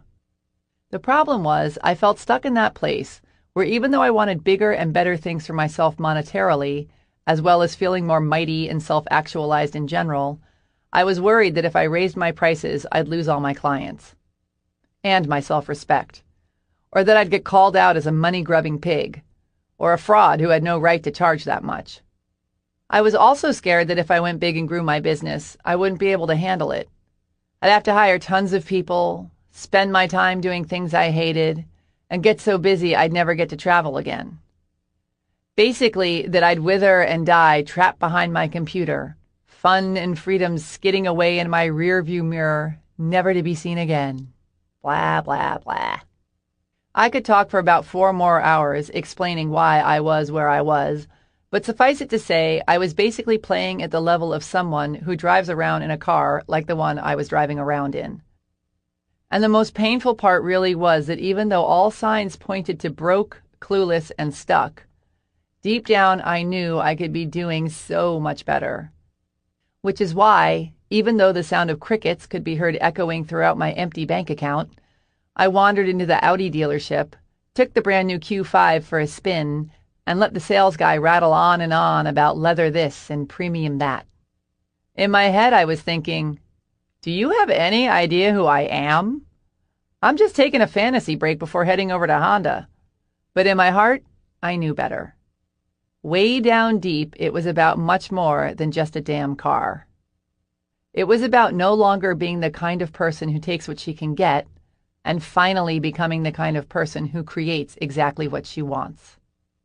It was large, Marge, and because part of me was terrified to grow, and part of me wanted to blast out and be huge, and also because I love to drive more than I love to eat, I tortured myself over which car to buy for weeks. I finally whittled it down to 2 options. The Honda CR-V, a perfectly excellent little SUV with all the following attributes. Okay gas mileage, a sunroof, room for friends, a comfy ride, a ho-hum stereo, reasonably fun to drive, decently priced. Or the Audi Q5, a stick of butter on 4 wheels with the following attributes. Okay gas mileage, a sunroof that takes up the entire roof of the car, room for friends, big, fat, and tall ones, leather seats you could have a sexual relationship with, a stereo designed by God himself, angels sing when you open the doors, sexy, flashy, expensive, pretentious, terrifying. I came very close to buying the Honda, but as I sat there, test driving it for the 10th time, trying to convince myself that this was the one, I couldn't shake the nagging truth that I was in love with someone else. Buying the Honda would have been the sensible thing to do, but I knew that adventure, true love, and a whole new way of life awaited me on the other side of my comfort zone. Blasting through this comfort zone is what I want to talk about here. Purchasing the Audi should have had me waking up screaming in the middle of the night, because it costs the kind of money I would normally only consider spending on something like mandatory heart surgery, certainly not on something as frivolous as a car. But after I bought it, I slept like a baby. Because once I made the decision to buy it, I also made the decision to get over my shit and become the kind of person who can make the kind of money to buy that kind of car, or who can do anything else I want to do. I almost instantly came up with a way to pay off the Audi, and am certain that if I'd bought the Honda, I'd still be struggling to pay for it. Because I'd still be playing small, I'd still be in the mindset that I can't afford more, that I'm the kind of person who has to struggle to get whatever she can, that I can't break out of my mold and go get something completely quote-unquote out of my reach, etc. When you up-level your idea of what's possible and decide to really go for it, you open yourself up to the means to accomplish it as well. I'm not talking about going out and recklessly blowing all your money on stupid crap. I'm talking about expanding your beliefs about what is available to you in all areas of your life. And for the purposes of this chapter, I'm going to focus on what kind of money you believe is here for you to purchase the things and experiences you truly desire. Whether or not the money is currently in your bank account is irrelevant. I didn't have the money either when I bought my new car. When you're available to play a bigger game, i.e., quit your ho-hum job and invest in your own business, buy a new house, send your kids to private school, hire a coach, hire a house cleaner, buy a new mattress, etc., you either need to pay for it with the money you have or manifest the money if you don't have it already. And manifesting it is going to be pretty damn hard if you insist that not only is it not there for you, but that you aren't the kind of person who could ever make it or pay it off if you borrowed it. In order to transform your life, you may have to spend the money you do have, get a loan, sell something, borrow from a friend, put it on your credit card, or manifest it in some other way. Which is going to go against some pretty deep-seated beliefs we've all been raised with about how going into debt is irresponsible. Unless it's a student loan, of course, because for some reason we've decided in that case, and that case only, it's okay. This is about taking a leap of faith into a new realm that you strongly desire to be in, demanding of yourself that you rise to the occasion and start living your damn life already. After I took my great leap into luxury car land, I made multiple six figures with my business for the first time ever, began traveling the world on a regular basis, got my third book deal, made huge donations, for me anyway, to causes I'm really passionate about, and helped my clients achieve similar personal bests too. Here's the thing. Making money isn't only about the money, just as losing weight isn't only about losing weight, and finding your soulmate isn't only about finding your soulmate. It's about who you become and what you believe is possible for yourself. Money is currency, and currency is energy. As we've discussed, we live in a universe that is vibrating with energy. Our universe is abundant, and everything you desire is here, in this moment, waiting for you to shift your perception and your energy and receive it, money included. Money is energy like anything else, and when you're operating at a high frequency with no resistance to it and take right action, you can manifest the money you desire.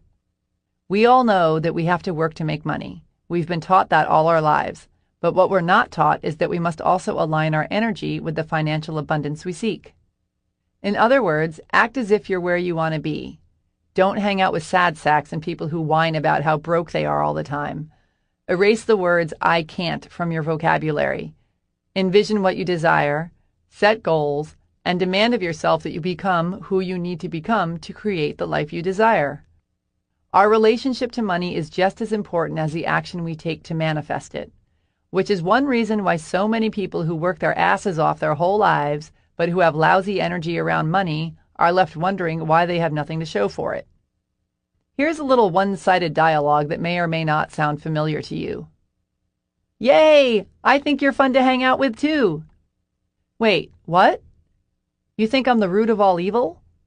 How can you say that? All you talk about is how you wish you had more of me, even though you're scared to admit you like me. And you say I'm not there for you. And you think people who like me are greedy pigs. Yet you get so ecstatic whenever I show up. And you work so hard to get me to come over. But I keep you in a constant state of worry. And you hate dealing with me. and no matter what I do, it's never enough. One minute you act like you'll die without me, and the next I make you feel like a filthy whore. You know what? I'm done. See you later, freak.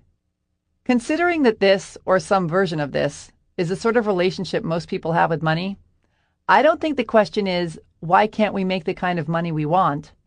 I think the better question is, how the hell do we expect to?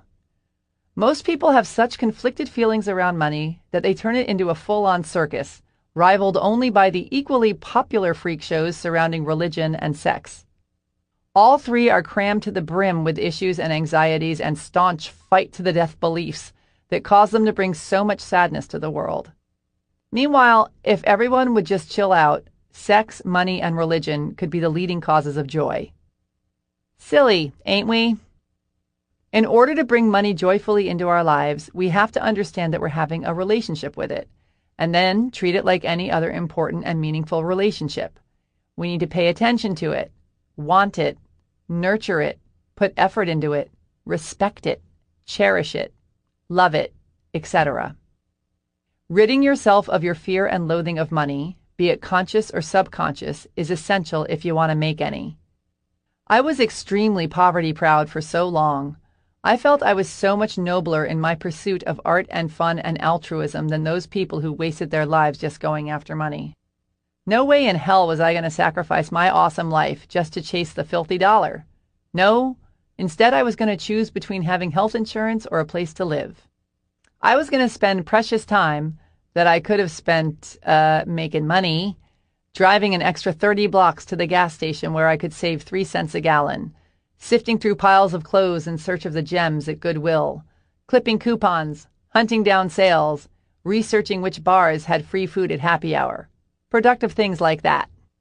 In my quest to make money an inconsequential part of my life, I was basically thinking about it more than anyone who actually had money ever thought about it. What I didn't realize was that it's not an either-or situation. I could make great money and keep my integrity, and have more fun, and make more art, and help more people, and make a bigger difference in the world. Oh. I just had to get over myself. I had to stop working with the equation that wanting/having money equals greedy scumbag. And I had to get a freaking plan. First rule of wealth consciousness. Come from a place of abundance, not lack. When we say we want money for something, we often come from a place of, I don't have it, it does not exist, so I need to create it. This has us focusing on and believing in lack, thereby lowering our frequency and attracting more lack. When we say, I am manifesting $5,000 to go on a trip to Italy, you just watch me, our faith in the yet unseen is strong and our frequency is high. Thus, so is our ability to attract money. This is why buying the car worked so well for me. It forced me to face my fears and strengthen my faith because I bought it before I had the proof that the money was there. I don't see the money, but I believe it's there and it will be mine, damn it. This abundance is available to everyone, including you, regardless of what your life looks like at this very moment. Some people are born into cushy lives full of trust funds and connections and opportunities and fancy educations. Some of these people go on to make great financial successes of their lives, and some of these people don't. Some people are born into extreme poverty and live in cardboard box houses by the side of a freeway. Some of these people go on to make great financial successes of their lives, and some of these people don't. While their obstacles and initial childhood impressions about money can be extremely different, those who achieve success share one key thing: the belief that they can be, do, and have whatever they set their minds to accomplishing. Your beliefs hold the key to your financial success. Believe that you can have what you desire, that it really truly already exists, and then go out and get it. Once you understand that we live in an abundant universe, you can also drop the limiting belief that you serve the world better by not taking too much for yourself or by getting too big. Your playing small simply withholds your gifts from the people who are meant to receive them, including you. Can you imagine if your favorite musicians never let themselves make enough money to buy guitars or take lessons or hire producers or buy purple platform boots and tight sparkly pants, Or pay thousands of dollars for studio time so they could record the songs that saved your ass in high school? Or if the people who build airplanes refuse to make the money they need to pay for the research and the materials and the factories and the engineers and the electricity and whatever plethora of other costly things that go into building the miraculous flying machines that allow us to travel the world, hang out on tropical beaches, and visit the people we love so dearly? The more you have, the more you have to share. There's plenty of money to go around. You not letting yourself make it doesn't save more for other people, just as you making it doesn't take it away from them. The only reason you should feel gross about accepting money for a product or a service is if you're scamming someone, not doing or giving them what you said you would, or if you're causing harm in some other way. It's all about contributing to the world by making life easier, happier, safer, healthier, better, tastier, more beautiful, more fun, more interesting, more thoughtful, more loving. Whatever you do, bring something good to the party. If you're coming from a place of integrity, any icky feelings you have about not deserving the wealth you desire are a waste of time. Just as any icky feelings you have about money itself are a waste of time. Greedy people do greedy things for money. So don't go getting all up in money's face and blame it for their lousy behavior.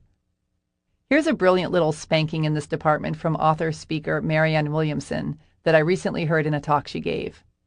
Having money is like anything else, a tool.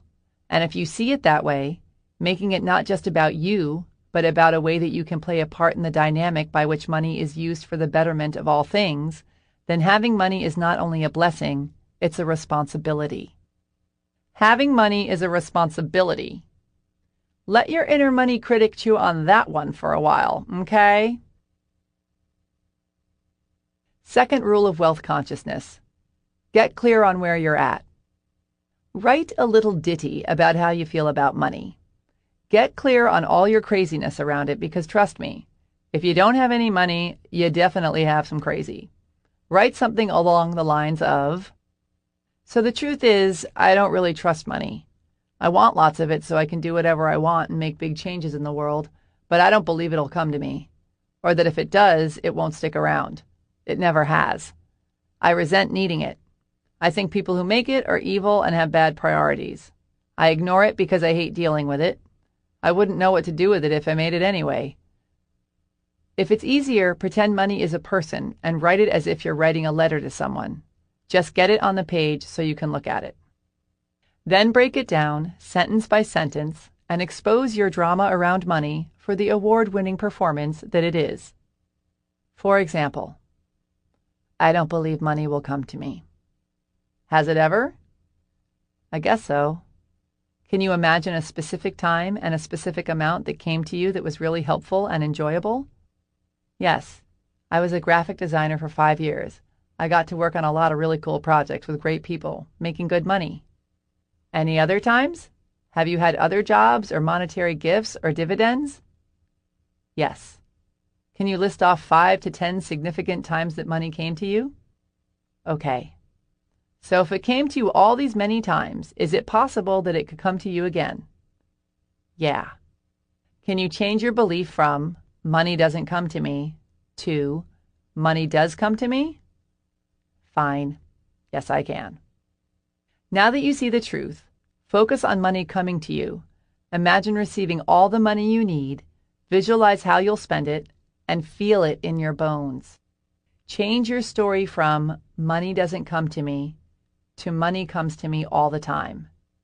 Make this an affirmation that you walk around saying in your mind out loud, that you write down, read over and over, and tape to your bathroom mirror. Drill it into your brain and your bones. Another example. I resent needing it. How come? Because I never have enough to do what I want. Is this true? Have you ever had enough money to do what you want? Well, there have been some times where I've had the money. So is it true that you never have enough money to do what you want? No. And when you have the money you need to do what you want, do you resent needing it? Not really. How does it feel when you have it and you spend it on something you're really excited about buying for you or someone else? Pretty cool, actually. So is it true you resent needing it? No. Once you've caught yourself in your big fat lie, Focus on what it would feel like to spend money lavishly on yourself, or the people you love, or a cause you're passionate about, or whatever, and really feel it in your bones. Imagine receiving it and feel yourself filling up with gratitude for it coming to you. Be grateful to money for the awesome tool it is and for allowing you to feel so good. Replace the story, "I resent needing money," with, "I'm grateful to money for helping me live such an awesome life." Start healing your relationship with money. Sit your broke ass down and write a letter to money and then break it down, sentence by sentence, like I just did. Really do this, please, and create some new money affirmations. Repeat your new affirmations and feel them in your bones. Walk around thinking about how much you love, love, love money. Did hearing that just make you throw up a little bit in your mouth? You're going against some seriously deeply ingrained beliefs here. Money is incredibly loaded for most people, so if you want to get over your issues and start making money, spend some time on this. You are rewriting a story that was written in blood by you and generations before you that you've been buying into your whole life. So it's going to take some effort to rewrite it and start living it. Third rule of wealth consciousness: get clear on where you desire to be. We all need money. We need it to feed ourselves, buy clothes, get shelter, water, medicine, etc. Once it goes beyond basic survival, however, and we get into the arena of how much money we quote-unquote need, if we've got guilt and judgment and terror over what it means to have it and what people will think of us if we do, this is where all hell is going to break loose. Of course, none of us need more than the basics to survive.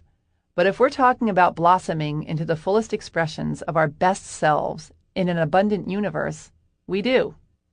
Which is why I'm assuming you're listening to this book instead of one on how to distinguish edible berries from poisonous ones. You don't want to merely survive. You want to thrive in every area of your life, including the area of financial support. Being wealthy means having the resources to provide yourself with everything you need and desire to share your gifts with the world as your biggest, badassiest self. This means being wealthy psychologically, spiritually, and energetically, as well as materially. Let's say you've got your own clothing company. You need money to have a space to create your designs. You need to pay for materials, manufacturing, shipping, payroll, marketing, and all the other expenses of running your business. That's obvious. But you also need to feel healthy, happy, and good so you can do your best work and bring the most awesome products to your customers. Maybe you need to live and work in a place you love that inspires you, or hire assistants so you're not exhausted and spread thin, or do things that fill you with happiness like travel and buy your friends dinner, or join a gym, or get a puppy, or buy clown noses for everyone in your office. Maybe you want to give 20% of your income to help drill water wells in Africa, as well as hire more staff so you can donate some time to doing charity work. It all counts. Feeling like you don't deserve the things that make you the happiest and best version of yourself because it's greedy or is asking too much ultimately rips off the rest of the world because you aren't being fully supported and, as a result, aren't sharing your highest frequency with the world. Be your best, do your best, demand the best, expect the best, receive the best, and put your best out into the world so everyone can receive your best too. Think of it this way. Would you rather hang out in a world where everyone feels happy and well taken care of and aspires to be the best they can be? Or would you rather be in a world where people live in fear and shame and scrimp and hold themselves back? What would each scenario do to your energy? One of the best things you can do to improve the world is to improve yourself. It's a grassroots effort. So if you need money to improve your life, get over it already and go get yourself some. 'Cause this isn't just about you, okay? In order to go get some money, get very clear on what kind of life will make you truly happy. And be honest. What kind of experiences and possessions will support you in the work you want to do and in the kind of life you'd love to live? If you're truly happy living a simple life in a yurt, surrounded by people you love, trading little trinkets you've carved out of cow bones for food, and making just enough to get by, that's one thing. But pretending you don't want more than you already have because you can't afford it or feel guilty and pretentious for wanting it, that's another. That is called being a weenie. Determine what your personal, truest version of success looks like, No comparing yourself to others, please. Figure out how much it will cost, and then set out with steadfast determination to manifest the money you need to create it. Fourth rule of wealth consciousness: raise your frequency. Money on its own means nothing. A $100 bill sitting on a table is a piece of paper. It's the energy around it that makes it relevant. That $100 bill could have been slipped into a birthday card from your granny, or you could have stolen it from your best friend when she wasn't looking, or you could have earned it by doing something you loved or by doing something you hated. In each situation, the energy around the money is different. Nothing has any value other than the value we put on it. Similarly, the monetary value we put on things and services has energy. Someone could sell a t-shirt in a store for $10. Another person can sell the exact same t-shirt in some fancy store for $1,000. How much is a gold watch worth? How much is a broken watch worth that was owned by Michael Jackson? It's all make-believe. Or rather, it's all what we make ourselves believe. If we believe we're worth $10 an hour, that's the frequency we'll put out, and that's the kind of client or job we'll attract. If we believe we're worth $1,000 an hour, that's the frequency we'll put out, and that's the kind of client or employment opportunities we'll attract. The key word is believe. You can't be shitting bricks and charging more than you believe you're worth and expect to receive it, and you can't charge less than you believe you're worth and expect to flourish because you'll be pissed off. In order to create wealth, you must bring yourself into energetic alignment with the money you desire to manifest. 3 people can do the same thing for a living. Let's say they're chiropractors, for example. One makes $50,000 a year, one makes $100,000 a year, one makes $1 million a year. Is the guy who makes $1 million that much better than the guy who makes $50,000? And how do you put a price tag on his betterness? Is the way he cracks someone's back $950,000 a year times better than the guy who makes $50,000? He may be more skilled or have more experience, but then again, he may not. But what it ultimately comes down to is his decision of his worth. He's operating at a $1 million frequency, so that's what he's charging and getting. Money is an exchange of energy between people. When you charge your clients from a certain frequency or demand a certain salary, you attract clients and employers who are already at that frequency. You're not putting a gun to their heads. You are not the only person offering these goods and services. They're free to work with or hire someone who's at a different frequency than you are, but they're coming to you. And part of what you offer is the opportunity to meet at your frequency. Lowering your frequency out of fear leaves everyone vibrating at a lower frequency. If it's important to you to offer your services for free or rock-bottom prices for people in serious deep doo-doo, then you can have a charitable leg of your business or some sort of scholarship dealio, or find a patron, or get grants, or seek another means of income that sustains you while you work for free. But exhausting yourself because you need to work 8 million hours in order to survive because you feel guilty charging what you're worth is real low-level stuff. You ultimately wind up helping fewer people because you're tired and crabby and less effective. So where are you at energetically with what you make? And where do you want to be? You can figure this out by getting nice and clear on the kind of life you desire to live, figuring out what you need to be making to manifest this reality, and set about matching your frequency to your desired income. If you're nowhere near where you want to be, keep pushing yourself to raise your prices or seek higher paying jobs. Surround yourself with higher frequency experiences and people. Beef up your education and know-how. Make vision boards of what you want your life to look like. Again, raising your frequency is like developing a muscle. Strengthening it is a process. 5th rule of wealth consciousness: stay in shape. You must keep your frequency high and your belief in limitless possibility strong to manifest your dream house or your goal of going to the Olympics or to call in your soulmate. Otherwise, you run the risk of sliding backwards into having your father's lame relationship with money, or your mother's terror of being visible, or your divorced parents' mistrust of intimacy.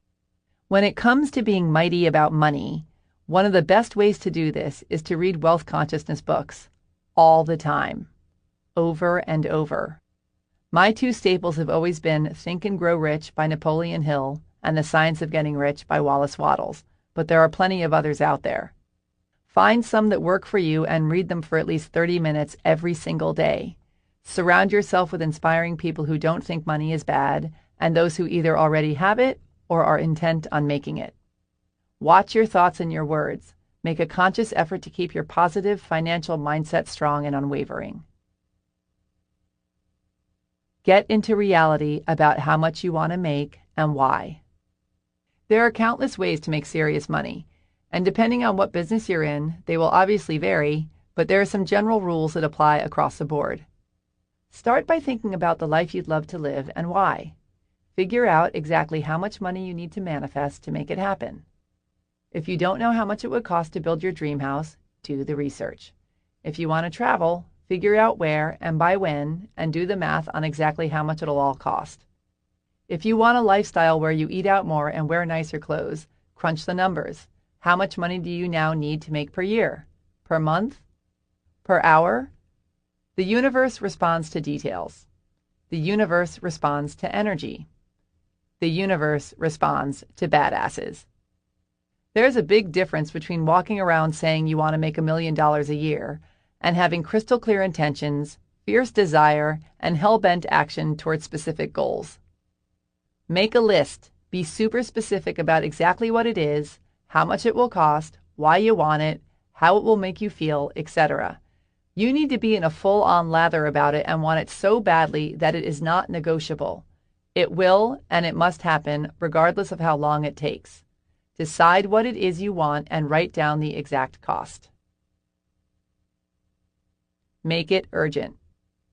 Ever notice how when your rent's due in a week and you have no idea how you're going to pay it, or if you really need a specific amount of money for a specific urgent purpose like getting a throbber of a rotten tooth pulled, that you always manage to somehow figure out how to get the money you need just in time? Usually a check that you had forgotten about arrives in the mail, or an unexpected freelance job comes in, or you suddenly develop the nerve to ask someone for a loan, or you sell grandma's jewelry, or you compete with the 5-year-old selling lemonade down the street and make a killing. You shift from wasting your time whining and worrying because you're suddenly too busy making it happen. This is the power of clarity, urgency, not screwing around. The money is there if you really, truly desire it. It's just a matter of being so serious about it that you don't stray from the path of manifesting it no matter what gets thrown in it. The trick is to treat your dreams with this same urgency and determination. It's one thing to kick ass when your back is against the wall and you've got to come up with your kids' tuition, and quite another to create self-imposed urgency so you stay the course until you've created your dream life instead of settling back into the big snooze. You need a sense of urgency to keep from dropping the ball when it gets difficult and sliding down into thinking, screw it, I'm fine living next door to a kennel full of barking dogs. It's nothing getting some earplugs and boarding up my windows can't fix.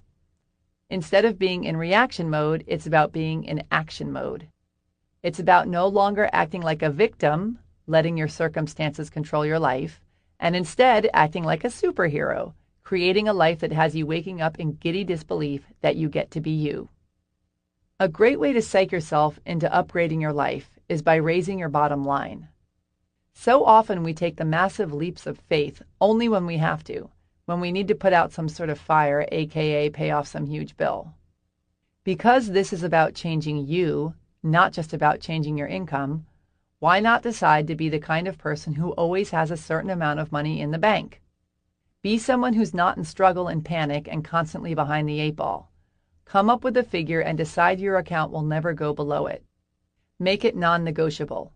For example, if you decide that you will always have $2,000 in your checking account and refuse to see your balance go under it, it will light the fire under your ass to generate income the second you get close to dipping below it. Or decide that you will always donate 10% of what you make to charity, no matter what.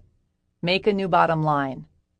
Get yourself out of struggle by changing your mindset and being conscious of how you deal with, generate, and receive your money.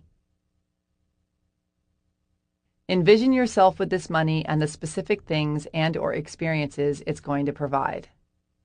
As I said, money on its own means nothing. It's what we attach to it that gives it meaning and inspires us to have it in our lives. It's what this money makes us feel like that puts us in the proper tizzy to manifest it. Write a mantra that you can run over and over in your mind to help you manifest the money you desire. I see myself making $150,000 by December 31st by being an accountant and serving 30 new clients in the best way possible. I'm so grateful for this $150,000 by December 31st that allows me to take my family on a vacation to Bali and renovate our kitchen and donate money to build schools in Kenya. I see myself in the jungle with my kids and my wife. We're staying at my favorite hotel in Ubud. I feel so happy for being able to give my children this incredible, life-changing experience and for bringing my wife such joy. I can also see the kitchen and how happy it's made my wife to finally have it. I see the faces of the kids in Kenya as they write on the chalkboard in the school I've helped pay for. I feel such joy from being able to make a difference in their lives. I'm so grateful for this $150,000 that I will make by December 31st. I see the awesome clients I get to work with who are more than happy to pay me $100 an hour for my services. This money is mine. It is on its way to me now. I see it in my bank account and I am so grateful for it. Write one that makes you feel invincible. Read it over and over every day. See it and feel it and become a crazy person about it. I know this sounds like a pain in the ass, but do it anyway, because trust me, it works.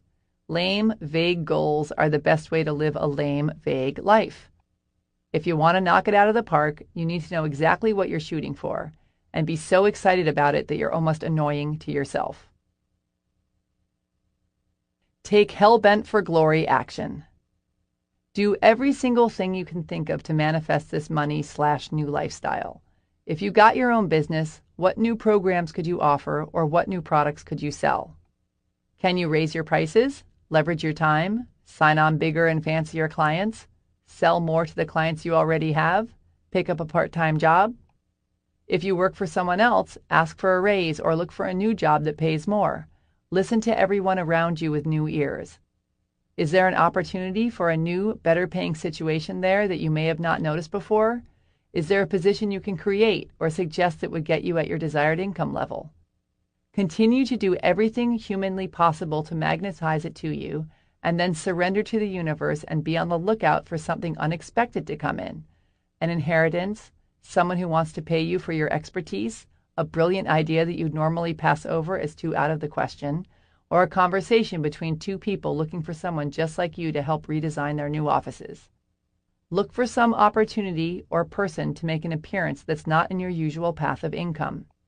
You are leaping into a new reality here. It's not your job to know the how. It's your job to ask for what you want and wait to discover the how. Then take action. When the unexpected money or the new job or the big client comes in is up to the universe. It can literally happen immediately or it can take years. Your job is to do everything you can to manifest it and have unshakable faith that the universe is moving it towards you in perfect timing. Get mentoring. Surround yourself with people who know more than you do. Read about them, study them, hang out with them, and hire them. Be on the lookout for the perfect coach or mentor or book or seminar, because when the student is ready, the teacher appears. Pay attention to who and what flies in your radar and learn as much as you can from them. Love yourself, and you will have it all. Chapter 25. Remember to surrender. Surrender to what is. Say yes to life, and see how life suddenly starts working for you rather than against you.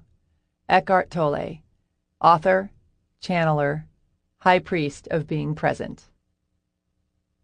Imagine yourself sitting by a window, looking out at a garden on a lovely spring day. You see birds and bees and butterflies merrily flitting about, when all of a sudden, the most beautiful butterfly in the world catches your eye. Its stunning turquoise wings make your heart explode. Its joyful flight makes your soul sing. Its metamorphosis from wet, wormy thing to creature of soaring beauty fills you with inspiration. Suddenly you leap up, overcome and crazed with a fierce desire. It must be mine, mine, mine! You sprint to the closet, grab your net, sneak outside, and tiptoe through the tulips, stalking your beloved prey, all senses alert, Focused, determined, tenacious, swinging your net over your head as you chase your butterfly around the garden. You chase it for hours and hours, but all you seem to do is scare it off rather than catch it. It's only when you stop trying so desperately, relax, breathe, and surrender your desire to the universe that the butterfly of your dreams calmly comes and lands on your nose. When we want something so badly and are working tirelessly to get it, if we don't surrender, we end up pushing it away instead. There comes a point where we need to hand the job over to the universe. This doesn't mean that we give up or discontinue taking action. This means we let it go energetically, release our kung fu grip, and create some space for what we want to come to us. It's about allowing instead of forcing. It's about releasing and trusting that if it's in alignment with our life's purpose, it will come back to us, or that something or someone even more perfect will come in its place. It's about surrendering and letting the universe do its thing while holding faith that our highest desire will come into our lives. Your faith in the universe must be stronger than your fear of not getting what you want. It's like hiring someone to clean your house so you can focus on the other work you enjoy doing. You explain in detail what they're supposed to do, show them where the broom is, tell them you'll beat them to death if they break the ceramic mugs your niece made for you, but you trust them with the job. If you're constantly hovering over them and grabbing the sponge out of their hands, "Here, let me do that," they'll never get their work done, and you'll stay in overwhelmed struggle, preventing yourself from reaping the benefits that inspired you to hire your cleaning crew in the first place. Surrendering is the part where you hand the job over to the universe. What often happens is that, regardless of our best intentions and hard work, we're trying to control our circumstances by using our limiting beliefs and old patterns.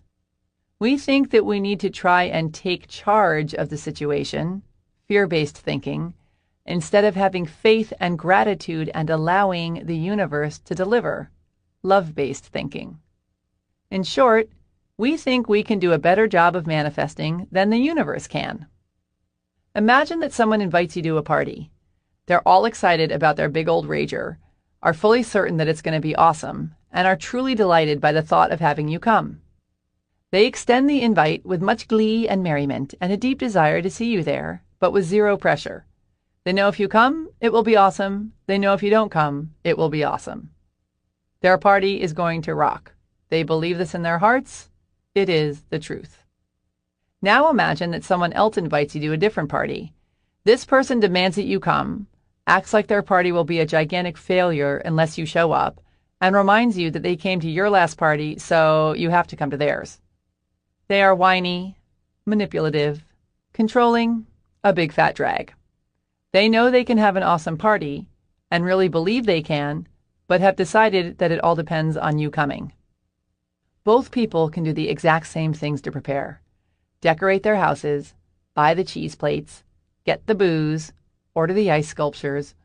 But one person is much more likely to manifest what they want, you showing up and actually wanting to be there, than the other, because they have surrendered. Surrendering isn't about what you do, but who you are being as you do it. Your life is your party. You get to choose how you invite people and experiences and things into it. If you're broke as a joke, it's not about working until you're half dead to make ends meet and whining about your pathetic situation. It's about showing up every day with an excellent attitude, doing your best, leaning back, celebrating what is, and steadily working with the grateful expectation and belief that the universe is sending you a new, more lucrative opportunity. If you're single, it's not about boo-hooing the fact that you can't find someone good or half-heartedly forcing yourself to go on a million dates.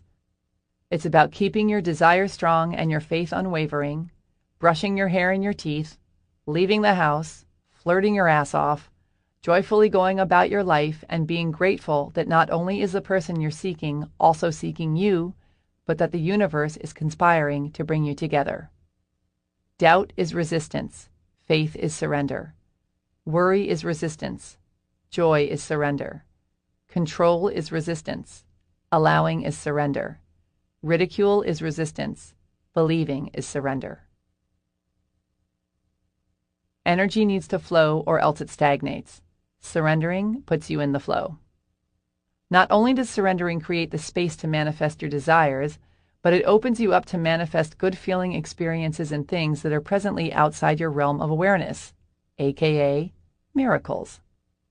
As I mentioned before, when you're moving into a new, awesome life that you've never lived in before, you can't expect to know how to get there because it's new territory, so you can only do that which you already know how to do and stay open to discovering the new how. Likewise, you need to be open to the fact that you may not know exactly what your new reality will look like because you've never seen it before. You're only able to envision that which is already known to you, so the mind-bogglingly awesome new life may be out of your scope of imagination, and by stubbornly holding on to the exact vision of what you want instead of surrendering, you set yourself up to miss out entirely on the very thing you're looking for. Sometimes your new reality will look just as you pictured it, sometimes totally different, and way better. Here's the basic breakdown on how to surrender. Get crystal clear on what you desire to manifest. See it, feel it, taste it, fall in love with it, believe it is already here. Decide you will have it. Inform the universe of your intention by behaving and thinking as if you already have it. Meditate, connect with infinite possibility, your intuition, and source energy. Take hell-bent, joyful, passion-fueled action. Be grateful that it's yours, that it's already here. Breathe. Let it go. Let it in. When you believe that everything you desire already exists, you are in a natural state of surrender. Surrendering is the free falling backwards into the unknown and trusting that the universe will catch you. And this can't be done from a place of lack or a place of mistrust. Okay, I'm releasing. You better come through, biatch. You have to give it all you've got and totally let it go for reals. You must fall back, have faith, be grateful, and wait. And while you're at it, love yourself, and the motherlode shall bestow her magic upon you. Chapter 26. Doing versus spewing. God will not have his work made manifest by cowards. Ralph Waldo Emerson. Fearless writer and poet, highly skilled spewer and doer. I have a friend who had the word duh tattooed on the inside of her upper arm in homage to the fact that all of our big aha moments are no-brainers. Fear is a choice. I am lovable. Don't worry, be happy. Every time she high-fives or lifts her arm to see if she needs a shave, she gets reminded of how often the sublime lies waiting in the obvious. You know countless of these truisms of which I speak. You've heard them or thought them a million times, but when they finally sink in and you get it, they suddenly become earth-shattering news. An epiphany is a visceral understanding of something you already know. Once something moves from our brains to our bones, that's when we can use it to change our lives. The million-dollar question is, will we? Oh, the years people spend talking the talk, rolling out the shoulds, woulds, and coulds, attending the classes, trolling the seminar circuit, and burying themselves in all sorts of shelf-helpery before they finally, if ever, do anything with it all. There's a statistic that says that only 5% of people who sign up for something, like a course or a seminar, actually do anything with it. And this includes very, very high-priced somethings, not just the money management class at the community college down the road. This is because lots of people wish for change, really, really want it, are willing to invest the time and the money into it, but are ultimately not willing to get uncomfortable enough to actually make anything happen, which means they don't want it as badly as they say they do. I tried is the poor man's I kicked butt. People who are successful are not only willing to get uncomfortable, but they know they have to make a habit of it if they want to stay successful. They keep moving through each new challenge instead of stagnating and settling. The muscle of ass-kickery is like any other muscle. You have to use it or lose it. If you have one big breakthrough and feel like, I got this, I am on it, and then sit back and wait for your long overdue stream of awesomeness to keep pouring in, You will lose your muscle mass and fall back to the marshmallow state that you were in before you started working out. Keep moving, keep growing, keep pushing through obstacles, keep evolving. You break through at one level, arrive at the next, and take another step up. Each time you grow, you get to learn something new, which basically means you have to get uncomfortable again.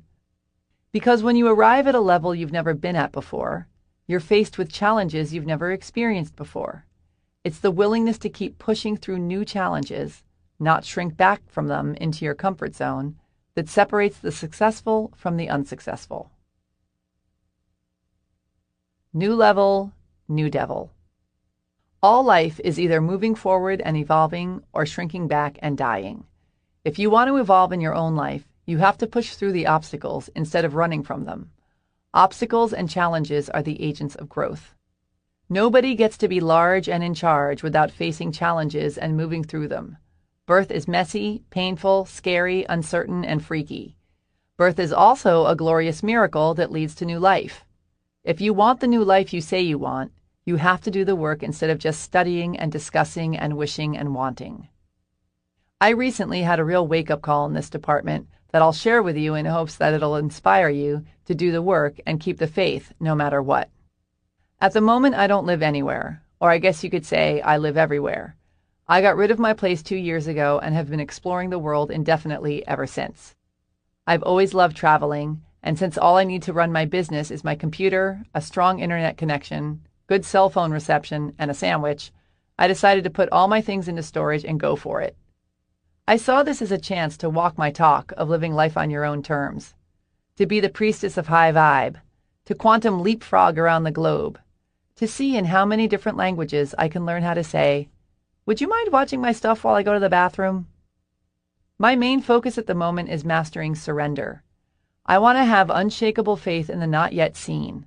I want to get so comfortable trusting the universe that it becomes second nature and I can just leap into the void with toes pointed and daisy petals in my wake. Or, at least do it with more grace and ease. Especially now that I'm traipsing around the world, loftily preaching about decision this and let it go that. I, too, would very much like to do instead of spew. Surrender comes into play often, especially when it comes to figuring out where I'm off to next and where I'm going to stay once I get there. My modus operandi is to go with the flow and trust that the universe will guide me to the perfect place at the perfect time, which, I'm quite pleased to report, has yet to disappoint. After following my sudden and bizarre impulse to go to Tokyo, a city I had zero interest in checking out, I not only fell in love with the place, but the ideal furnished apartment came up for rent and was handed to me on a silver platter when I decided I wanted to live there for a while. An invitation to stay in a gorgeous guest house in the Spanish countryside with great friends came in unsolicited and out of the blue when I was trying and failing to figure out where to go next. I keep finding myself repeatedly and fully coincidentally crossing paths in distant corners of the world with several of my fellow global nomads whom I met and befriended in Bali and who have me drop-jawed and giddy every time I bump into them. You're in a tiny remote fishing village wearing nothing but a sarong and a frizzy hairdo in the middle of nowhere, Indonesia too? Yet even though my cosmic travel agent has more than proven that she knows exactly what she's doing, I was still fairly nervous about this last free fall. Because this time it wasn't all, "Just send me anywhere that seems cool where awesome things will happen to me, okay? Thanks!" I needed to land in the perfect place to write this book. I only had a month left before it was due to the publisher, and I had quite a bit of it left to write, so I was a tad uptight about the wheres and the whats and the hows. I was in Tokyo at the time, and my plan was to fly to LA to meet with a client, then road trip through the American West and wind up at some fabulous, fully furnished luxury rental home with a great view and lots of sunshine where I could concentrate and get lots of work done. I imagined being surrounded by awe-inspiring nature, but being close enough to a city where some friends lived in order to avoid the isolation best known for driving riders to drink heavily, or, in my case, to delve into failed experiments with cutting my own hair. If there were animals around to keep me company, that would be the cherry on top, but the rest was non-negotiable. About 2 weeks before leaving, I went online and started searching for houses to rent. I looked in every state west of Colorado, but everything I liked was booked. I asked everyone I knew and everyone I didn't know if they had any ideas. I sent out emails, Facebooked, tweeted, and texted, but again, nothing. There was always the hotel option, but I really had my heart set on a house, and I was starting to panic about the fact that I'd waited until the last minute. This was a big deal. This was my book. I needed inspiration and high frequency. I wanted to look up from my desk and gaze out the window upon an awe-inspiring view of mountains or ocean or rolling fields. Meanwhile, if something didn't come through soon, I was going to be gazing out the window of the bedroom I grew up in upon my mother sweeping the driveway in her slippers. I began resigning myself to the fact that I'd blown it. Instead of having faith in the universe and joyously anticipating the manifestation of my dream home, I started shrinking and talking myself into taking what I could get. What am I whining about? I'm lucky to have my mom's house to go to. I love her. Plus, she'll feed me lasagna while I'm writing. Then I realized what I was doing. What kind of hypocrite would I be if I got all fearful, small-minded, and low vibe about where to write my book about how to not go through life fearful, small-minded, and low vibe? You have to keep the faith, always, even when your ass is on the line. So, 48 hours before my flight left Tokyo for LA, I calmly sat back, focused on my ideal writing place, envisioned the wide open space it looked out upon, luxuriated in its plush couches and big open kitchen, soaked up the sun pouring in through its huge windows, felt it in my bones, believed it was real, did the whole wickety-woo thing, and got all excited and grateful that it already existed and was on its way to me. Then I sent out one more mass email asking if anyone knew of a great place for me to write my book, surrendered it up to the universe, and took myself out for a big fat sushi dinner to celebrate the awesome writing paradise that was about to land in my lap. When I returned to my hotel, there was an email waiting for me from a friend who knew some people who had a place I could move into ASAP. I'm pleased to report that I'm writing this in a big, luxurious, open, sunny, magnificent house with huge windows and spectacular views an hour outside of San Francisco, where 5 of my best friends from college live. The house is on top of a hill overlooking 17 acres of rolling farmland, and I can stay for as long as I want, as long as I take care of their adorable horse and 2 goats. This shit works. So, how serious are you about not settling? You can make a quantum leap in your life right now. You can change your entire reality on a dime if you want to badly enough, or massively increase your income level, or drop 10 pounds, or begin waking up excited to be who you are instead of merely putting up with your day until it's cocktail hour. Whatever level of upgrade you want, it's available to you right now.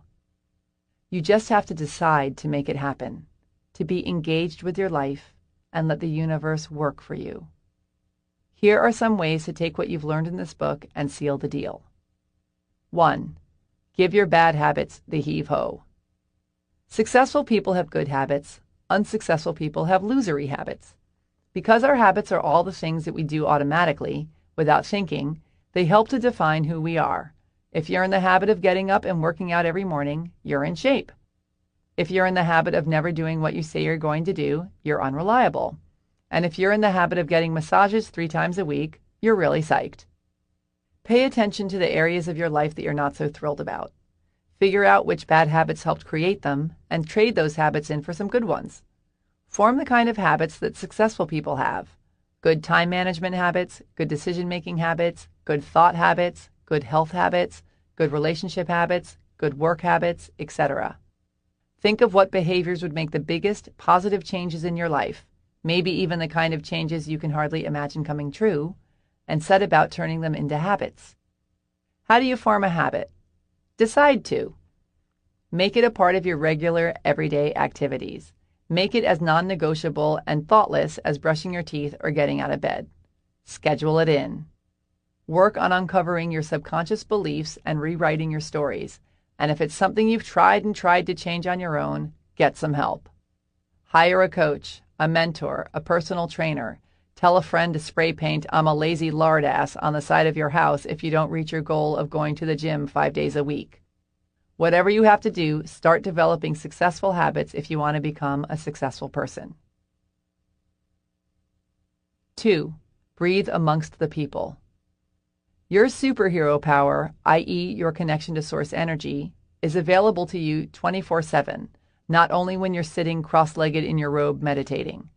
Once you get your brain used to shutting up and tuning into source energy, you can start doing it throughout your day.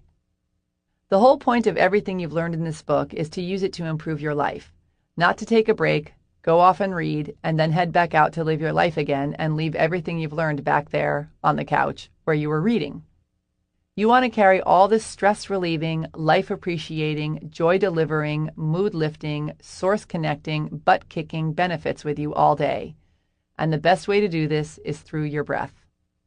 When you're stuck in traffic, getting yelled at by your boss, feeling awkward at a party, strolling through the office, lying on the beach, trying to remember how to get to your sister's house, take a moment to breathe deeply, clear your mind, check in with your bod, become present in the moment, and connect with source energy. The more of a habit you make this throughout your day, the more you will see profound, positive changes in your life, both emotionally and physically, and the more gracefully you will be able to deal with the next inconsiderate jerk who decides to yell into their cell phone while sitting next to you at a restaurant. 3. Hang high. Hang out with people who are kicking ass and who will make you feel like a giant loser if you're not kicking ass too. I obviously can't stress this enough. Who you surround yourself with greatly affects how you see your world and how high you set the bar for yourself.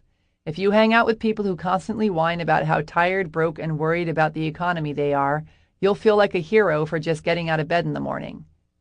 Hang out with people who are living on purpose, who meet their challenges with a "step aside, suckers" attitude, who are dating super awesome people, making exactly the kind of money they want to be making, or working towards it, or taking the kinds of vacations they and you want to be taking, and you'll not only see what's possible for you too, but you'll have more incentive to follow suit. 4. Set honest goals. Don't decide you're going to run 10 miles a day when you still consider walking to the pizza parlor around the corner a day's worth of exercise. Start with running half a mile a day and add more as you get stronger. Discipline is a muscle. You have to build it up at your own pace. If you bite off more than you can chew at the start, chances are excellent you'll get discouraged and give up altogether. Set honest goals that are just outside your comfort zone and build from there. 5. Read your manifesto. Write down your goals and your vision of your ideal life in the present tense and be as specific as possible. Where do you live? Who do you live with? What do you do for fun? Who are you surrounded by? How much money do you make? How do you make it? How do you want to give back to the world? What are you wearing? Etc. Make it so freaking awesome that you can't read it without weeping and wailing and putting it down to compose yourself every few sentences. Read it to yourself before you go to bed and when you wake up every single solitary day. I am so not kidding over here. Become obsessed with it. Think about how you're changing your life and who you're becoming and be in a state of giddy expectation about it as often as possible. The more you focus on who you're becoming and the more emotional you can get about it, the faster you will become it. 6. Get out your credit card and pay for some help already. Getting some coaching or mentoring is perhaps the fastest and best thing you can do to make a massive change in the shortest amount of time. I'm not, and I kind of am, just saying this because I'm a coach and have watched my clients do the impossible. I'm also saying it because I've been coached within an inch of my life and know how radically it's changed my world. Think about it. Professional athletes work with coaches their entire careers. They don't decide all of a sudden, "Alrighty, I just made $8 million hitting a ball around this year. I think I'm pretty well set to do it on my own." They continue to get coaching so they can stay at their peak level and keep growing. What makes you think you can do it all by yourself, especially if you spent the majority of your life basically proving you can't? 7. Get your body in on it. Your mind will follow where your body leads. If you're in a bad mood and remember to stand up nice and tall and straight, your mood will automatically lift. And when you're in shape and have tons of energy, you feel like you can take over the world. If you're serious about getting your act together, stop being a lazy cow. Get the blood flowing, eat food that excites you and nourishes you, get your breathing deeper, use your mind, body, and soul together to make this thing happen for yourself. Advanced body option. Okay, so this is totally weird and won't go over well, but I'm going to give it to you anyway because it works. If you want to really get yourself rock solid and determined and pumped up, pound your chest and punch your fists in the air while you repeat your affirmations at the same time. Yell things like, I am powerful, I am confident, the universe has my back, and I am going to kick ass, or whatever your deal is in the affirmations department. Get your body engaged and anchor in the words physically, and your affirmations will have far greater power.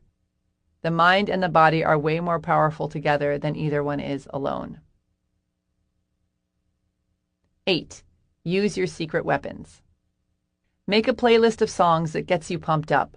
Listen to motivational tapes. Surround yourself with pictures of people who think you're awesome.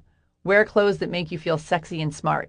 Dance, scream, pound your chest, go for a run while listening to the theme from Rocky. Figure out what makes you feel like you could carry a horse over your head and do it as often as possible. You're going for the gold here. You have to stay in the zone. 9. Love yourself with a kung fu grip. Chapter 27. Beam me up, Scotty. Nothing is impossible. The word itself says, I'm possible. Audrey Hepburn. Actress, icon, fabulist. My grandmother on my mother's side lived to be 100 years old. Nana was as waspy as they make 'em. Prissy, reserved, able to avoid confrontation with the skilled precision of an F-16 pilot. For as long as I can remember, she always looked exactly the same. She was eternally adorned in a cardigan, pinned together at the top by an antique brooch, her pink lipstick and sparkly brown eyes shining through a face full of wrinkles that erupted in a series of "oh dears" every time she laughed. In her long lifetime, Nana witnessed the birthing of such pivotal human achievements as the phone, the car, the TV, human flight, the computer, the internet, and rock and roll. The two things that blew her mind the most, however, were putting a man on the moon and the soda dispensers at McDonald's. She'd stand there watching, gripped by disbelief, as an employee placed a cup, small, medium, or large, beneath a spout, pushed a button, and walked away, leaving the machine to fill it up the perfect, proper amount. How does it know where to stop? Nana would shake her head, mortified. How does it know? After we figured out how to clone a sheep, she pretty much threw in the towel on ever questioning anything again. One day my family took her out for lunch to a restaurant on the top floor of some giant hotel. When we got into the elevator, someone accidentally pushed the button for the floor we were already on the moment the doors closed, making them open right back up again. Thinking we'd just gone up 45 flights in a split second, we watched my sweet little grandmother exit the elevator, nervously patting her hair as she wandered down the hallway muttering to herself, "Why not?" I want to sign off here by encouraging you to pursue your dreams with the same belief that anything is possible as a little old lady in knee-high stockings and sensible heels who was born in 1903 and lived through the most technologically flabbergasting century to date.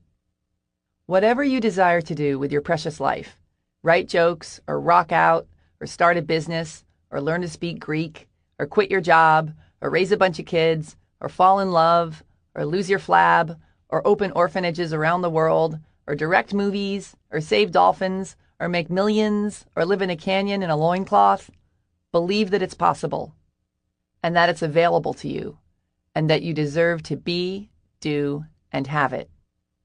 Why not?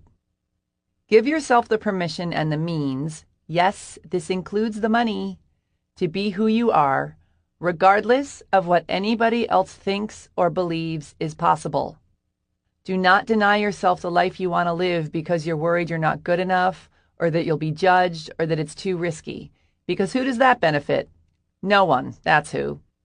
When you live your life doing the things that turn you on, that you're good at, that bring you joy, that make you shove stuff in people's faces and scream, "Check this out!" You walk around so lit up that you shoot sunbeams out your eyeballs, which automatically lights up the world around you, which is precisely why you are here, to shine your big-ass ball of fire onto this world of ours, a world that literally depends upon light to survive. You are powerful. You are loved. You are surrounded by miracles. Believe, really believe that what you desire is here and available to you, and you can have it all. Love yourself. You are a badass.